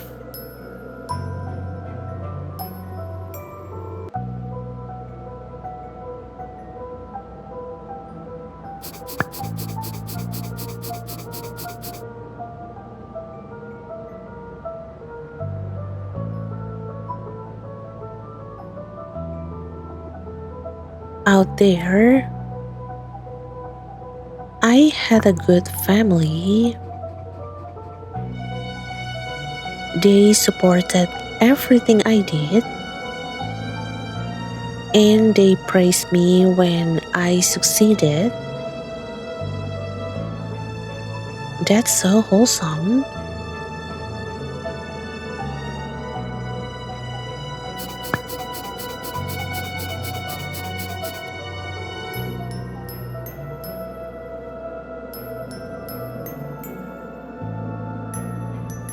But I only did it all to earn my parents' praise, not because I was genuinely interested in those things.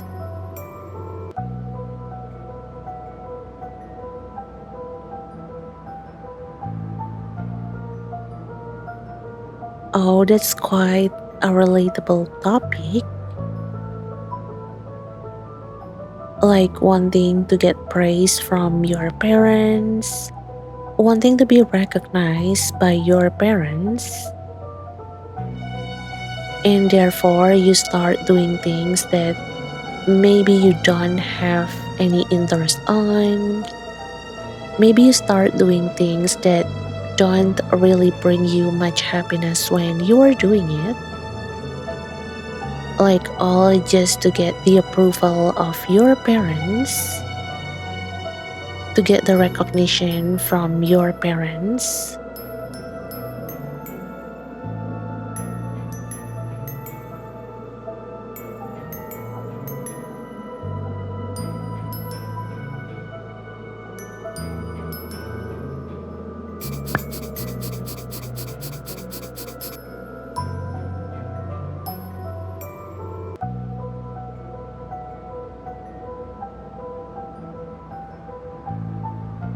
Then I had to start competing with my younger siblings who were more capable than I ever was.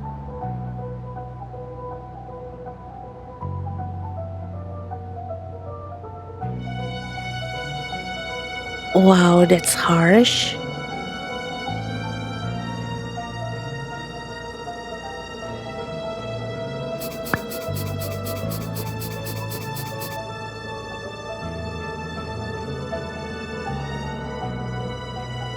My parents started praising my siblings more.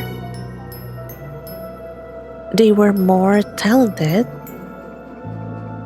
so I was forgotten.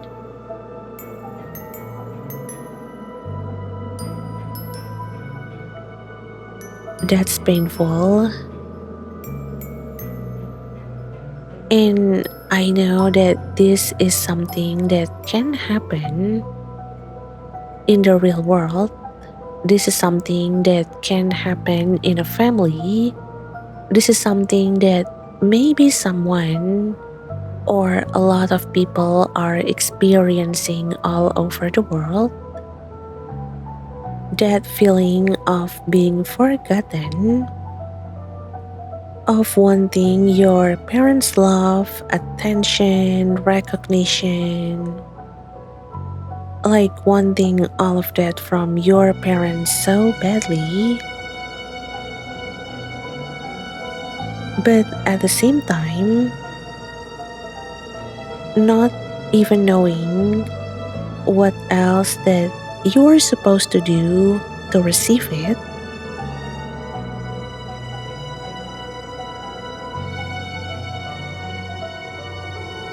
And honestly, that is sad.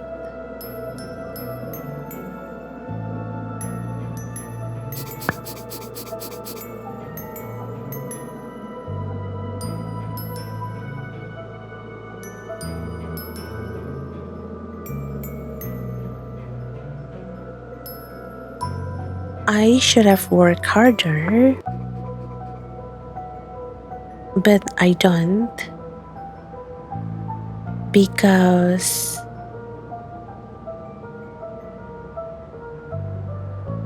because because of what, Aditya?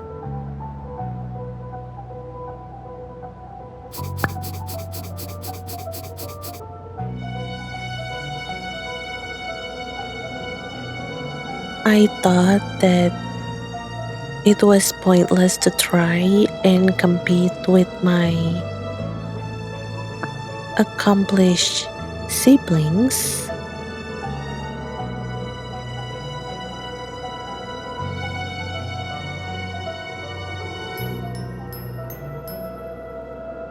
Honestly, I'm not even sure what the right words are here.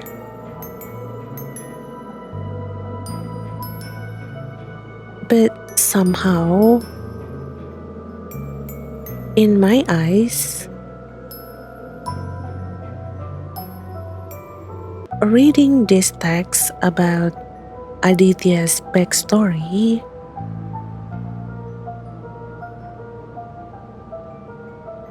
somehow he feels very lonely to me. He feels like someone that has been alone for a long time, and he tries so hard to live with that. He tries so hard to accept that loneliness, but he keeps failing.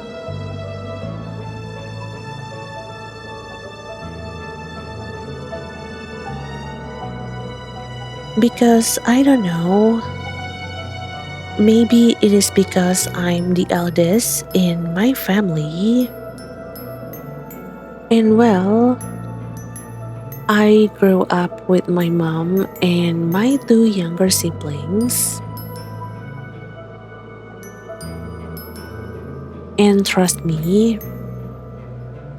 I have never really felt like I had to compete with my two younger siblings just to get my mom's attention. Like, if anything, I have always wanted them to do well. I have always hoped they would be happy and they would be successful. And it never crossed my mind that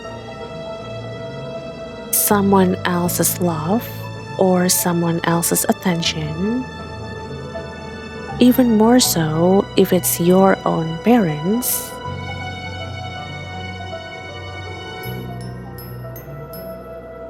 like it had to be earned by outperforming someone else. I mean, right now, this is all about family. This is a family theme and not like a romance manga, romance drama kind of theme.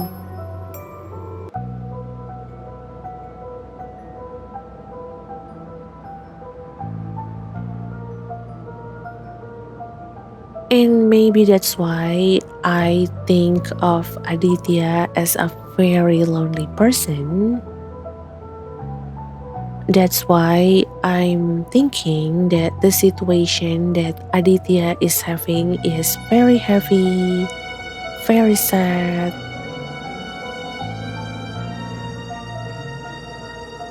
Because,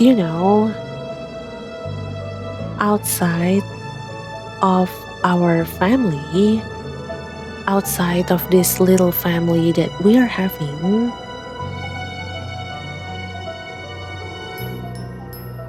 I really think that the world,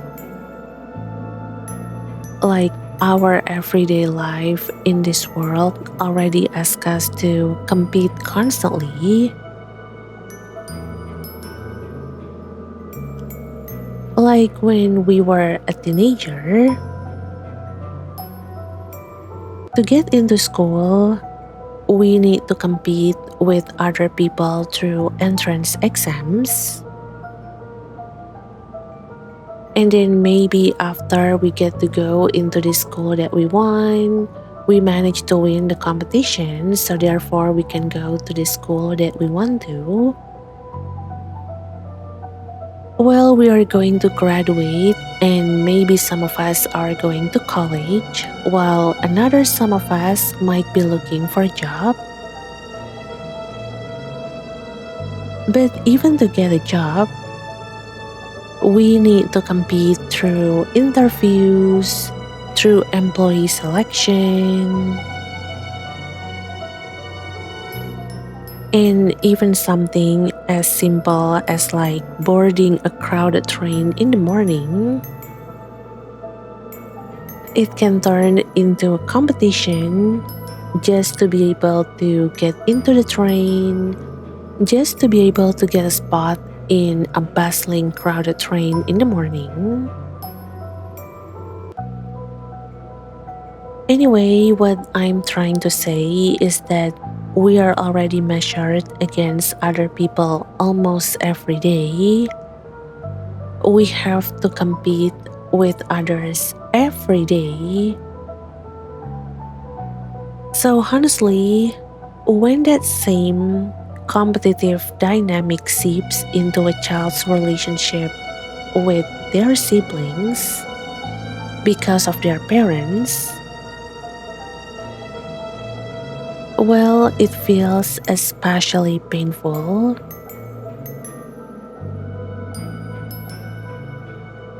But don't get me wrong, I'm not blaming Aditya for this.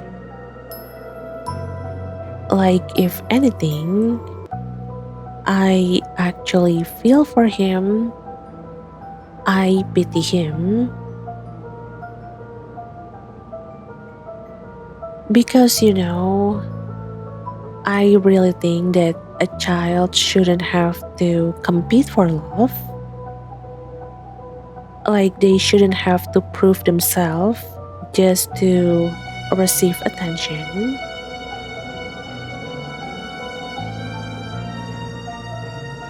Because, parental love, care,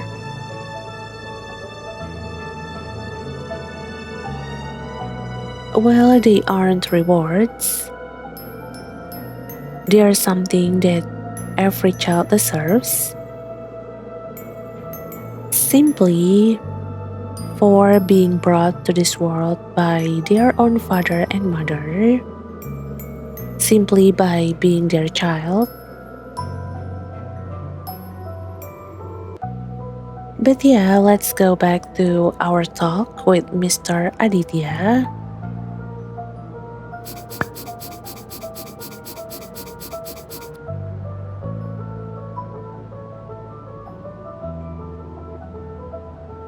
In the end, I left home and my family. I even told my siblings that I wanted to find my own path in life.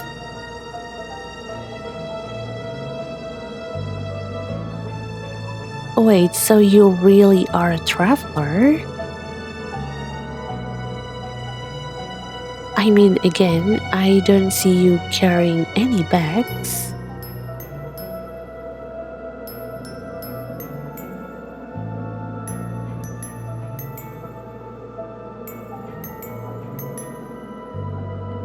But well, maybe I'm assuming things to happen way too fast. So let's continue first.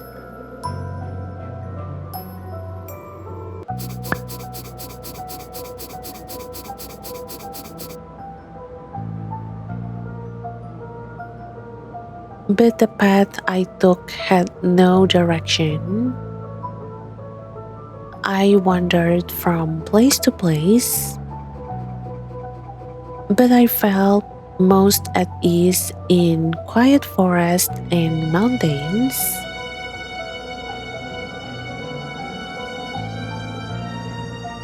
Oh yeah, he is definitely a wanderer slash traveler.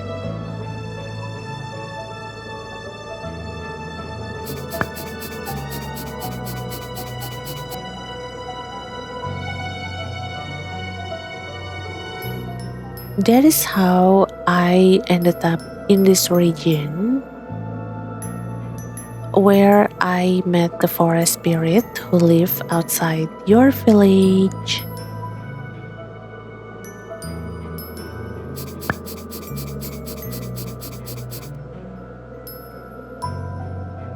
It asked for my help because something dark had been festering in this forest for decades. I see. So that's how you come across the forest spirit? That's how you get the spirit inside you?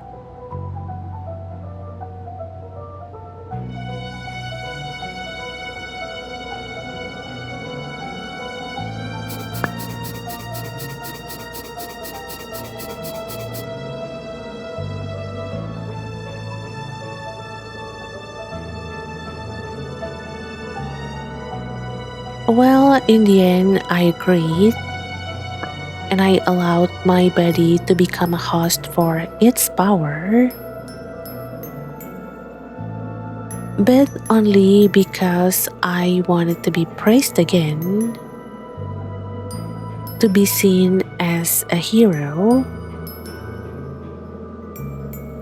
Oh, is that what is making you feel guilty, Aditya?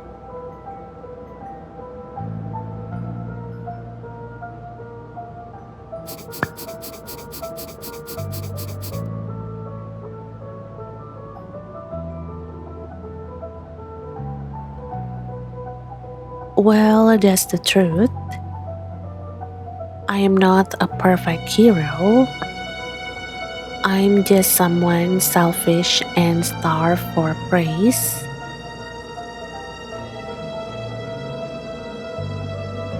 Oh, that's okay, Aditya. Being selfish or being starved for praise. For me, I actually think that is such a deeply human trait. I mean, it is not always pretty, and we don't like admitting it. But most people at some point, including me, there is definitely a moment where we want to be seen, where we want to be acknowledged, where we want someone to say, "You did well, I am proud of you." So don't worry about being selfish or starving for praise, Aditya. I think each of us had those kind of moments too.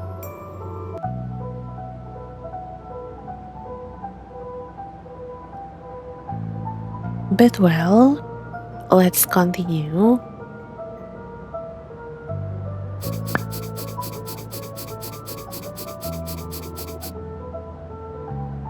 At first,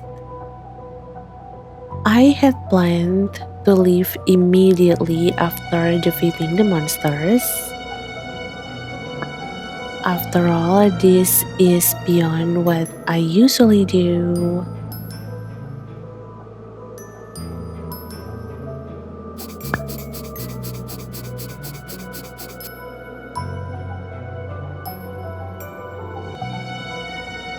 But after meeting you and seeing how your futures have been stolen by forces beyond your control,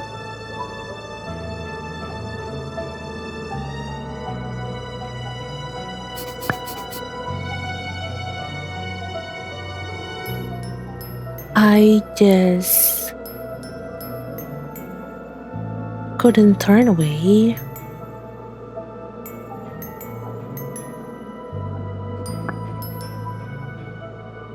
Wait, that means you were here because of you being kind, though?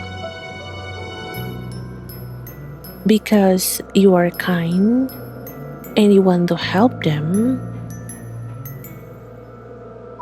and you don't immediately turn away and walk away from them.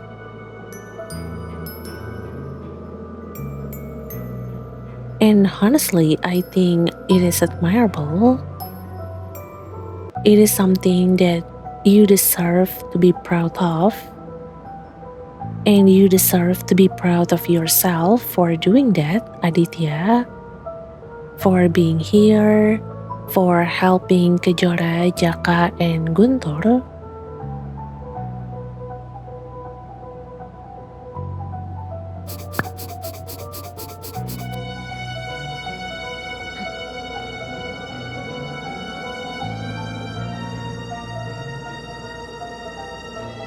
I have wasted so many years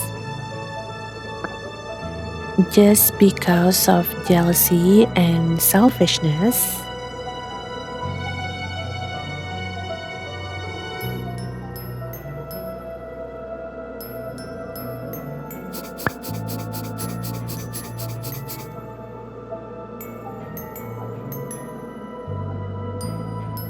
Compared to all of you who value your time, who fight for your future, for your friends,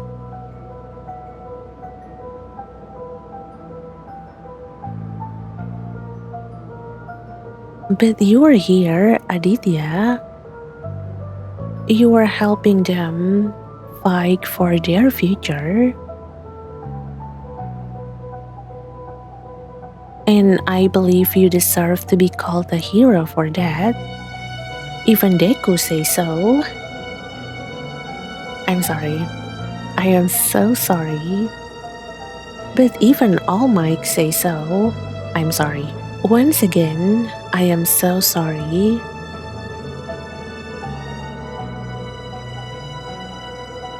But honestly, just the fact that Aditya is here right now, I think that is already a really good step for him. And I'm proud of him.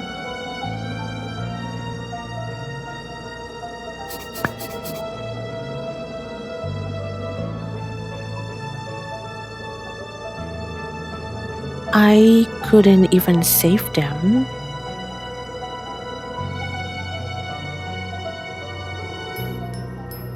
Oh wait, them?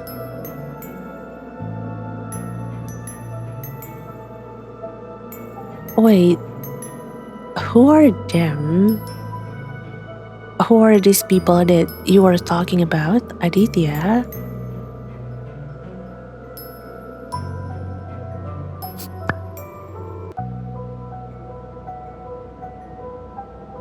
I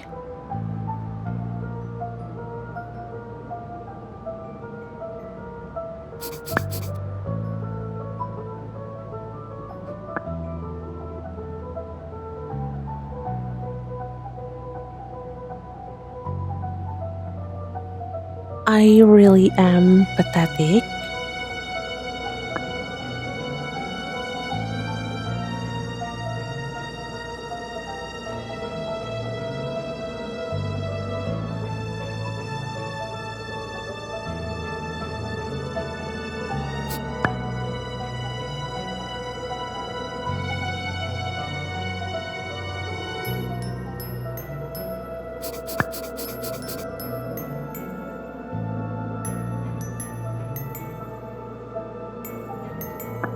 No, no. I don't care what happens to me after this. No, no.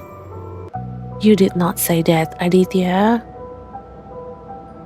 No, no, no, no, no, Aditya, no. Don't you dare say that. Please don't. Take that sentence back. I mean, I don't like the implication.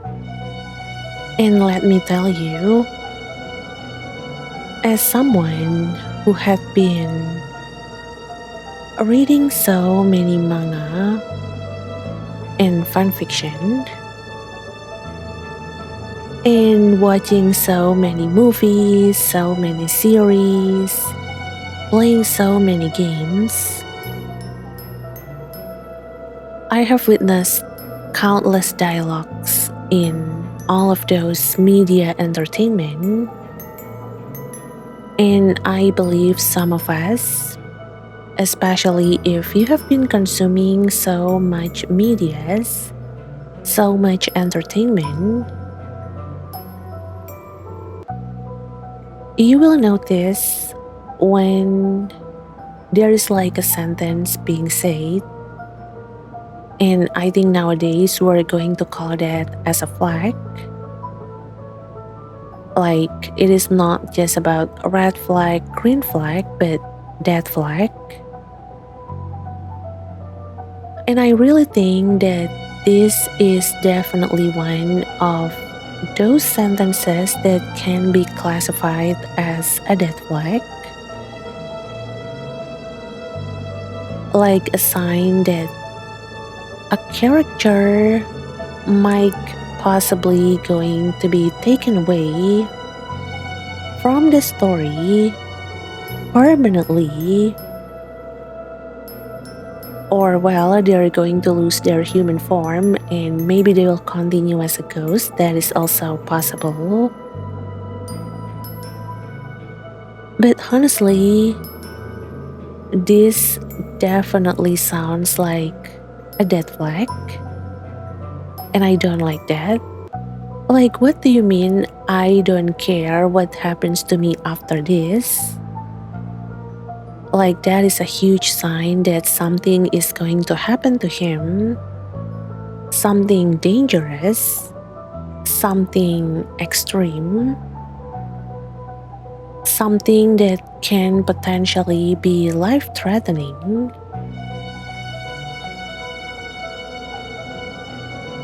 And I think by now, more or less, I can say that I have learned maybe a little bit about how the writer in Berangin Kreatif,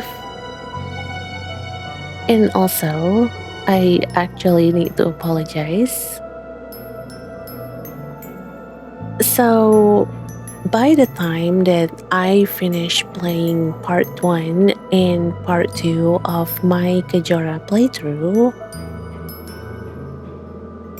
I was working on uploading part 1 to my YouTube, and my best friend, blessed him for notifying me about this. Well, he noticed that I actually made a mistake when mentioning the name of the developer. So, of course, being the kind person that he is, he told me. But at that time, I'm already finished recording for part 1 and part 2. And of course, part 1 has already went up on the channel. And when he told me, I actually did not believe him at first. I was like, really? It is not bringing creative, it is actually bringing creative. And he was like, yeah, really, you should pay more attention to that.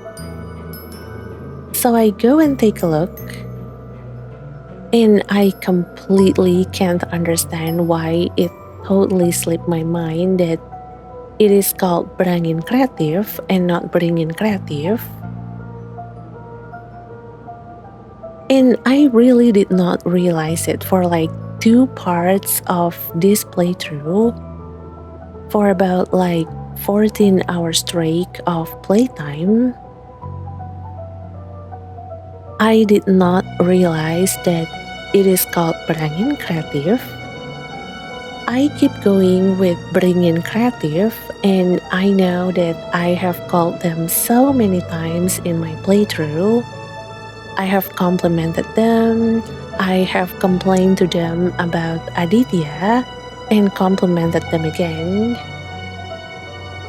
But all this time, I have been using a completely wrong name. And I feel really, really bad. But at the same time, I'm laughing at my own fault, at my own mistake. I mean, this is definitely my fault. I recognize that and I own up to that. But I think it is partially because in Indonesia, we have this tree and it is called beringin. So pohon beringin, it means beringin tree. And I think in English it is called banyan. I'm not really sure, but I remember that I think it should have been called banyan in English. But it is a really, really huge, strong, and old tree. And in here, in Indonesia, there is a saying that if there is this beringin tree, I'm just going to say this as beringin. Well, if they are big, they are huge, they are tall, then there is a good chance that there is a ghost living there. So when I played Kejora and I saw the name of the developer, I don't know why, but Brangin totally slipped out of my mind, and I immediately think of them as Beringin, considering of how the saying goes. Beringin tree, it is closely related to ghosts, so maybe Beringin creative because they want to make this kind of horror game.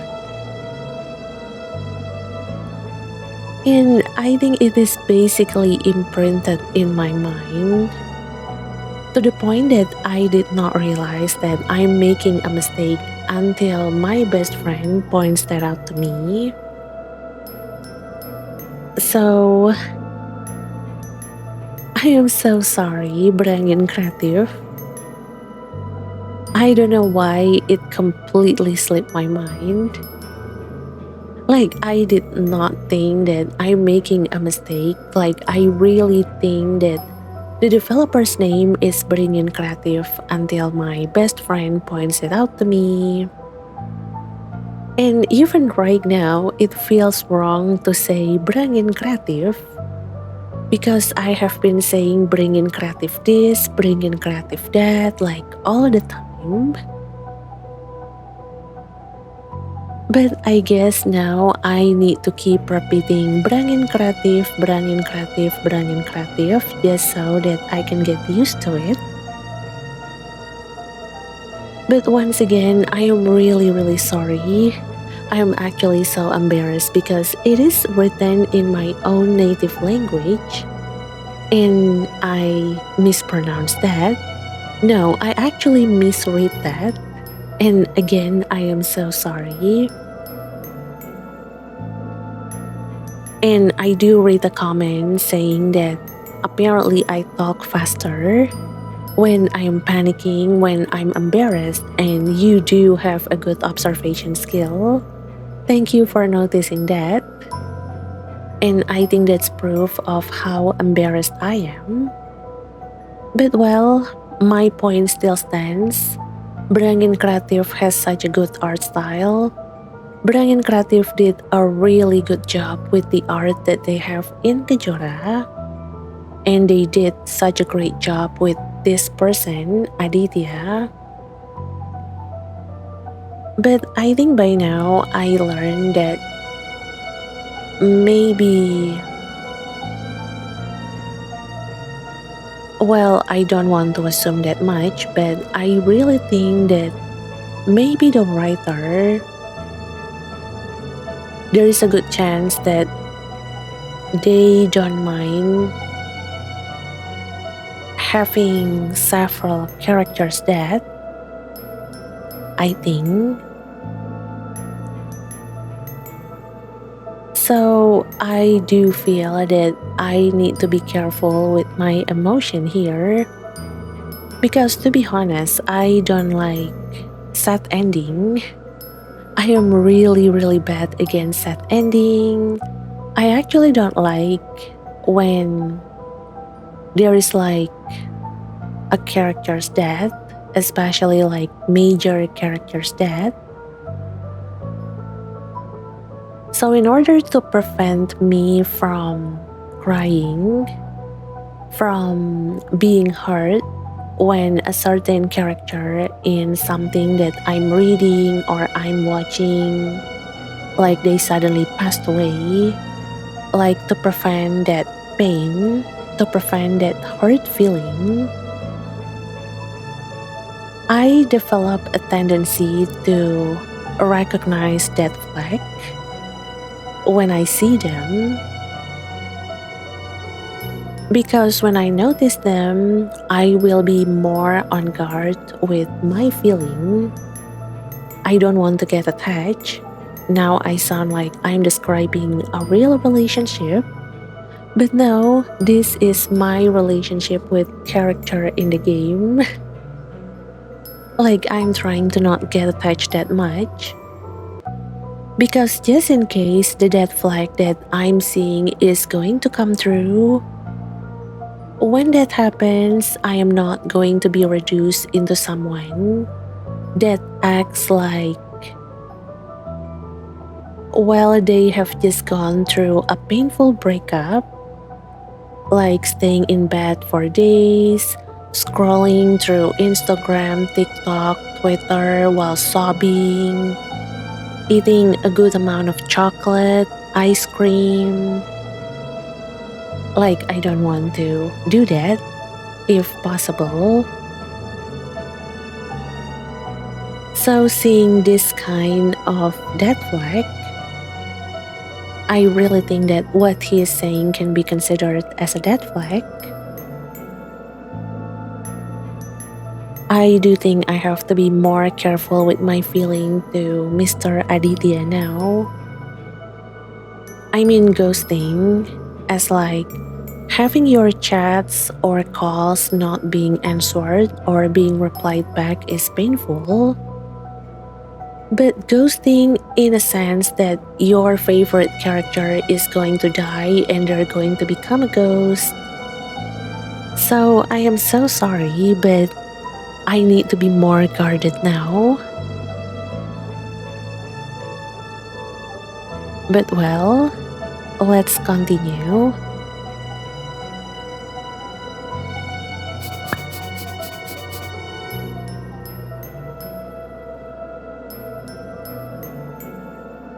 As long as I can free your village from this spell. Oh, that's a huge dead flag.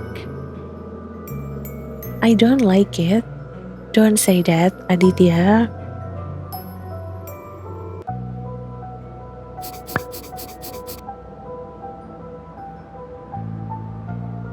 Because you all deserve to have a future.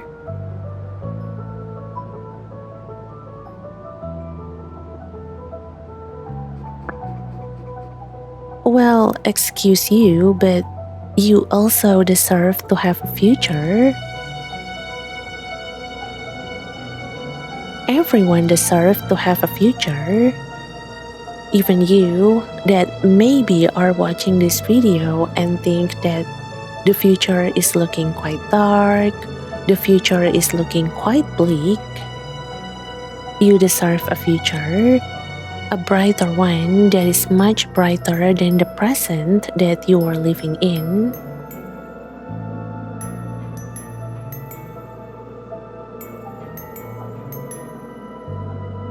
But yeah, let's continue again.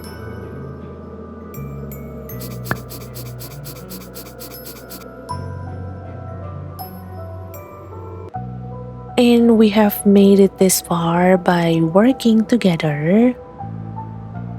Even though it hasn't been easy.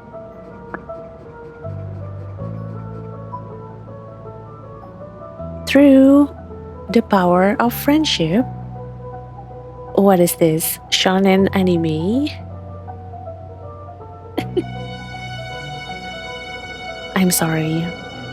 Somehow I am reminded of my time in Neko Odyssey. But yeah, power of friendship.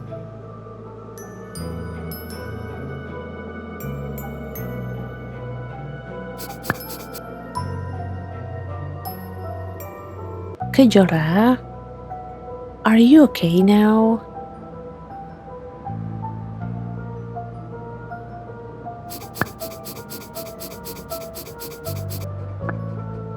I am Mr. Aditya.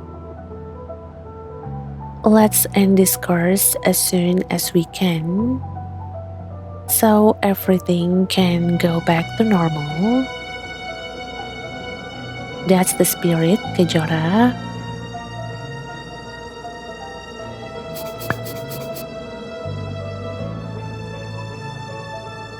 But what about you, Mr.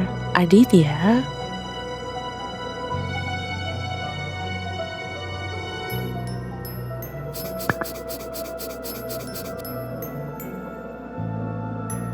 Yeah, we didn't realize you were carrying such a heavy burden too. I agree. I'm actually thankful to Berangin Creative. That's the correct name, right? But yeah, I'm really thankful that they managed to make Aditya have a proper background too. One that I feel can be relatable to a lot of people in this world. And I do hope that eventually, as we are progressing through this game, maybe there will be some motivational moments through Aditya's own moments that maybe for people that are playing this game or people that are watching this video, like maybe that can inspire them to maybe do a certain thing with their life, especially if they find Mr. Aditya's situation to be relatable. Like maybe there will be some motivational moments, some inspirational words, maybe.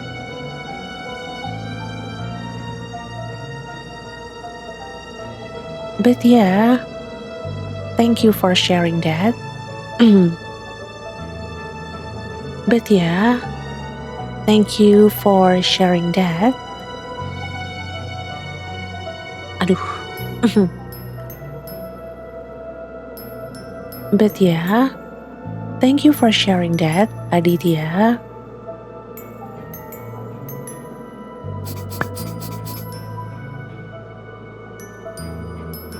We are sorry if we said anything wrong.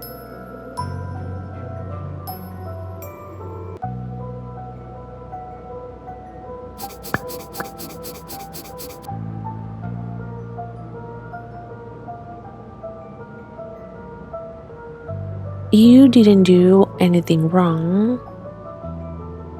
I'm the one who should be apologizing.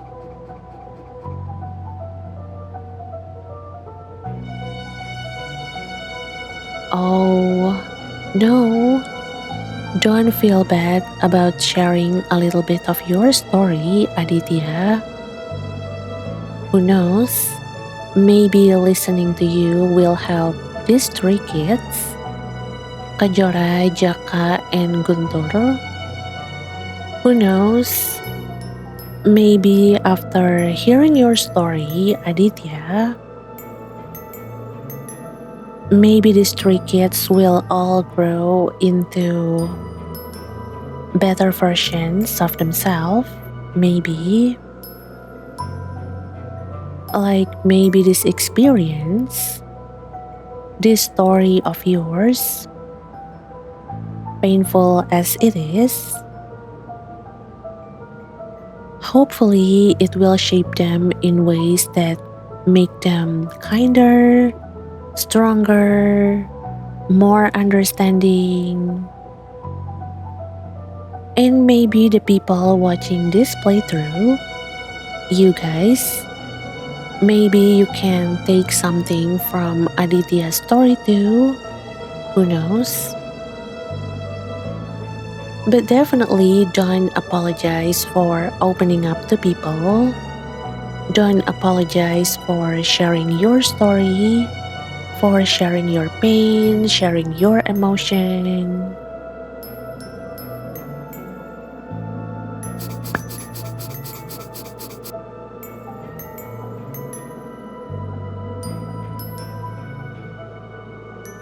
If you are all ready to continue,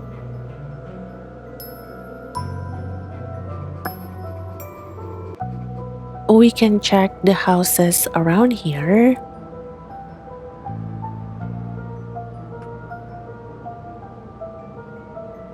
Sure, let's go. Okay, Mr. Aditya.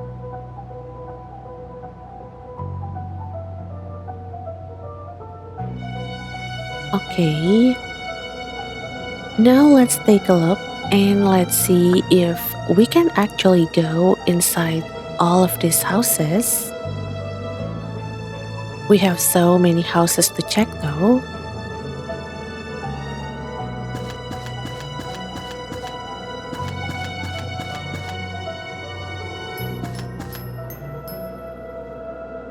Oh, okay. I don't think we can go here.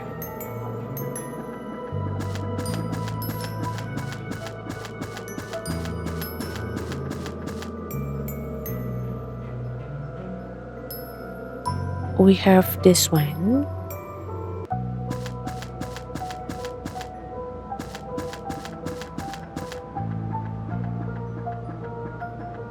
Oh, and there's this one too.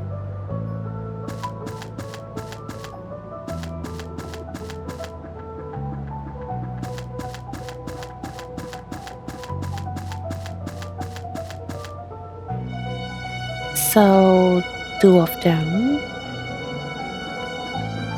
Okay. Let's start from the one to the left.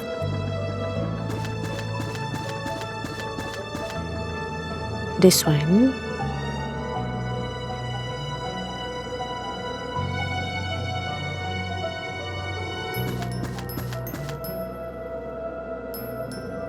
Oh, something is glowing over there. Let's get that.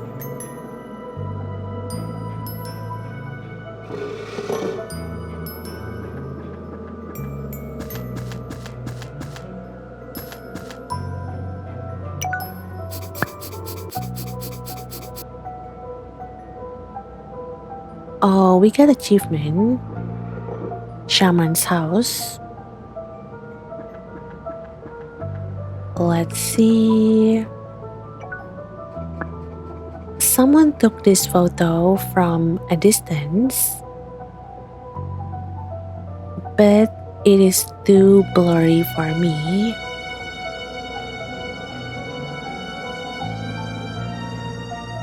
Oh wait, look at the photo though. It seems like there is a figure entering that house. I believe it is the shaman's house. But who is that person?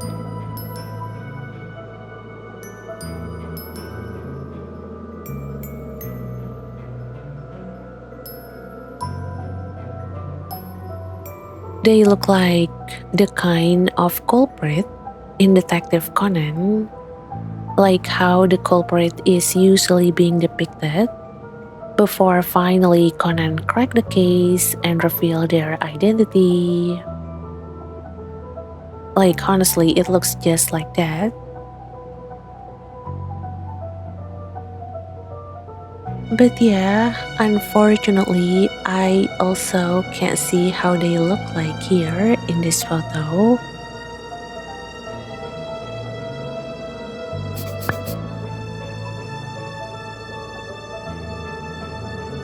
Oh, let me have a look. What about you, Guntur? Can you see this photo much clearer, maybe?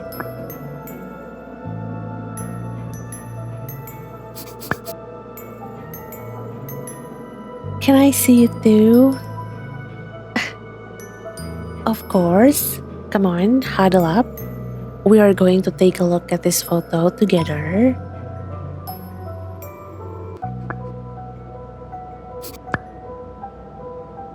Here.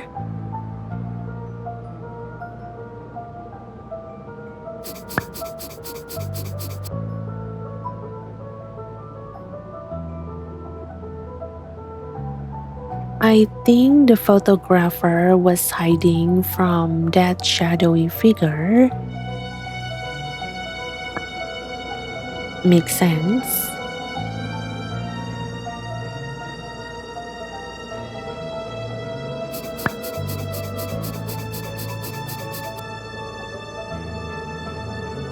It looks like he took it while hiding in the bushes and probably ran away after taking the picture.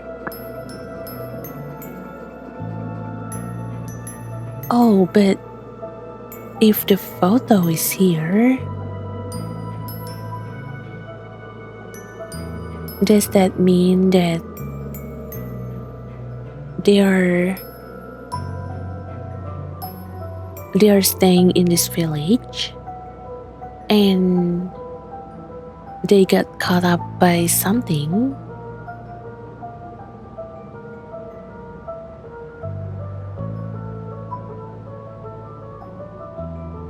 Honestly, I don't know. Maybe let's continue first.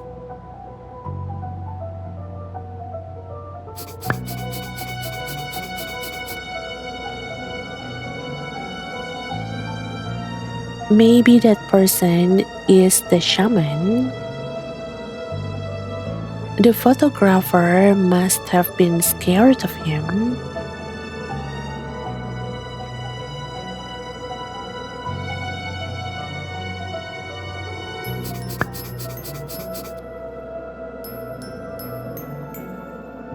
Maybe the villagers were starting to doubt him. Maybe.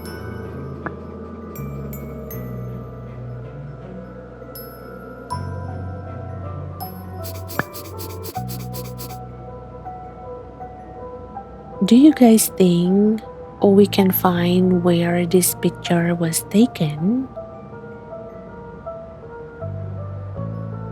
I believe so. I think we just need to find a shack that looks exactly like what we can see in this photo.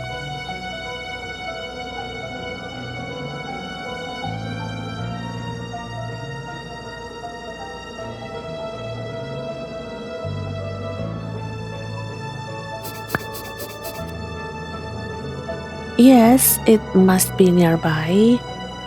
Let's search for it.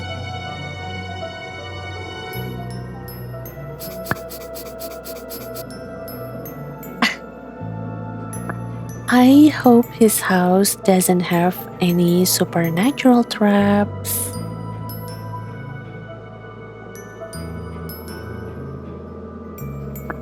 I hope so too, Jaka. I hope his house is not being inhabited by any ghost.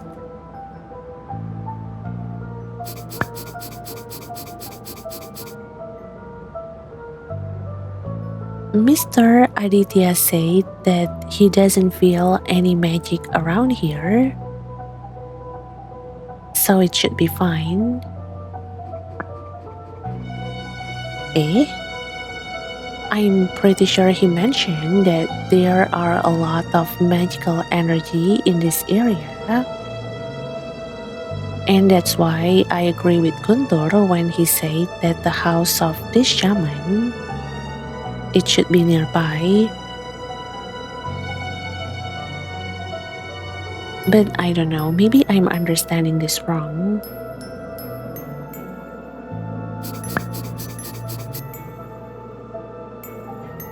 Yeah, but I'm still going to watch out for snakes.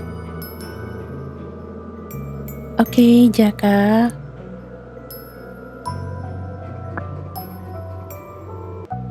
Well, we got the photo. And we got an achievement too.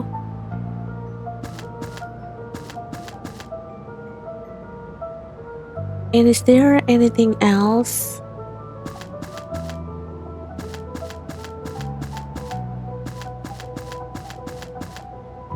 No.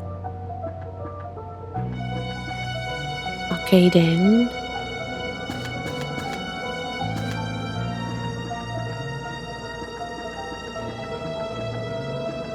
Now let's go to the other house.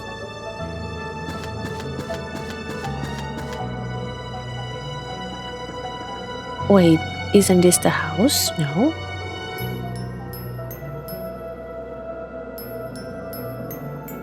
I mean, it is either this one, or maybe there will be another area after this, and that is where we can find the shaman's house. But at this moment, we can't go inside this house. So let's go check out the one that we can enter. Here.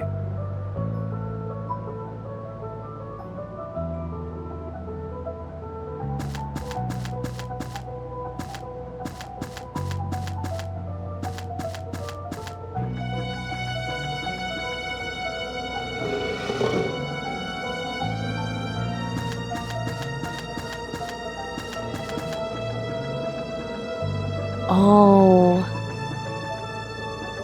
something is there. Plant. Let's see.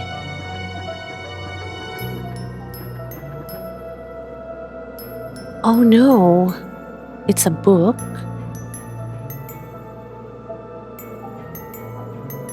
Oh, I see the book already.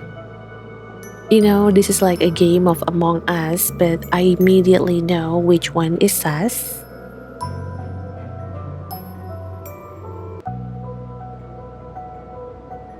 But what should I do with this?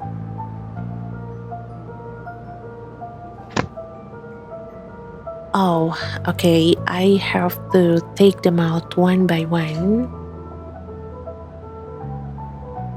Alright, but please stop staring at me. A book with creepy eye. I'm sorry.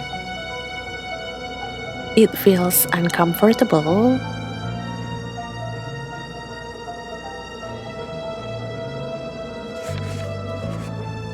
But there we go.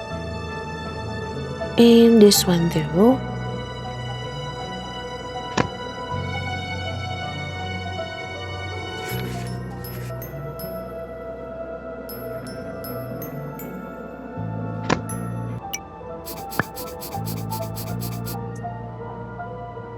This book looks thick and old. Could this belong to the shaman?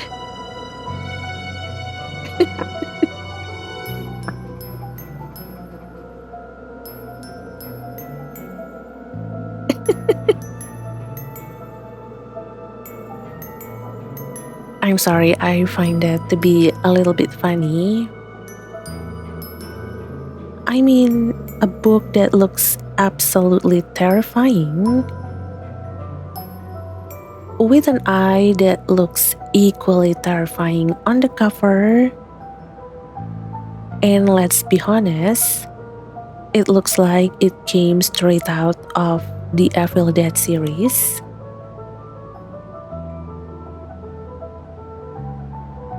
Well, I think yeah, we all know who that belongs to. This is very clearly the shaman's book.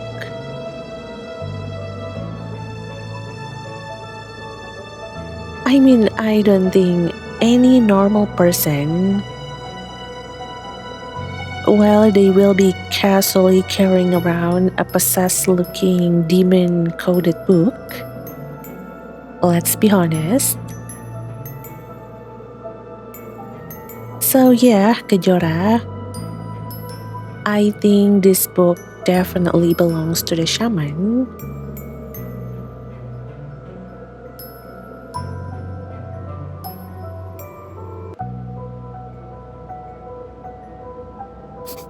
Why is it here though? Shouldn't it be in his house?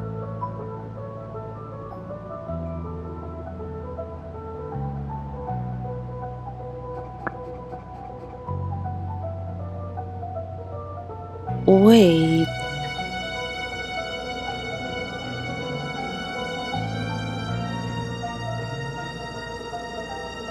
Jaka,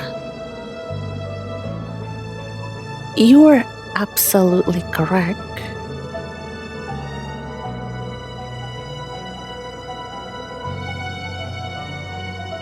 I mean, look around.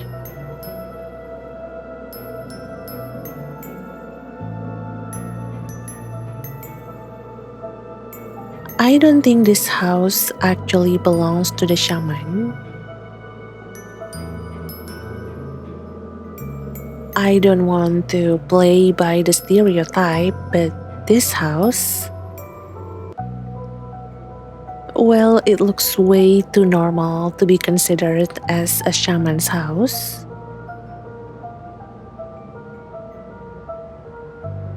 So honestly, that is such a good question.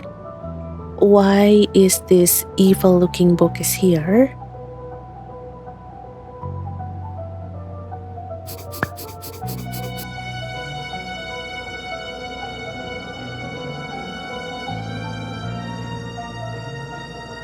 If it were up to me, I would throw that thing away. Me too.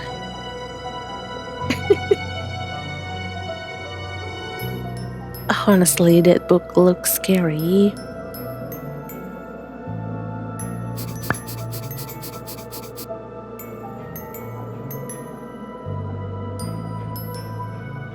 Maybe the book was brought here by this home's previous owner.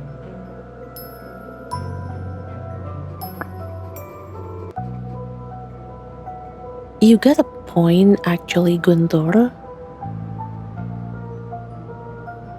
But now we do have more questions that we need to find the answer for. Like, who owns this house before?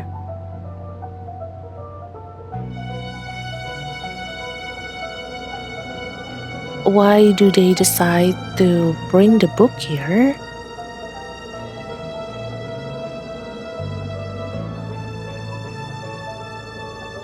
Honestly, I'm not really sure myself as well. But can we read them? Can we open the book now? I mean, I would be lying if I said I wasn't curious about what is being written in there.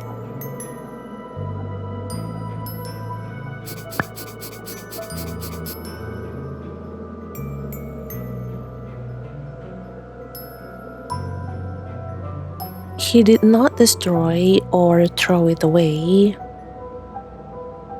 so he could be studying it. Honestly, makes sense.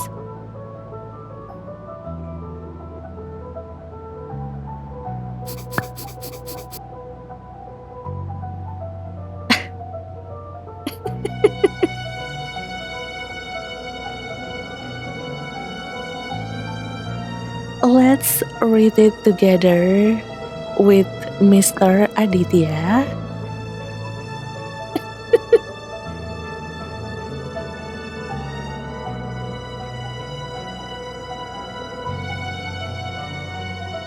I am so sorry. I shouldn't laugh.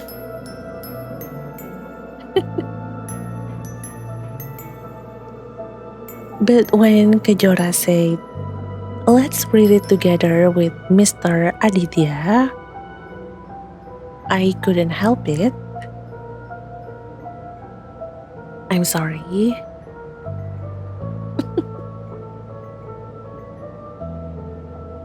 Because you see, the book literally looks dangerous. It looks cursed, even. It probably contains spells written by the shaman himself. And yet, somehow, the way she said it, the way Kajora was like, let's read it together with Mr. Aditya. Like, to me, it sounded so innocent, so casual. Like she was suggesting, let's read a bedtime story together. Maybe Mr. Aditya can read it out loud for us.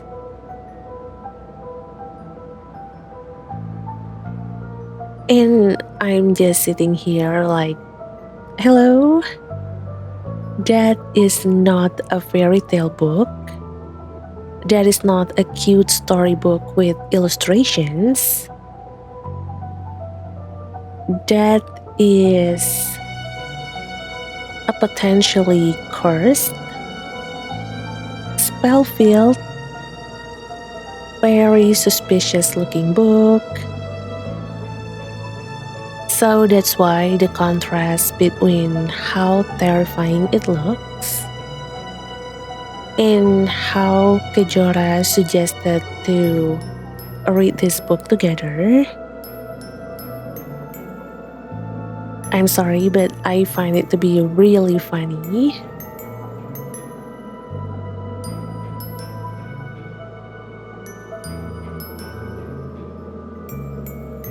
But sure, here, Mr. Aditya, take this book.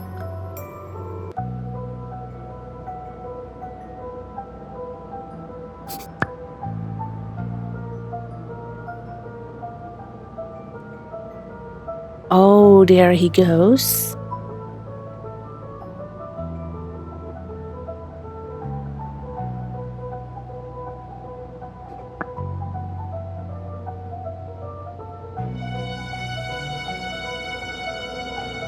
Somehow I can imagine him going through the pages, perusing through them.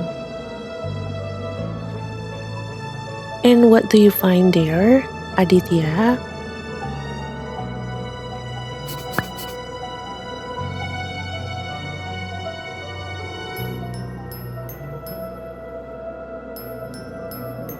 This is interesting.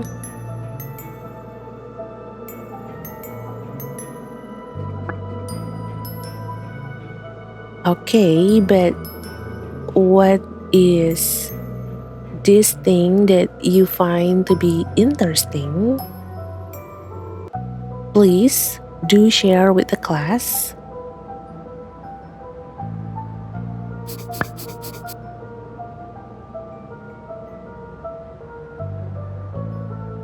You can read it. That is so cool.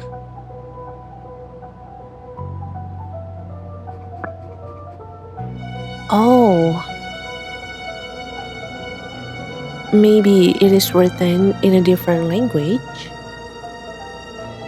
Maybe Sanskerta. Wait, what is the English for Sanskerta? Sanskrit, I think.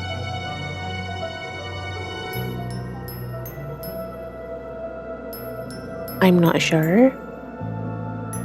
But I'm guessing that the book is actually written in a different language, in a totally different alphabet too. And maybe that's why Kejora, Guntur and Jaka, like they might not be able to read it. But the fact that Aditya can actually read it also very questionable. Like right now, I'm very interested to learn more about his background.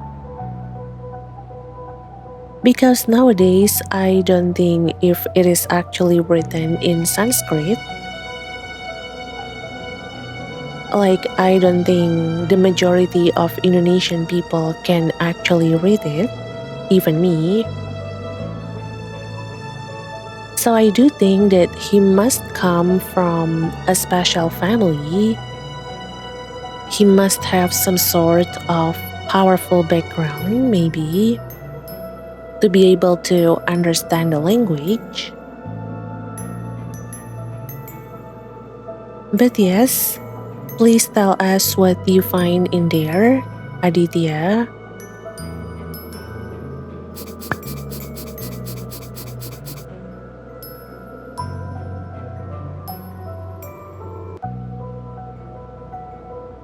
It is written in an old language. Oh, but he doesn't elaborate about what language it is, okay? And yes, there are some spells and unusual terminologies.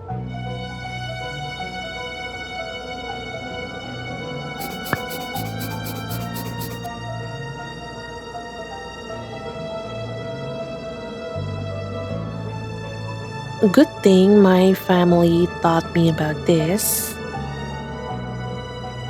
so I can still read them.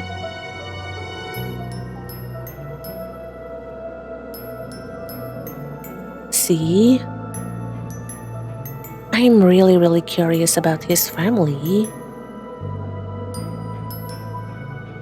Like, there must be a reason why in his family he was actually being taught about this old language, about how he should be able to learn and read this language.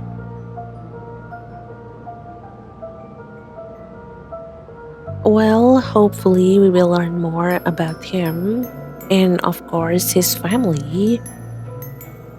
Maybe as we are progressing more and more and more in this game. But let's move on.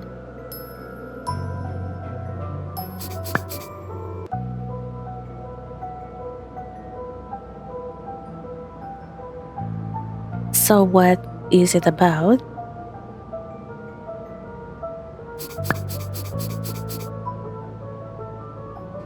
Does it mention anything about this time loop spell? That's true.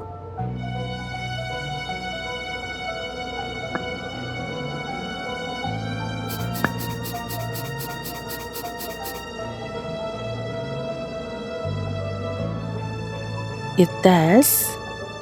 Oh? It says here that the spell is connected to a necklace that the shaman once made.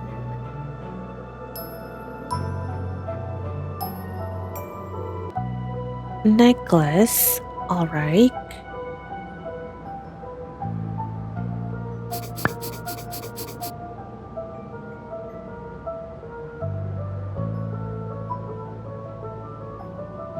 The necklace was made to control this village.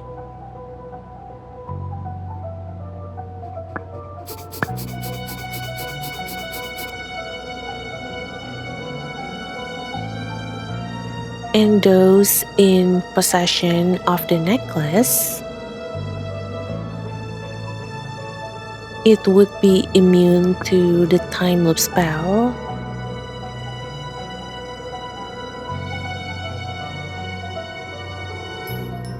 Immune to the time loop spell.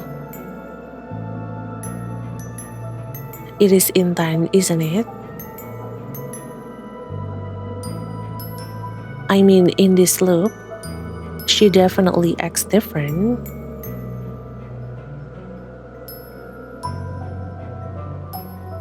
I mean, it could be Bintang, but I do feel he might be a little too young for that. And not to mention that Intan was probably dragging him around. And maybe that's why in this loop, we can find Intan and Bintang standing not too far from Kejora's house. Because maybe Intan is the one that is immune to the time loop spell. So she is free to be like asking Bintang to go with her to a different place, to do a different thing.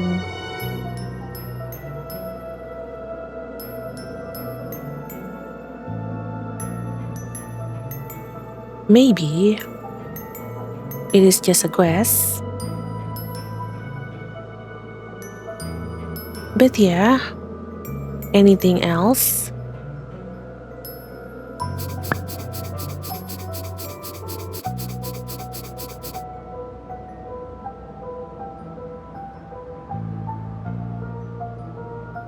They can use it to control monsters to secure the village. There are also some hypnotic spells to silence any suspicious people.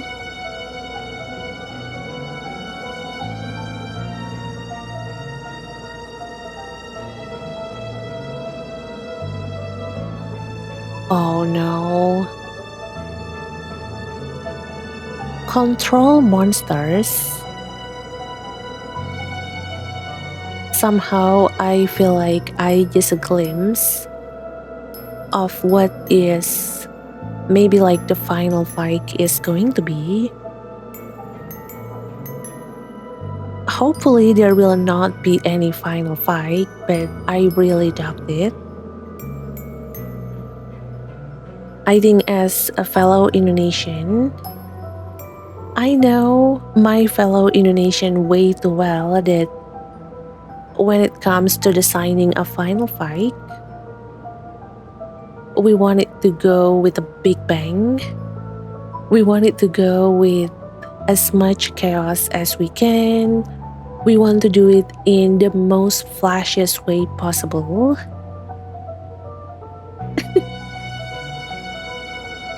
I mean, I don't know, but I just get this hunch that the boss fight is not going to be easy if there is one. And it is probably going to involve those big monsters again. And I honestly have to say, I am not a fan of those monsters.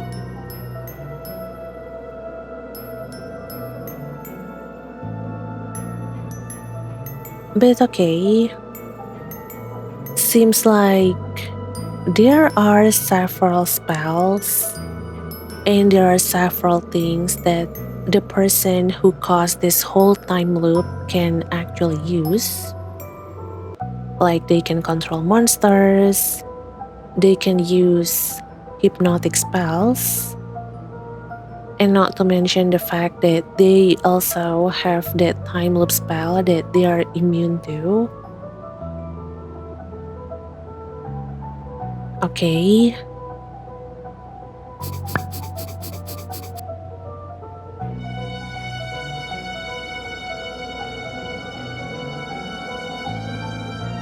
That is scary. Did he really do those things already? Honestly, I'm not sure too, Guntur. I actually would like to know more about what happened in the past that, actually leads to him being caught by the authorities.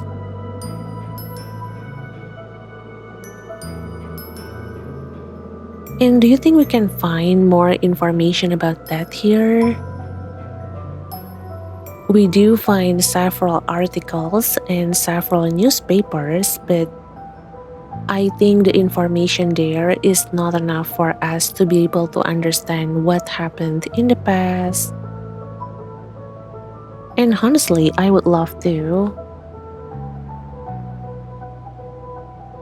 But right now, I'm not so sure if we can find more.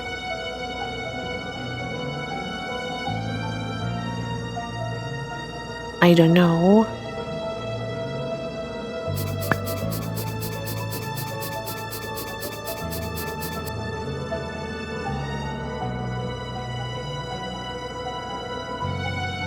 This village has been abandoned for a long time,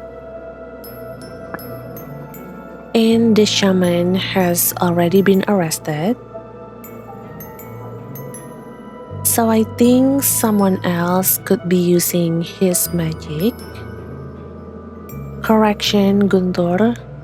Someone else is definitely using his magic. And we need to find out that someone else. It is Intan. I'm sorry, I'm pushing my agenda way too much.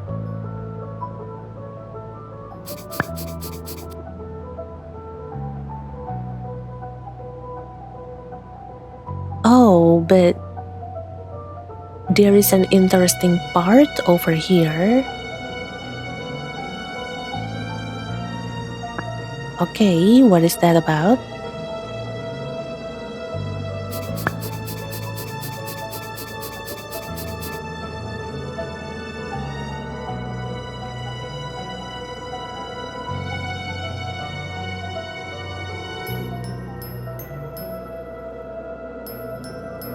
To maximize the effectiveness of the time loop spell, the user must prepare a large clock and a smaller one.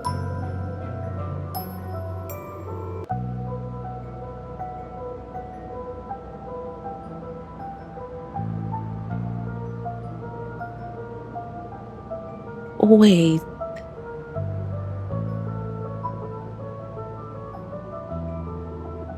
I feel like we saw a small clock before, right?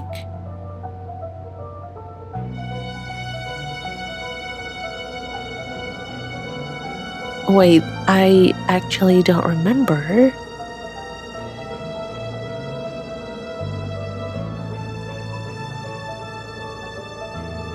Oh, I honestly can't remember.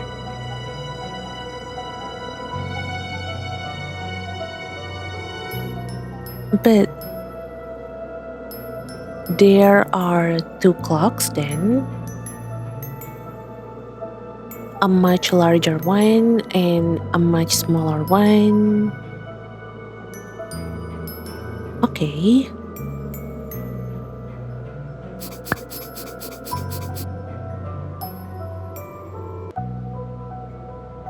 They will be given magical power through another ritual.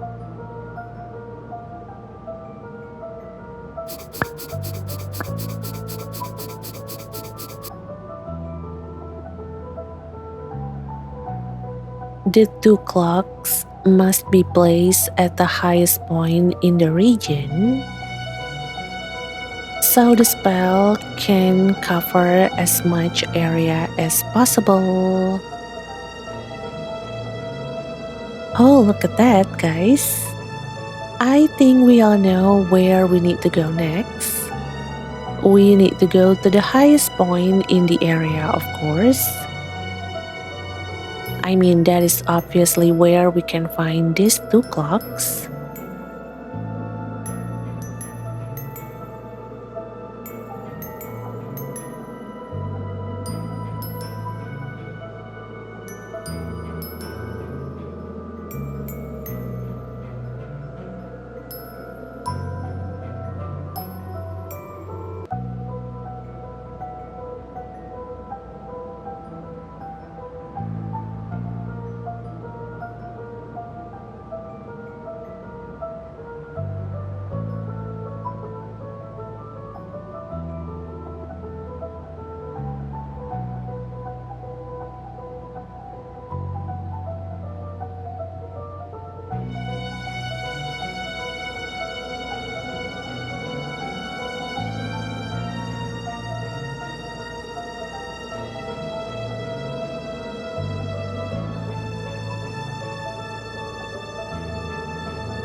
Oh, but wait. Do you remember when we experienced the loop ourselves? Like after the first day, there was that animation, right? The one that shows the street of the village. And then there's this clock, along with the ticking sound. And also when the day almost goes to tomorrow, the time stops. Like once it hits 12 o'clock, the time stops and it loops back. I mean, if it's Persona 3, it is going to be a dark hour, but no. This is Kajora, so the time loop back.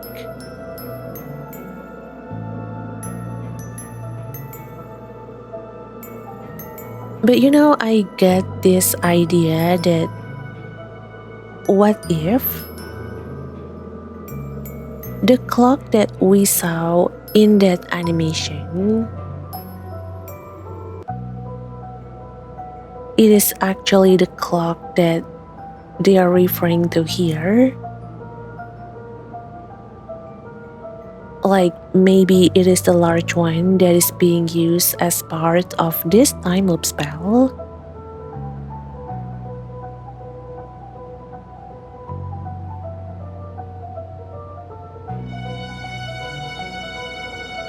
Because, the way the loop was presented to us in that animation,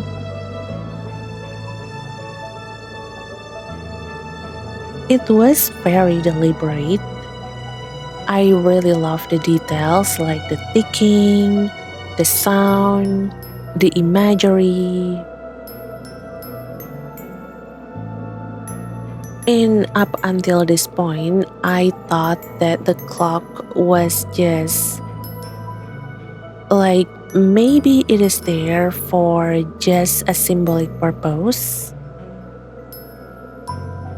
Like it is meant to show that the time is looping.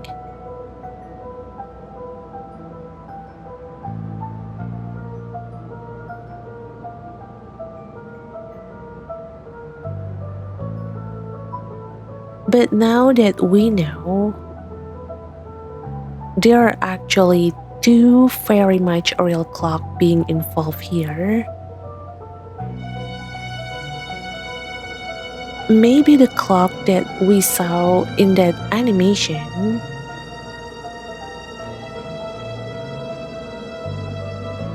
maybe it is actually based on a real clock that we have in this game.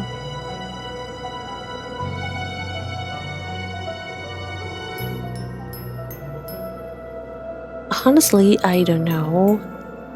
But if it's really the case, I do have to again compliment Brangin Creative about the details. I like that.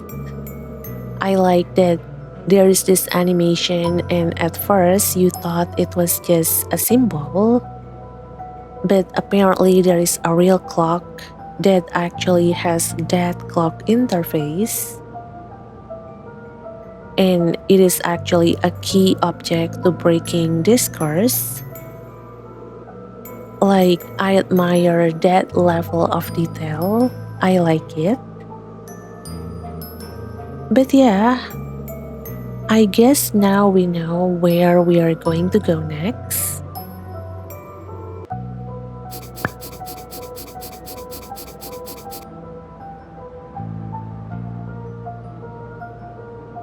Look, there is a note written here. Looks like the clocks have been placed at a factory nearby. Apakah itu pabrik gula? Is that a sugar factory?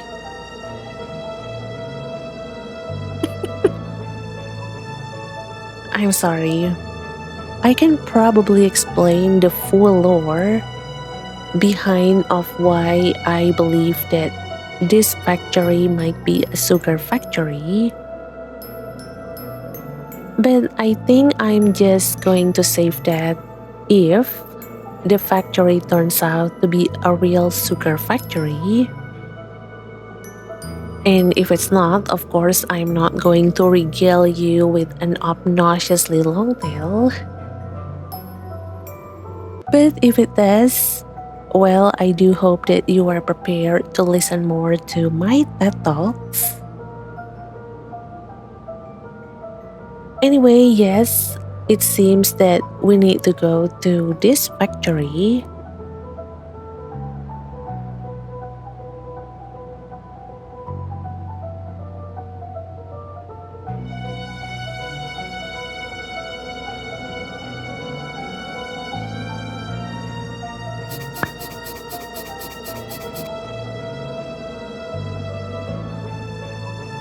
The factory was built on top of a hill above a World War tunnel network.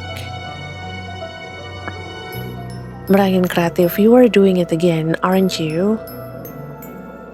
I mean, you are going to bring in a little fact about World War. And I do think especially about World War II, because it was during such period that Indonesia managed to gain its independence.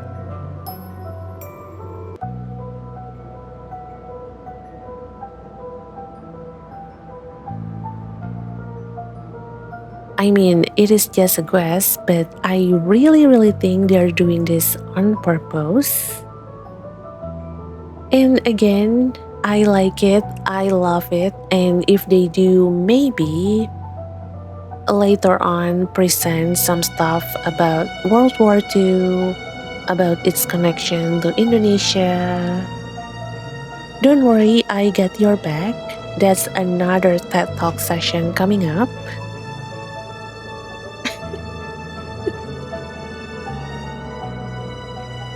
I am so sorry. I really love talking about Indonesia. So, if you are still here after hearing my long session of TED Talk about Indonesia, please know that you have my thanks.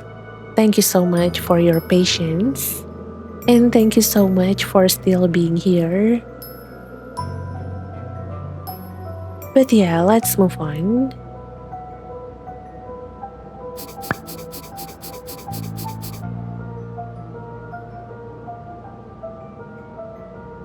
A place with a dark history like that could boost its supernatural energy.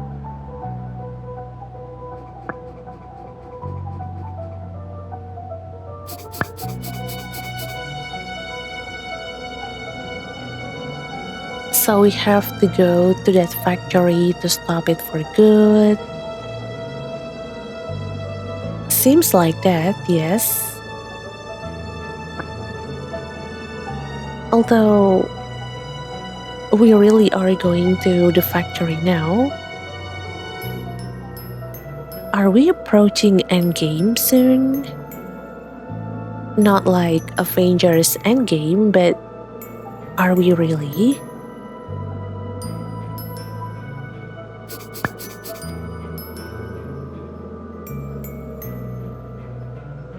Just destroy the clocks, right?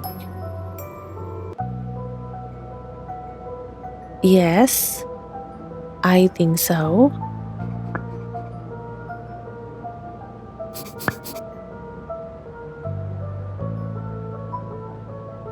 It sounds so easy.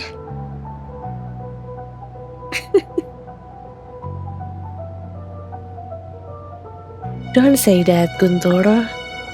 I can feel it in my bone. It is not going to be so easy. Like, I can feel it right now. Call it like telepathy between Indonesian, but I know it is not going to be easy.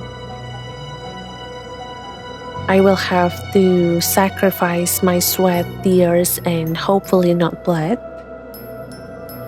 Maybe just my sanity. Although right now there is still part of me that is hoping that this game does not really have a boss fight. I doubt it. But let's go.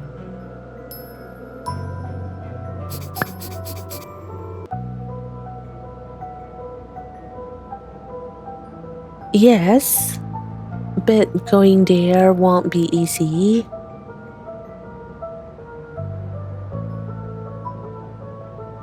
Oh, maybe that is also the case too.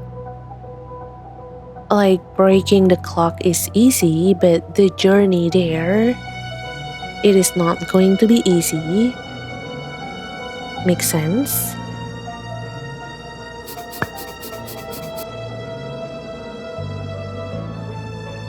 Maybe we should go over the book one more time. Oh yeah?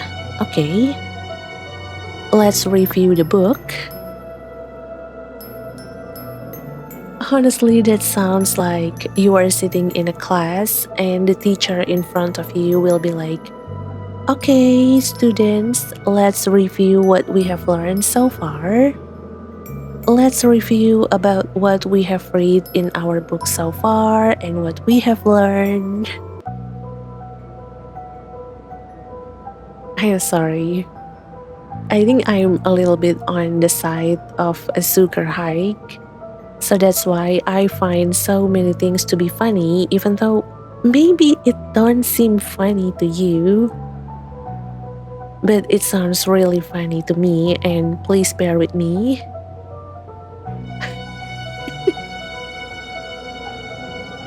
But yeah, let's go over the book one more time.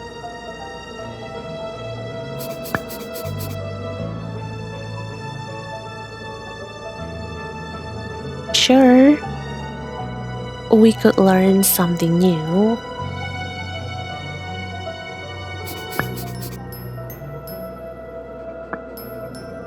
No harm in that, I guess.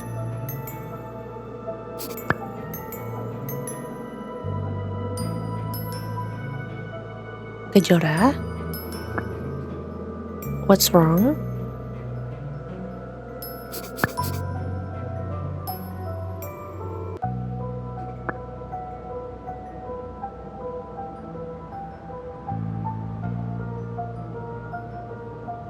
Oh, look. Aditya is saying the same thing as me. But yeah, what's wrong, Kajora? I'm sorry.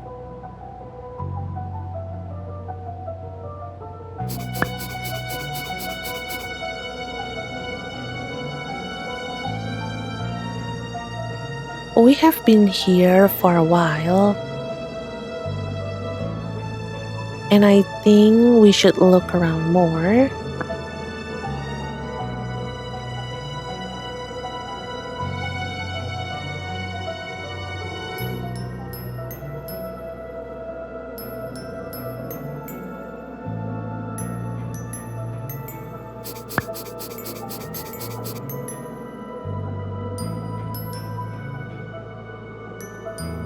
Because we saw a photo that might lead us to the shaman's house. Oh, so Kejora is saying that we should go to the shaman's house.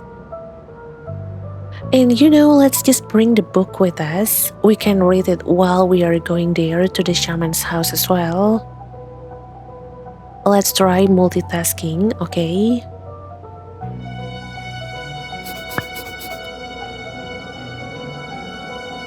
We might find more clues there.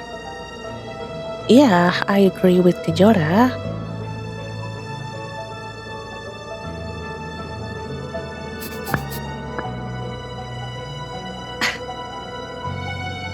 Jaka.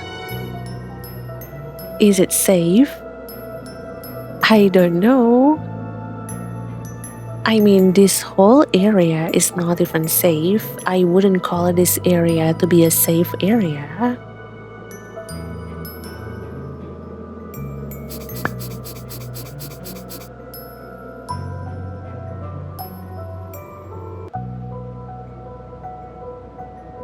Well, I prefer to stay here. What if there are monsters out there? Okay, hold on. Naruto Indonesia version. Why are you suddenly backing out now? I mean, we have been walking into people's house. We have been wandering around this village, investigating one house to another. And now you are actually scared to go with Kejora to the shaman's house?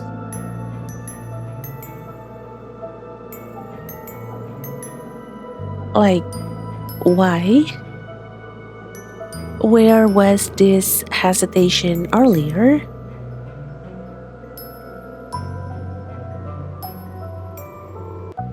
I mean, I'm sorry, but the timing is just a little questionable. Like, we have already faced so much monsters. We have already gone through so many houses. And apparently this is where Jaka draws the line. Honestly, this is suspicious. Somehow, I have a feeling that something is going to happen.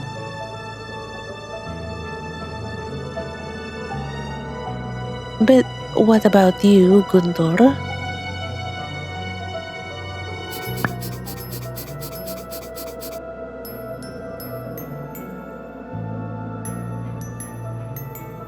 Oh, I want to hear more about this book from Mr. Aditya. Can't you just wait for us?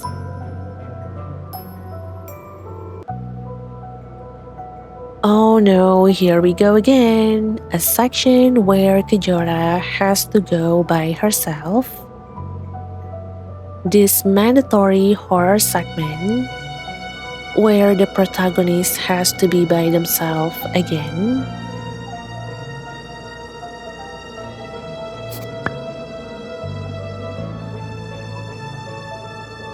I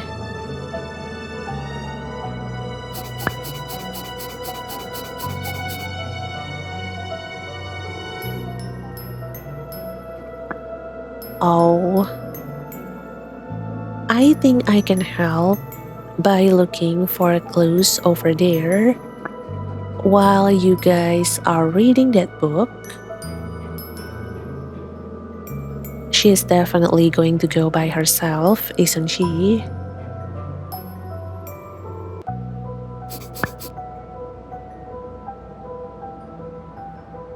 Can I, Mr. Aditya? You can, Kejora, you can. That's why Berangin Creative literally lets you go by yourself. They have something cooking in the kitchen, and I'm not sure what it is that they are cooking, but I'm being very cautious right now.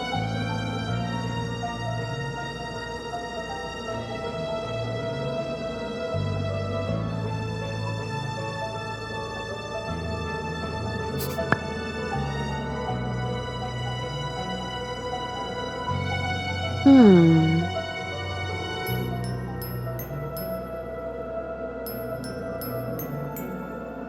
Okay, Aditya. I have a feeling that he's just going to let Kajora go by herself.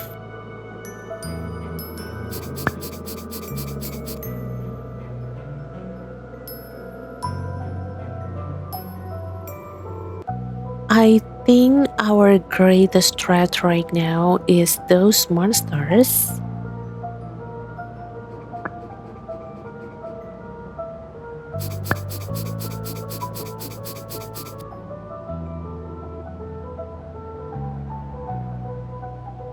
But the spirit and I can feel them approaching. And we can definitely hear their footsteps.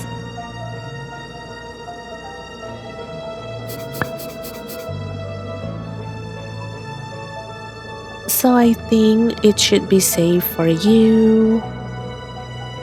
And actually Jaka too, because the reason he doesn't want to go out, it was because he's afraid that we get more monsters around.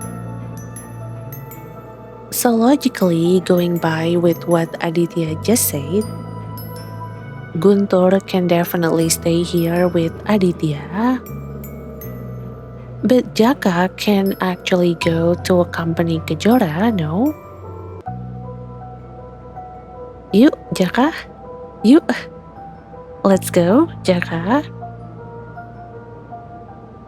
Oh, I know it. Something is going to happen.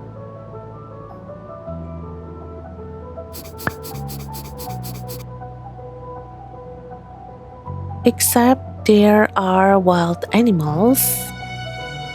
Those are still dangerous. Please don't mention a tiger again. I feel like it has been blamed enough for this whole game. Like, what if it was a tiger? What if it was a tiger? I have heard that so many times in the previous part. To the point that I feel bad for the tiger because it doesn't do anything and it keeps being blamed for everything that we saw.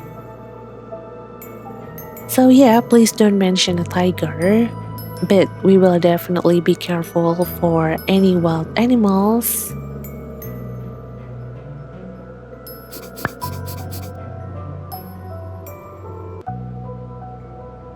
Just shout if anything is wrong, okay? I will. Yes.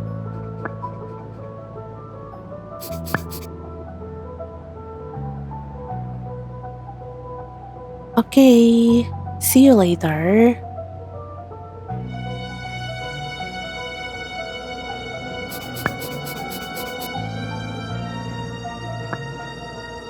We will go and find you when we are finished here. See, this is what I call horror logic. It is literally a book. You can bring it around. You can actually hold it in your hand while you are casually walking to the shaman's house. But no, they have to act like they need to hold a full-on FGD about this book. We are going to discuss the meaning, the symbolism, the implications, the spells. Instead of just bringing the book with us and read it as we go, somehow it feels like we are about to start a class or a seminar, like Understanding Course Text 101. I mean, I appreciate the thoroughness, I really do. I understand that Aditya and Guntur wants to fully understand the book before moving on.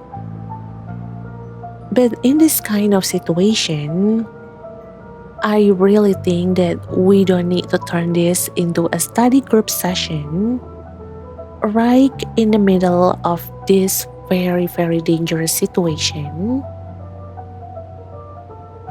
But again, horror logic, I will just let it slide. Let's go, Kejora. You only have me, and I only have you.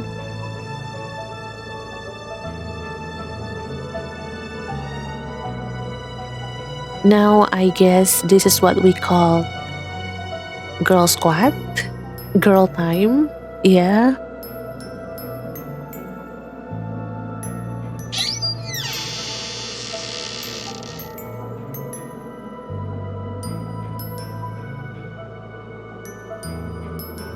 I got a jump scare with that creaking door sound.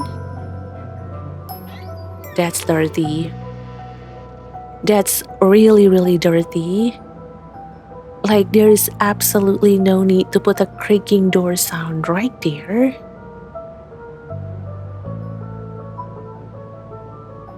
Honestly, when I hear that creaking sound,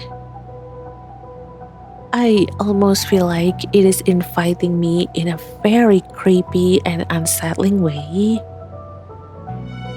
It is saying, come on here, walk here to your demise. I know it is just one sound effect, but that's really not fair. There is absolutely no need to put that sound effect right there. But alright. It is now girl time between me and Kajora. No more boys. Apparently they choose to stay here while they're going to let Kajora go by herself.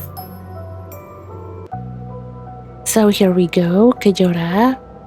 You and I, together against the world.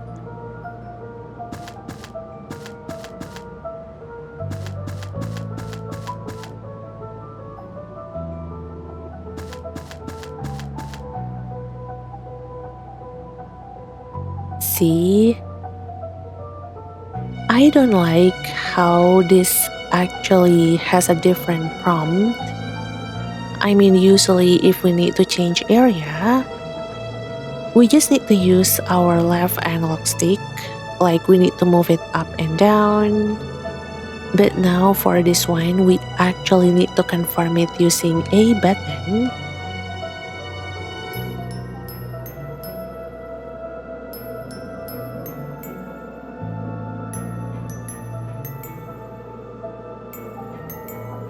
So right now, I can definitely say that I really feel like something is going to happen.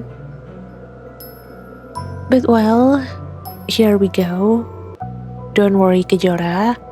I got your back. Girl time, remember? Girl squad.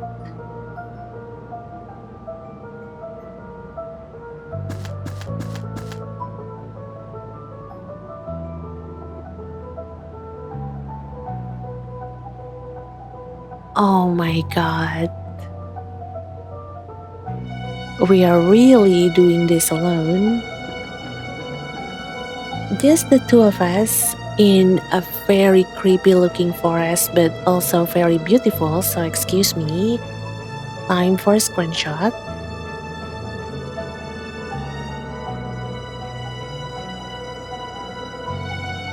There we go.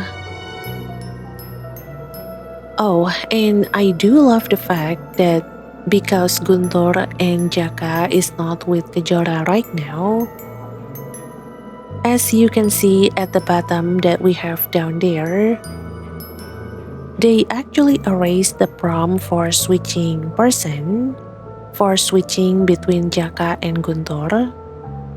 Like usually down there, we can see there will be like confirm, switch, navigate, change area.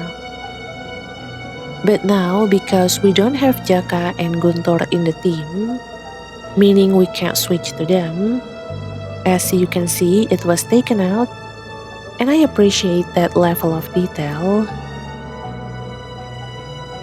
But yeah, let's move on.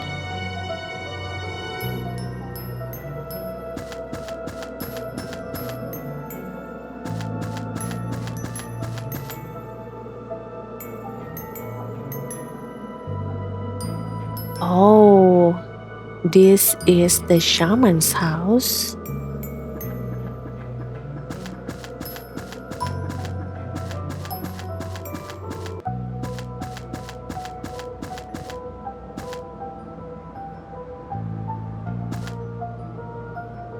Look at that prompt.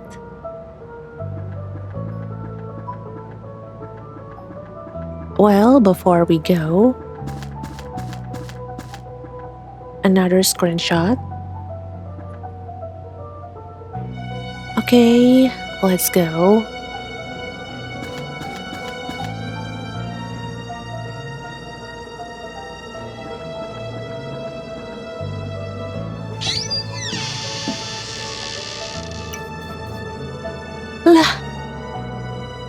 Lah dateng. Loh, she's here? I mean, I did mention before that me and Kajora are going to have girl time together. But you were not invited, I'm sorry. And oh my god, the fact that she's here though. Like before, if I were like 99% sure that she is actually the person behind the time loop, with her being here, that is actually make my suspicion of her goes to 1000%. Like right now, I am 1000% sure that she is the person behind the time loop. Oh, and look, the necklace she is wearing when. I mean, zoom in, zoom in. I can't zoom in, but I think if you are watching this on your phone or your PC, you can definitely zoom in. It is definitely a necklace. A green stone necklace, yes. Okay. Hanin wa anata desu.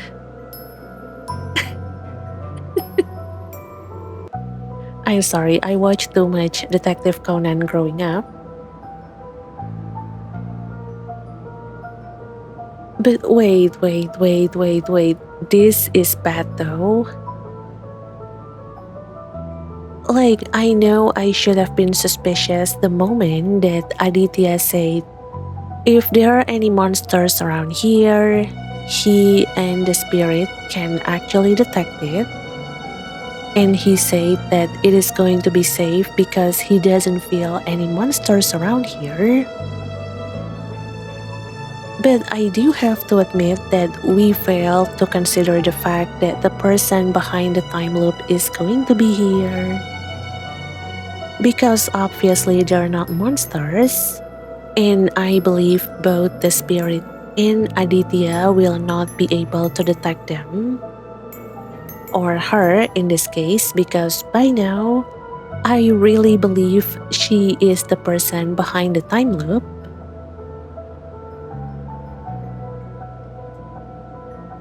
And wait, what is she saying? I am so glad you are okay, Kejora. Oh, she deserves an Oscar for this. That is an Oscar level acting. That is like an Oscar level of backstabbing, manipulating, tricking, faking. Oh my god, good acting.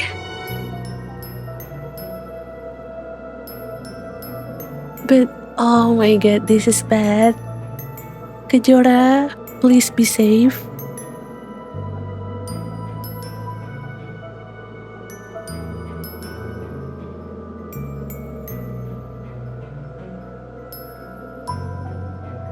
But yeah, I'm going to talk with Intan.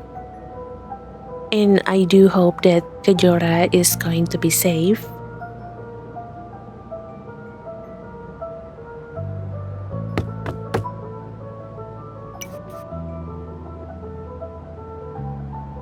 Miss Intan, are you okay? She is, Kajora, don't worry, she's really okay. She's okay and OP, actually overpowered, because remember, she can control monsters, she's immune to the time loop. And oh my god, the hypnotic spell. Kajora, be careful. She can do a hypnotic spell, right? I believe Aditya read it in that book that he has. And of course, the reason why he and the other boys stayed behind. But yeah, she's 100% okay.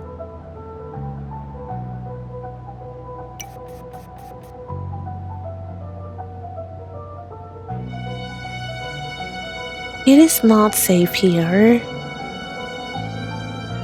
There are so many monsters around. Monsters that she controlled. I'm sorry.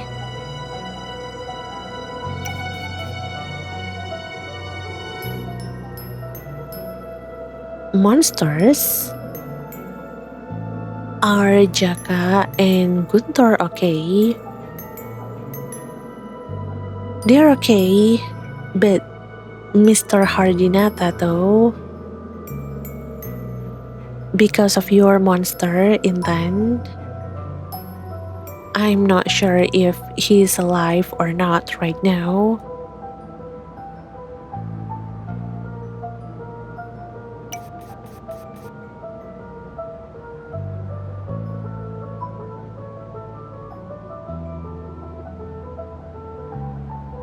They're fine, miss. We are safe here. Someone is protecting us. Whoa, Kejora, hold on, calm down. Maybe Don't start telling everyone everything. But then again, I can't blame her.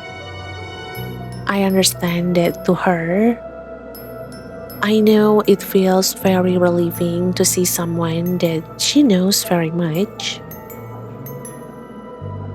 And at this point, I think it doesn't really register to her that Intan can potentially be the person behind the time loop. So I really can't blame Kajora. She's still very young. But yeah, we are safe here. But now that you are here, Intan, I think we are no longer safe.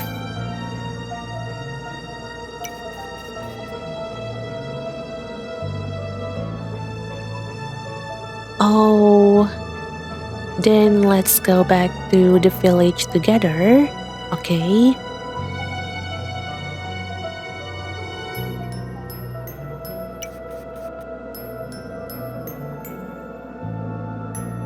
This place isn't safe for kids like you. I know what you are doing right there, Intan.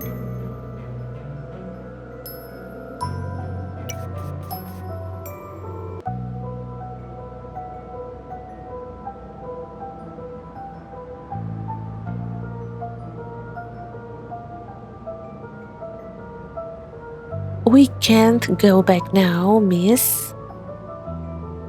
Our village is cursed. Oh no, Kejora. Don't say that.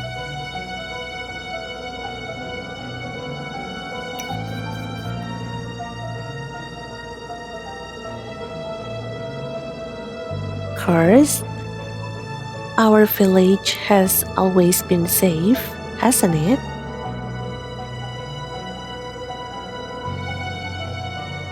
Oh no. Stop, Kajora, stop. Don't don't say anything anymore. Don't tell Intan that you know about almost everything, minus the fact that she's the person behind the time loop.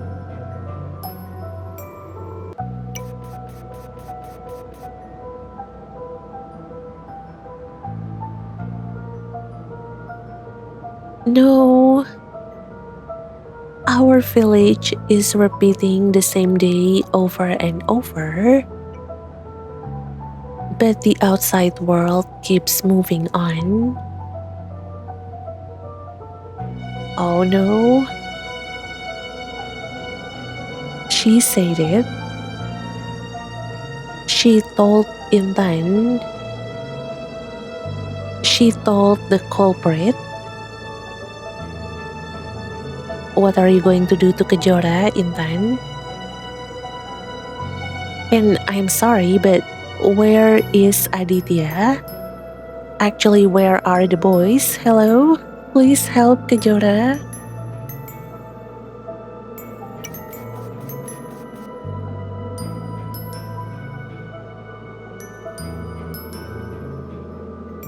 If we don't stop it before midnight, we will forget everything that happened today. Oh no.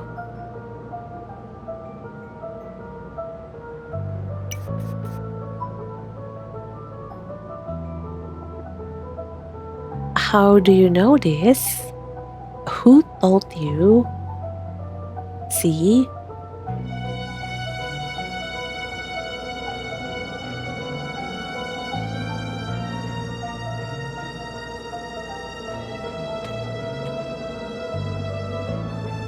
Now she's going to become even more wary, and maybe she's going to order all of those monsters to come here.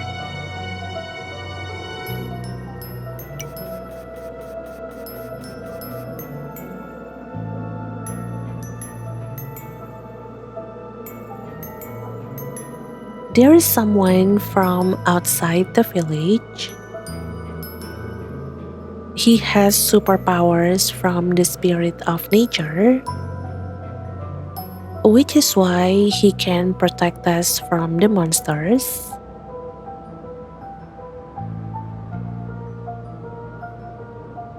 Oh no. Stop, Kejora, stop.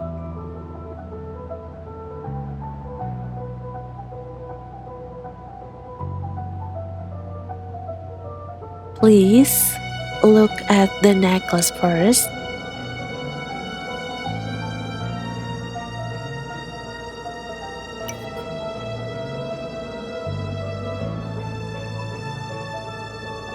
Thank goodness. Oh no.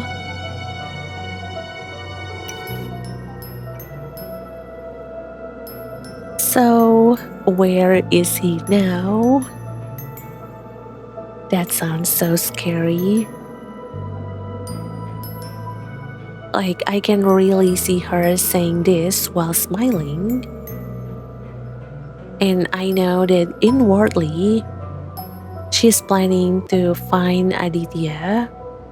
She's planning to make sure that he doesn't tell anyone anymore. And of course, she plans to keep them away until the day resets and everything is going to loop again.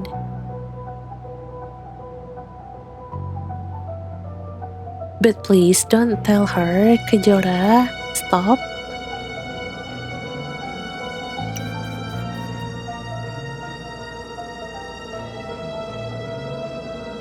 He's in the housing area over there, miss.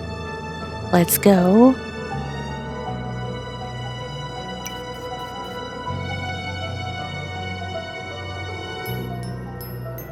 Kajora, Kajora.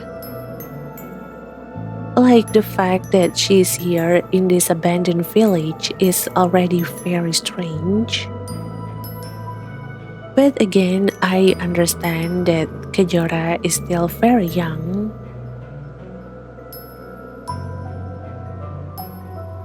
But yeah, calm down, Kejora. Calm down. You are very tense.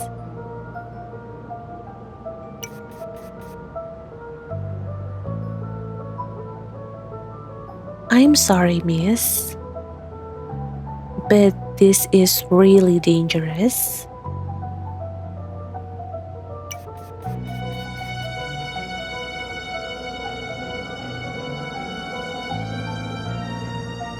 Okay, I can help you.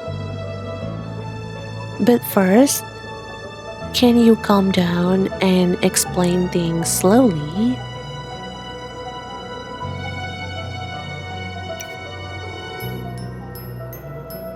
Okay.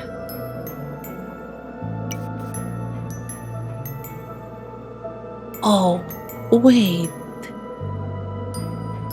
Close your eyes first. She is about to hypnotize Kajora, isn't it?